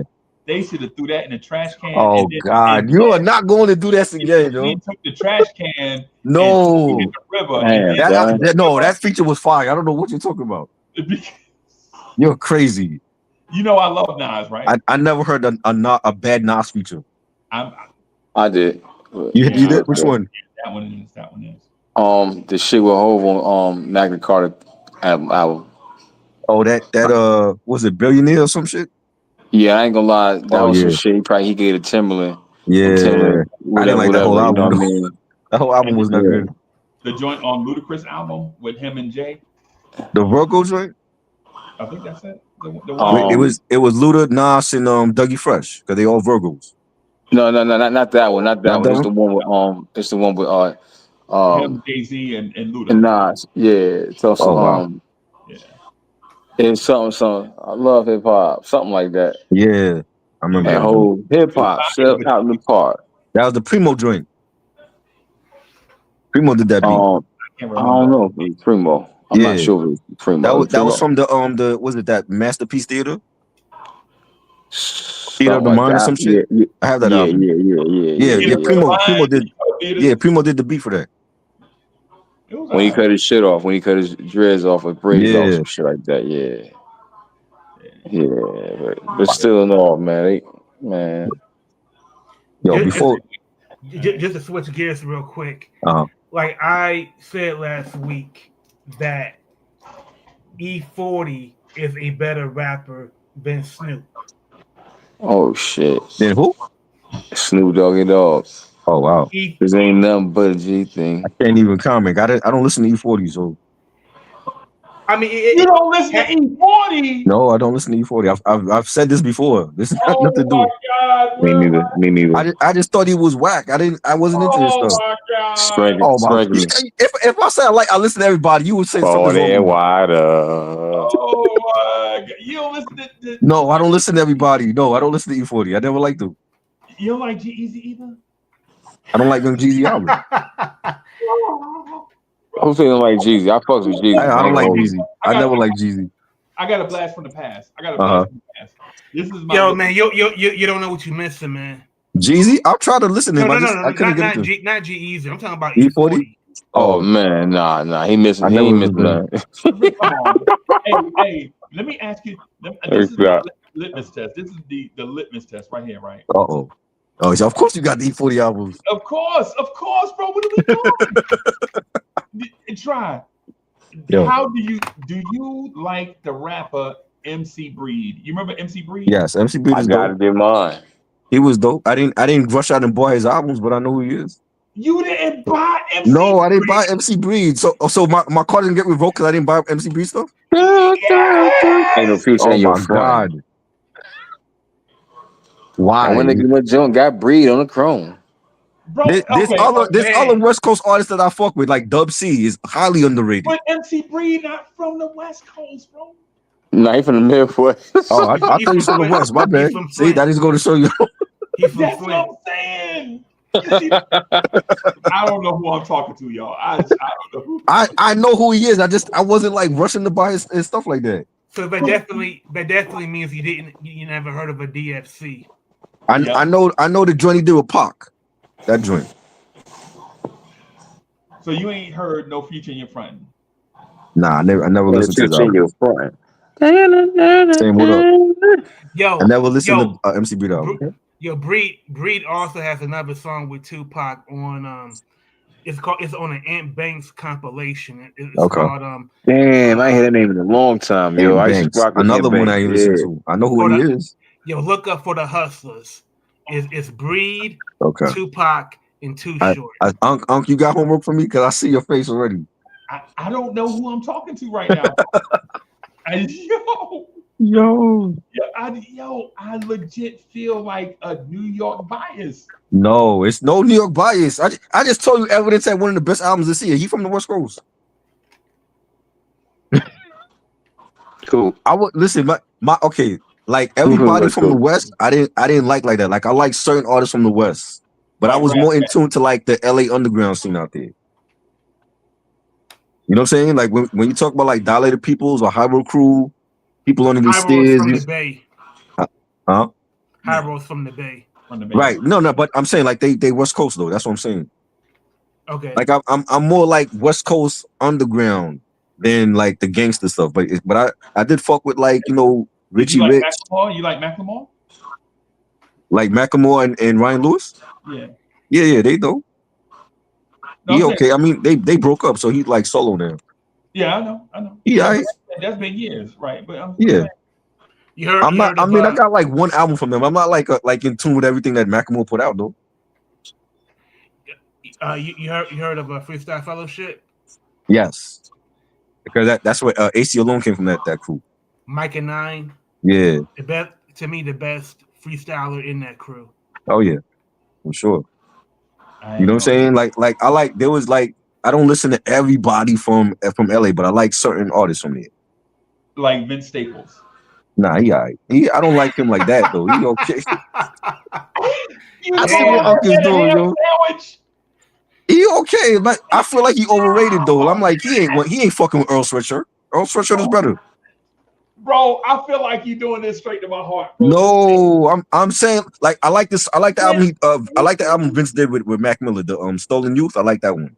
But like listening to his own shit, I didn't care for his own albums like that. Man. I think Vince Staples gives better interviews than he does Right, music. right. But he got on Twitter. He was talking shit about the old school, like he don't fuck with the old school and all that. Cause they don't mess with him like that, bro.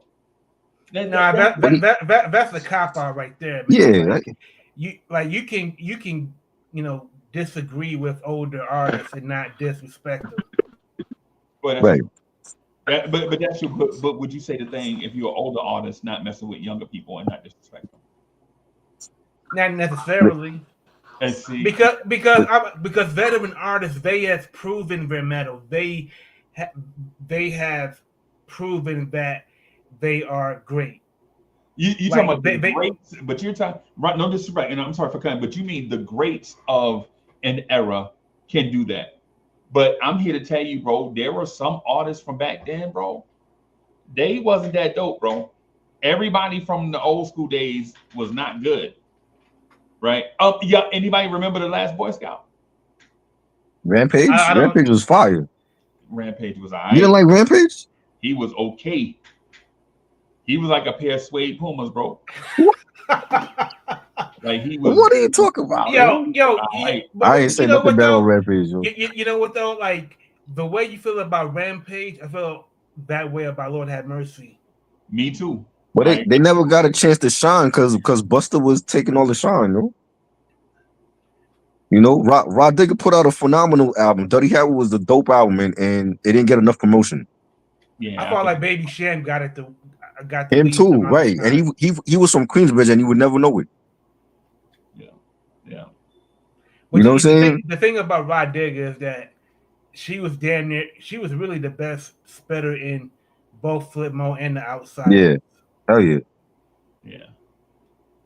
You know, I ain't gonna front, bro. I don't know. I'm in such a. I feel like I'm in the twilight zone, dog. no, you are not. I didn't. You know, I don't listen to everybody. Like, It started with Earth Gang. Like it legit started with. oh Earth my Gang. god, But when I'm it started gonna with check out Earth Gang, Gang and see if they good. And then next week I'm gonna tell you like, yo, if I like them or not. Yeah, because and here's the thing. I'm not trying to. I don't want to force anybody to like what I like. Because I really enjoy getting other people. I like when people like other stuff and they put me on, and then I come and I bring my stuff, and it'd be like the cross pollination of, you know what I'm saying? Right. So if but man, just to say you don't even listen, bro. I'm gonna check them out. I want to check them out to see if they any good. The whole Dreamville thing is like a no-go. I fuck with Dreamville. I fuck with Bass. He's dope. And when what's the girl singer? Ariana, not Ariana. Forgot her name. But she was on there. And I know she left for Dreamville or whatever. Yeah, try just legit said, you know who I'm talking about. The That the like girl, the R&B girl girl. from You know, the Dreamville, pretty one that can sing. the pretty one, right? She left, like she left Dreamville recently. You know who I'm talking about, yo. Is this that like I heard of them, but I'm like I didn't listen to them. Like, you know what I'm saying? I'm like, yeah, I gotta let me see if they good, and then next week I'll tell you if I like them or not. Yo, um, I, yo, I oh, got, I'm sorry. I got an idea for Uh a show huh. in the future. Yeah. We got to talk about some of the wackest first ladies of cruise, man. Hmm. Ooh. The first ladies of cruise, like who would be like one Like think of like a male on Rockefeller. oh God, she's number one. She's number one already. She That's number the whole show. one. Yeah, she Yeah, ran away. Memphis Bleak still mention her.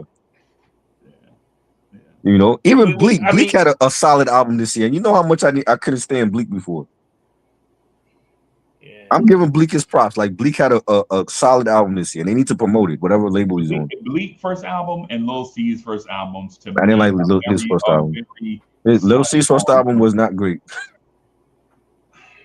You know what I mean? Like Well, I he feel didn't like have I'm in Biggie. the If Biggie was there, his first album would have been a classic.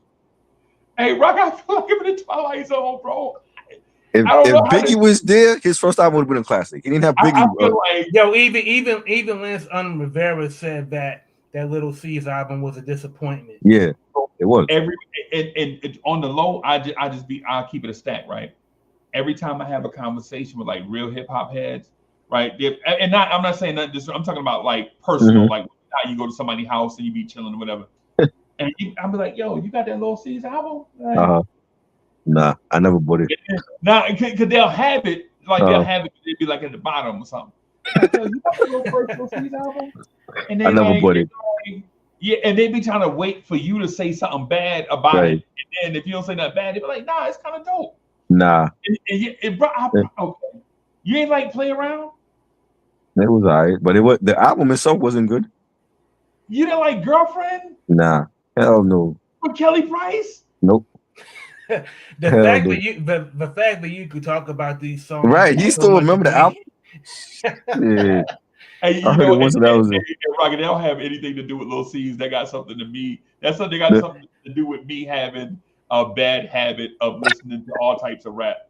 That's about me, right? That ain't even about Lil Yeah.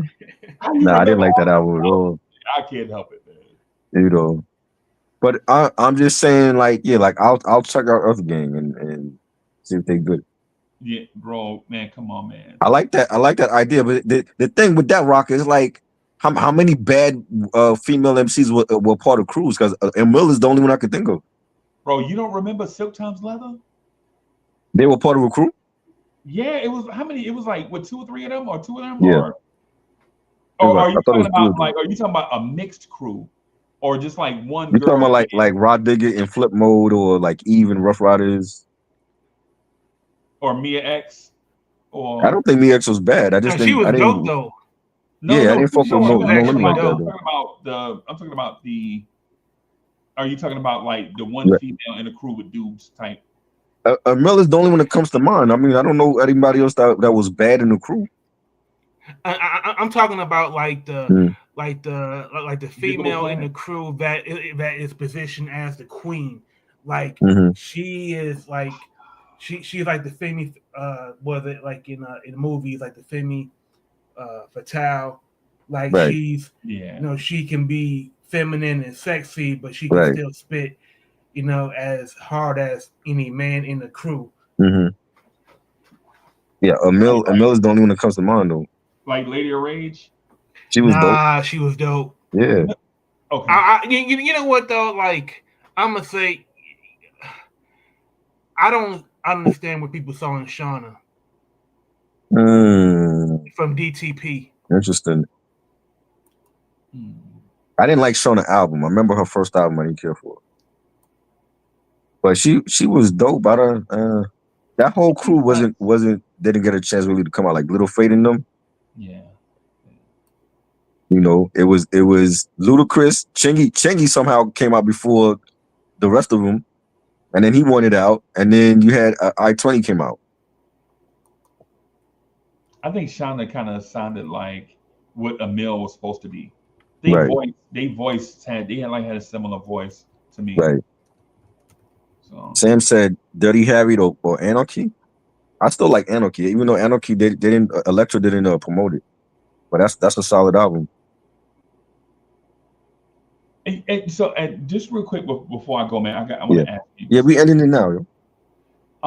And do I have a Charlie Brown bias? Like over the years, I noticed that I talk bad about Busta a lot, even though I buy Busta stuff. Right. Like I'm a big Busta supporter, right? Like I buy Busta stuff. Sight unseen, most times sight unseen. Like Busta got an album out, okay, I'm ready to go buy it right now. Right. You bought Blockbuster? No. Good. No buy it. Because there are like legit for the past 10 years, I've been like, I'm not buying another thing from Busta Rhymes. Right. Right. Right. Because the thing is but I think I have a bias and I can admit to it. I think my favorite rapper out of Leaders of the New School was Charlie Brown. And I still kind of hold on to that. He was good. Charlie Brown should have had his path too. Right. Right. And no disrespect to Busta, but it's like, you know how people say you're not supposed to have a favorite kid or something like that. Right. I think my feeling is that like all of the lead rappers of the native tongues, I have a bias towards them. Like Charlie Brown, Drez, Q-Tip, right. Posthumous. I just have a bias to my man from Jungle Brothers. Africa? Yeah, Africa Baby Bam. Yeah, all of them. I have like a bias towards all of them. And then the other ones in the group, I'll be like, man. Because I feel the same way about Phife Dawg, bro. Like, right. So I think I have a bias. So you prefer Phife over Q-Tip? No. No? No. Oh wow. The only song I like from Phife is a song called Butter. Okay. Like when Phife is on his own. Right. You know, butter, simply butter, baby. Yeah, that was hard. Yeah, you know what I'm saying? So yeah. So like when he get into his bag, I like that Phife. Right. Right. And so, but if you ask me who had better chemistry, I like Q-Tip and Consequence better. Charlie Brown was Charlie Brown was dope. I like Charlie Brown too. You say you like Q-Tip and Consequence better? What? Yeah, I didn't even hear what he said. Yeah, the J Dilla years. You like Consequence over Phife? I've never heard that. No, it's complicated. I'm not. No, it's not. No, it's not. It's not complicated. It's complicated. Yo, it's complicated. Breezy, I gotta start putting your hot takes as my header in these live streams, yo. Bro, no, but Consequence better than Phife. Wow. I didn't say Consequence was better than Phife. Oh. I said I like the chemistry between Q-Tip and Consequence. Over Q-Tip and Phife? Yes. But Consequence was only on especially bro, he was only on one album though. He was only on Beats Around Life. But you didn't hear what I'm saying. I like the chemistry of Q-Tip and Consequence because they are connected to J Dilla and it was a different type of sound. This is the beginning of the J Dilla era. Okay. But wasn't Phife a part of that sound too? Wasn't he on Beats Around Life? Yes. Yeah. And the Love Movement? Yeah. Yeah. Exactly. Yeah. So all of them albums, I think all of them albums are top to bottom classics. Love Movement was a classic? I'd never liked that album. What? That was a prequel to Q-Tip's Amplified album. Like a lot of those songs he was solo on, or he had features with Nori or Redman. Phife wasn't even on half of that album. But Phife was sick during this era. Remember Phife, the sickness Phife. But Phife was sick when they did Midnight Marauders. Phife was sick. Wasn't he sick then? No, Phife wasn't. No, he wasn't sick when Beats on Life came out in '96. No, he didn't get. No, Phife didn't get. Remember, his sickness started when they went on the Dennis Miller show when Midnight Marauders came out and they were supposed to perform. Oh yeah, that's right. Yeah. On the Dennis Miller show, but Phife went to the hospital. right? right. And so they did the thing on Dennis Miller's show. They did a whole story about it and all that So stuff. right, that's right. That was in a documentary. So at that time, he didn't know that he had diabetes. Yeah, and like this stuff started because Right. remember, Q-Tip did a lot of solo stuff, right? And Yeah. then people like, well, who is this dude Consequence? Right. You, I you know, said that too. I was like, who the hell is he? yeah, like this dude coming out of the blue just to pick up some verses or whatever. Right. Right? It's like the dude that rhymed with the dude that rhymed with Rock from Helter Skelter. Sean Price. No, He said that. we know Sean Price. Who you talking about? No, the other dude that what's the joint he was on? LaFleur. He had Rock this month had another guy he was rhyming with. Yeah, it's a dude. He used to rap with. I'll find it. Are you talking about Rusty Jux? No, I don't. No, because he did an album with Rusty Jux last year. It's a. I don't know nobody else that Rock was with. Me neither. I'm gonna tell you. Yo, I would have lost at this game if it was Jeopardy. like who else did Rock this monster rhyme with besides Sean Price? Bro, Rusty these hot takes of y'all heard the song "Perfect Jab," right? Who's with that? Who's on that? I'll find it. Is that the one with Illinois? No, it's another dude. It's another dude. I don't know the joint thing. I can't remember his name, but again, I feel like I'm failing at a hip hop quiz, man. I missed this class. I didn't know what he talking about. Man, I gotta repeat. Yeah, I'm gonna find this dude, man. Hey, I've never heard nobody say Q-Tip had better chemistry with Consequence than Fife. I think Free said that he has it like Q-Tip and Consequence had better chemistry with when Jay Dilla was in the fold. Yeah, right? like the whole that sound to the melding, the meshing of that sound as one, I think is what I prefer over because Tribe Called Quest had a bunch of songs like Me and My Girlfriend. You ever heard the Me and My Girlfriend song? I don't remember that. Yeah, is that like a B-side or something? No, that's on the High School High soundtrack. Oh, that's why. Yeah, I didn't buy that. Yeah. They had a song Peace, Prosperity, and Paper. Yes, I remember that. Yeah, but Common was on that joint. Yeah. So, man. So Tribe is. But you know what though? Like at that time, because Tip and Fife were beefing, Q-Tip might have did that on purpose, like to phase Fife out. Let me bring my cousin in here. Five phased itself out by moving to Atlanta when you got these dudes in the studio waiting for him to show up. But they were already beefing. That's what I'm saying. Like they were already beefing with each other. Yo, and also you got to keep in mind that there was a power imbalance in Tribe. Yeah. Like Q-Tip, he was the producer, right? He was the founder, he was the leader, and I think Fife, he was just rebelling, right? Like he didn't want to do anything that would agitate Q-Tip. He was going to do right. And when he moved to Atlanta, that's when Q-Tip was like, how you gonna move to Atlanta? We got to do this album. But bro, it's not just moving to Atlanta, right? When you move to Atlanta, it's not like you just wake up, get out the bed, and just go to Atlanta. Like you got to plan this thing, right? Right. But he got Q-Tip and Ali Shaheed Muhammad in the studio waiting for him to show up, and he moves to Atlanta. Yeah. Right. They didn't kick him out, bro. Yeah, but when you hear Beat Times in Life and Consequence on so many songs, I felt like Tip might have did that on purpose. Like, yo, let me phase out Fife and put my cousin in the group. You know, because he was already talking about his solo career. Like he was already going solo. Like whether they were going to continue or not, he broke up that group. Q-Tip, bro. Yes, Q-Tip broke up that group because he wanted to go solo. So I think AEIOU and sometimes why I broke the group up, right? Right. I think because remember Jerobi used to leave and then come and go. He went to be a chef and all that. Yeah, remember Jerobi and Fife was a tandem. Right. Q-Tip and Ali Shaheed Muhammad was a tandem. Yeah. They come together, right? These two tight and these two tight. The one dude, he leave, go and come. Now, mind you, Q-Tip and Fife was best friends before they got cool with these other dudes, Right. right? Right. You know what I'm saying? It was first, it was Fife and Q-Tip. And then, you know what I'm saying, Fife and them going to play ball over here, him and Jerobi, and then, you know what I'm saying, they meet the, you know what I'm saying, the Muslim dude, and then, you know what I'm saying, he got all the equipment, he can DJ, all this stuff. And then, but the thing is about A Tribe Called Quest is this. We all know that Q-Tip found those dope jazz samples, right? Right.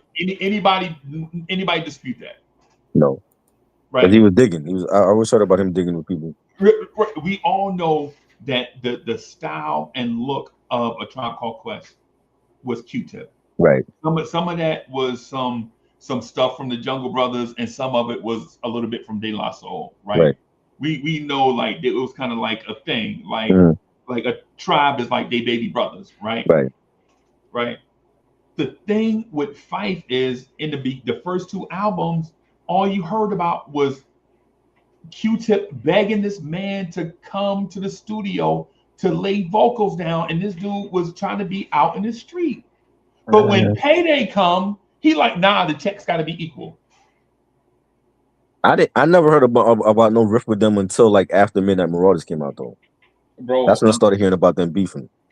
yo, I used to hear the stories all the time, like, yo, Mhm. Fife is out here running in the streets. Even when they got beat up, remember when they got beat up? Yeah. Fife wasn't even there. Remember when Q-Tip had to Yeah, get when you black got eye? beat up by was it Rex in Effect or something? Yeah. Yeah. Where was Fife at? I don't think that's his fault though. I mean, he might have been that might have been an off day for him. He just wasn't around Tip when that Yeah, happened. I know. I know. You can say the same thing about MOP, bro. Yeah. Well, Said, Jerobi was like the dancer. He wasn't even rhyming like that. Jerobi wasn't just a dancer, though. Jerobi was like, He was and like the fourth member, not but to say you he didn't was see him. no. And so I want to rephrase that because I think because you're right about Jerobi, like in the public part. Yeah. But in the studio part, Jerobi is like, Right. nah, that's whack. Right. Or Right. nah, we need to do it like this. See, he contributed to the. He was a part of. He a part of Tribe, bro. Yeah, he a part of the tribe. But Yeah, I never heard from him though. I'm like, where's Jerobi? yeah. But so you did you hear? I think I know what you're saying. Like Mm. Jerobi, like he wasn't to the public. Right. He didn't contribute much, but to their crew, he Yeah. contributed a lot beyond Yeah. the Yeah. music. Yeah, to their sound, to their hmm image, all of that. Jerobi was he was like the Milo of Leaders of the New School. Right. Right? So it's Jerobi. As a matter of fact, if you heard Tribe last album, hmm Jerobi got verses on Yeah, there. he was rhyming on that. Yeah, that's what I'm saying, man. Yeah. Like you know what I'm saying? And Milo was the DJ on the first album, and then the second album he's rhyming with them. yeah, You know, the album that flopped, he rhymed. the album that flopped. Right. But yeah, but the thing is with Tribe that what makes them different and special Uh. and specialized, I guess, is that Q-Tip is unique. Q-Tip is peculiar. Q-Tip is Miles Davis. Right. He odd. He great at what he do, but I don't want to say strange. He's abstract. He hey, you know that's the best word. That's his name. Abstract poet. Touche. You know what? Yes. There it is. That's perfect. It's a perfect word for him, Mhm. right? But so he is that, and so when you talk about people work ethic, like people, like what are you rapping for? What are you rhyming for? Are you rhyming for the love Mhm. of? Are you rhyming for the art, or are you rhyming for the stuff that come with being a celebrity? Right. And that to me is where Q-Tip and Fife split. Yeah. I Because agree. one dude is like, yo, I can make this money and go to the games and I'll be a celebrity. And one dude is legit trying to be a trendsetter because it's in Mhm. his heart. Yeah. And that's where I think the split is. It's not because it's not an outcast thing where you just have two people that met each other and they real cool, good, very, very good friends, maybe best friends, Mhm. but their personalities is different. So sometimes they spend time away and then Right. they come back and spend time on. Nah, the thing with Fife is you can question it if Fife really even wanted to be a celebrity. Right. You know what I'm saying? Because Yeah. you're not gonna be rich and famous, and then when you don't want to be famous no more, you can just turn it off. Right. Nah, it don't work like that. Especially when you want to stay famous, Right. right? When you want to stay famous, you know what I'm saying? You got to get out there and do all these things, including take care of your health, including exercising, including all this stuff that it takes. Like when you see rappers take their shirt off and they be shredded, bro. You know what I'm saying? That Yeah. ain't just they wasn't born like that. They legit like when you Yeah. see female rappers coming out here, they be bad. They body be perfect shit, bro. That's work. Right. I don't know if Fife was. He didn't want mainstream like that. Yeah, that's the thing I always felt like with Fife, because if you heard Consequence, bro, Mhm. Consequence came in starving. Right. That's all the verses you got. like, Right. like Consequence. And the dude that they had met on the tour bus was Listeners Beats, Jay Dilla. That dude was like, when they met him in '95, he had already been dope since like '90. Right. They just they just finally got a chance to meet this dude. Yeah. Was it the dude from Cameo? Was it Cameo or James Brown? That discovered Jay Dilla. Oh, that's Ant Fiddler. Yeah. What group he was in? He was in Funkadelic. But yeah, the dude from Parliament Funkadelic. By the time the dude from P Funk met Jay Dilla was already dope and had a library full of beats already and passing out beat tapes for people to listen to. Right. Yeah, like Ant Fiddler, he pretty much taught him the studio. He taught him how to use, the equipment, how to record, how to mix, at certain levels, and as far as like the drum machines, he got him started, and then Dilla's natural talent, he cultivated that over years before he ever met Q-Tip. Right. So when with Dilla's life story, there's like a big missing chunk between the time that he met Amp to the time that he met Q-Tip on the on the tour bus. Facts. Yep. Yeah, man. Because truth be told, Q-Tip and Jay Dilla are working on the same sound at the same time. The only difference between those two is Q-Tip is famous and getting more famous, and Jay Dilla just hadn't been discovered. And then when they finally meet, it's just like two brothers lost that birth. Right. Like two peas in a pot. Yeah. And for me to say Jay Dilla was as good as Q-Tip back then, that's me. That's high praise, bro. You was talking about Charlie Brown being the best one in LONS. Yeah. No. Let me restate. I think Busta was the best artist. Right. Charlie Brown was the best rapper lyricist. Yeah. It is what it was great. Because Busta always stood out from, because if you remember Busta had them wild braids. He was a string bean with them wild braids, bro. and nobody was rocking a style like that back then. Right. You know what I'm saying? Y'all remember Sob Story? Yeah.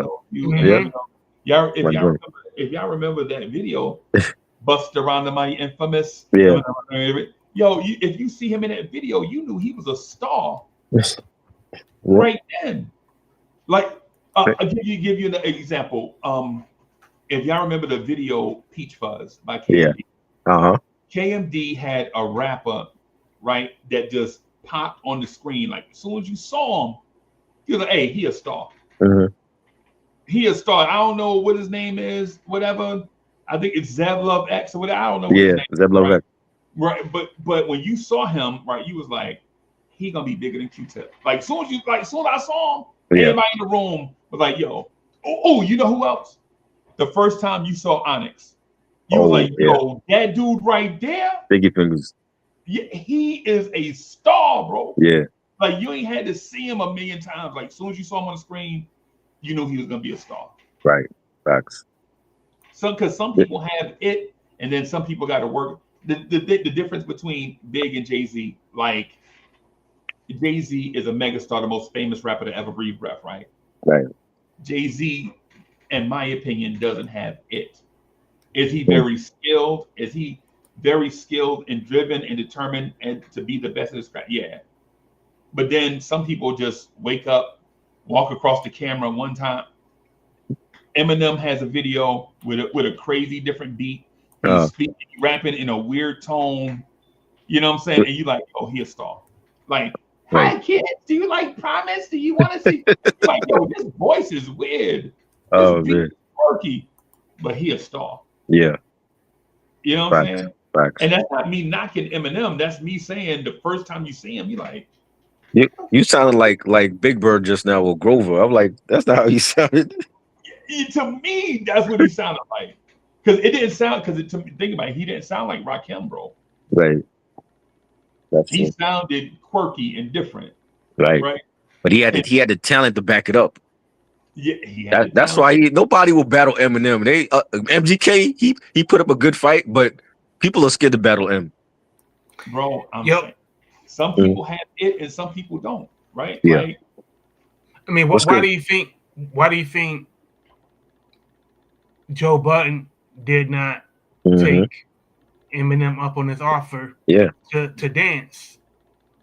Especially after Eminem dissed him for Joe criticizing the song Walk on Water from Revival. Yeah.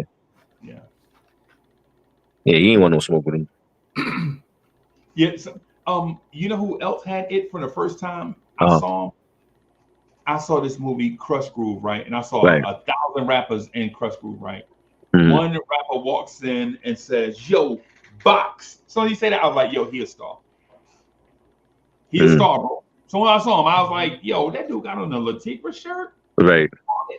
Yeah, he a star, bro. Like this dude. The first time I saw LL Cool J, and now remember Crush Groove was basically a DJ Run movie. The whole movie, DJ Run is everywhere, right? And you like, you know, all these rappers in there, the Fat Boys rapping in the hall on the staircase and all that. Right. But you like, nah, it's just something about that dude, LL Cool J, bro. He different, bro. He different, bro. Oh yeah. I did. I mean, the one thing is just a minor critique. I didn't. I mean, I love this woman as a musician and a singer, but man, her acting in that movie was cringy at times. I'm talking about Sheila E. Ooh. The whole thing about it, bro, is cringy. Like a 17-year-old boy chasing a grown woman. Right. The whole thing is yo, my man, the man cussing at his pops in the church. His right. Pops, the whole thing is yo. You never support me. $3,000. Right. Oh my god, bro. Crazy. Yo, another movie. Like, if I could, like, first of all, if I could ever rewrite, I would love for this movie to be rewritten as far as the plot. Man, I felt like Last Dragon. Oh yeah. It could have been a better movie if it wasn't for, what's my man? The dude that was playing opposite of Vanity. Leroy. Who? Leroy. Yeah, Leroy. Like, man, like you got a badass woman in Vanity, and you're that concerned about being the master at karate, right? Like you really, it's so important for you to win, to be a black belt, that you passing up on Vanity. Come on, man. Like I just couldn't get past that plot, man. Like, he wouldn't even look at her. Remember in the movie, he wouldn't even look at her. Yo, she's throwing herself at him. Yeah. That was crazy. And his little brother's like, "Yo, what's wrong with you?" Exactly, man. like little man had more game than him. Yeah, man. Yeah, man. Yo, this was a fun live stream, man. Shout out to Reg and Ray that came through, and Sam and everybody that passed through, and let them know, Unc and Rocker, where they can find you at. What y'all got coming up? Well, for me, like, I want to say something. I know this holiday is 2 months away. Mm-hmm. Thanksgiving. Uh-huh. I'm already looking forward to Thanksgiving. Like, Wow. I can't wait to feast. I can't wait to pig out. Like, for me, like the entire month. Right. Like, I'm already So prepping my stomach we already for skipping every Halloween. man. Fuck Halloween, man. Like, it's something about Thanksgiving food. I don't care about the holiday, man. Right. You know, if you know that you are just the Thanksgiving, Yeah. you know how I feel about that. Yeah. But as far as like, Big Mama throwing down in the kitchen Oh yeah. and the whole scene looking like soul food, I'm on that time. Nice. You know what I mean? Like I want the entire fixings. I want the macaroni and cheese. I want the collard greens. I want the mashed potatoes. I want the chicken with the gravy. Oh, yeah. I want to feel like I can't move for the entire weekend after I'm done. About. So yeah, you can find me on Instagram at RAKABASH, and I'm gonna be like I'm just counting down the days until Thanksgiving. Not the holiday, but the feast. The feast, yeah. No doubt. What you got coming up? The Nixon Night Podcast every weekday night at 11 p.m. on Blarn's Tears. Got to get some Echo and Essence. Yeah. Yeah. Got to get some Echo and Essence out there, man. Got to get some content up there. That's our love child, so to speak. Yeah. Yep. Like where you get and you can just talk about some of anything. Right. Mostly that. Glad the weather is changing a little bit. Yeah. I think fall is a very slept on season. Mm-hmm.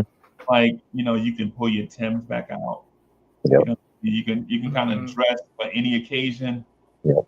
Then during fall, you can throw your light jackets on. Your hood is hood season. Right. You know what I'm saying? Oh yeah. Looking forward to the remainder of albums and things coming out. Yeah. Man. So I'll be on the internet somewhere, everybody. I don't sleep. I live in this box that you see on the screen. Right? So that's what it is. I can rewrite one movie. It'll definitely be Juice. Oh God, here we go. You talking about the ending? No. I'm talking about the whole movie, bro. No. Oh, okay. That movie was great. What are you talking about? We got to watch it and talk about it again, bro. Hey man, I know by heart. I know the lines and everything. Bro, Juice is so trash. Oh my God. They should call it Trash Can Juice. You're crazy. Bro, you know what? I'll put a challenge out there to you and Mr. Rocco. Tell you what. Echo and Essence, we'll do the breakdown of Juice. Okay. I'll go back and watch it again, right? When you doing that? Time. Whenever y'all say y'all ready, I'll be ready. All right. Yeah, you just let me know, and I'm down to do it. Got you. Just maybe I tell you what. Can y'all be ready Saturday? Yeah. Yeah. Oh, but Saturday is the fight, the big Canelo and Crawford fight. Oh yeah, we can't. I want to see Saturday. No, we can't do it Saturday, bro. Right. We can't do it Saturday. Maybe the Saturday after that. We'll see. Okay. Or maybe this Sunday. Okay. We'll figure it out. And Sunday I'm watching football all day. Oh yeah, golly. Yeah, you know what? Maybe. Anytime next week, I'm down for it. Okay. You know what I mean? Yeah. Gotta do it because there is some things about ethnicity in there. And like some stereotypes. Interesting. Juice just remind me of some scenes in Juice. Right. Remind me of Hollywood Shuffle. Oh wow. What? Yeah. Wow. Yo, I look forward to you expounding more on that. Yeah. I tell you what, and if I'm wrong, Trevor, I'll tell you if I'm wrong, I'll take down one of these posters back here and put up a Juice poster. Oh my God. You're If I'm funny. wrong, if I'm wrong, I'll admit to it, bro. Right. Okay. To me, it ain't about losing; it's about learning. So if I'm Right. wrong about it and I learn something, bro, hey, I'm smarter. It ain't a L. I just learned something. Facts. Well, bet. This was fun. I want to say before we leave, rest in peace to all the fallen soldiers and people that lost their lives in 9/11 Yep. 24 years ago today. Yep. It was a terrible time for the country and for the city and I just want to like just shout them out. Yep. Yep. Indeed. Indeed. And I appreciate that too, y'all. Yeah. All right, man. We out. All right, y'all. Peace. Yeah, man. This is dope.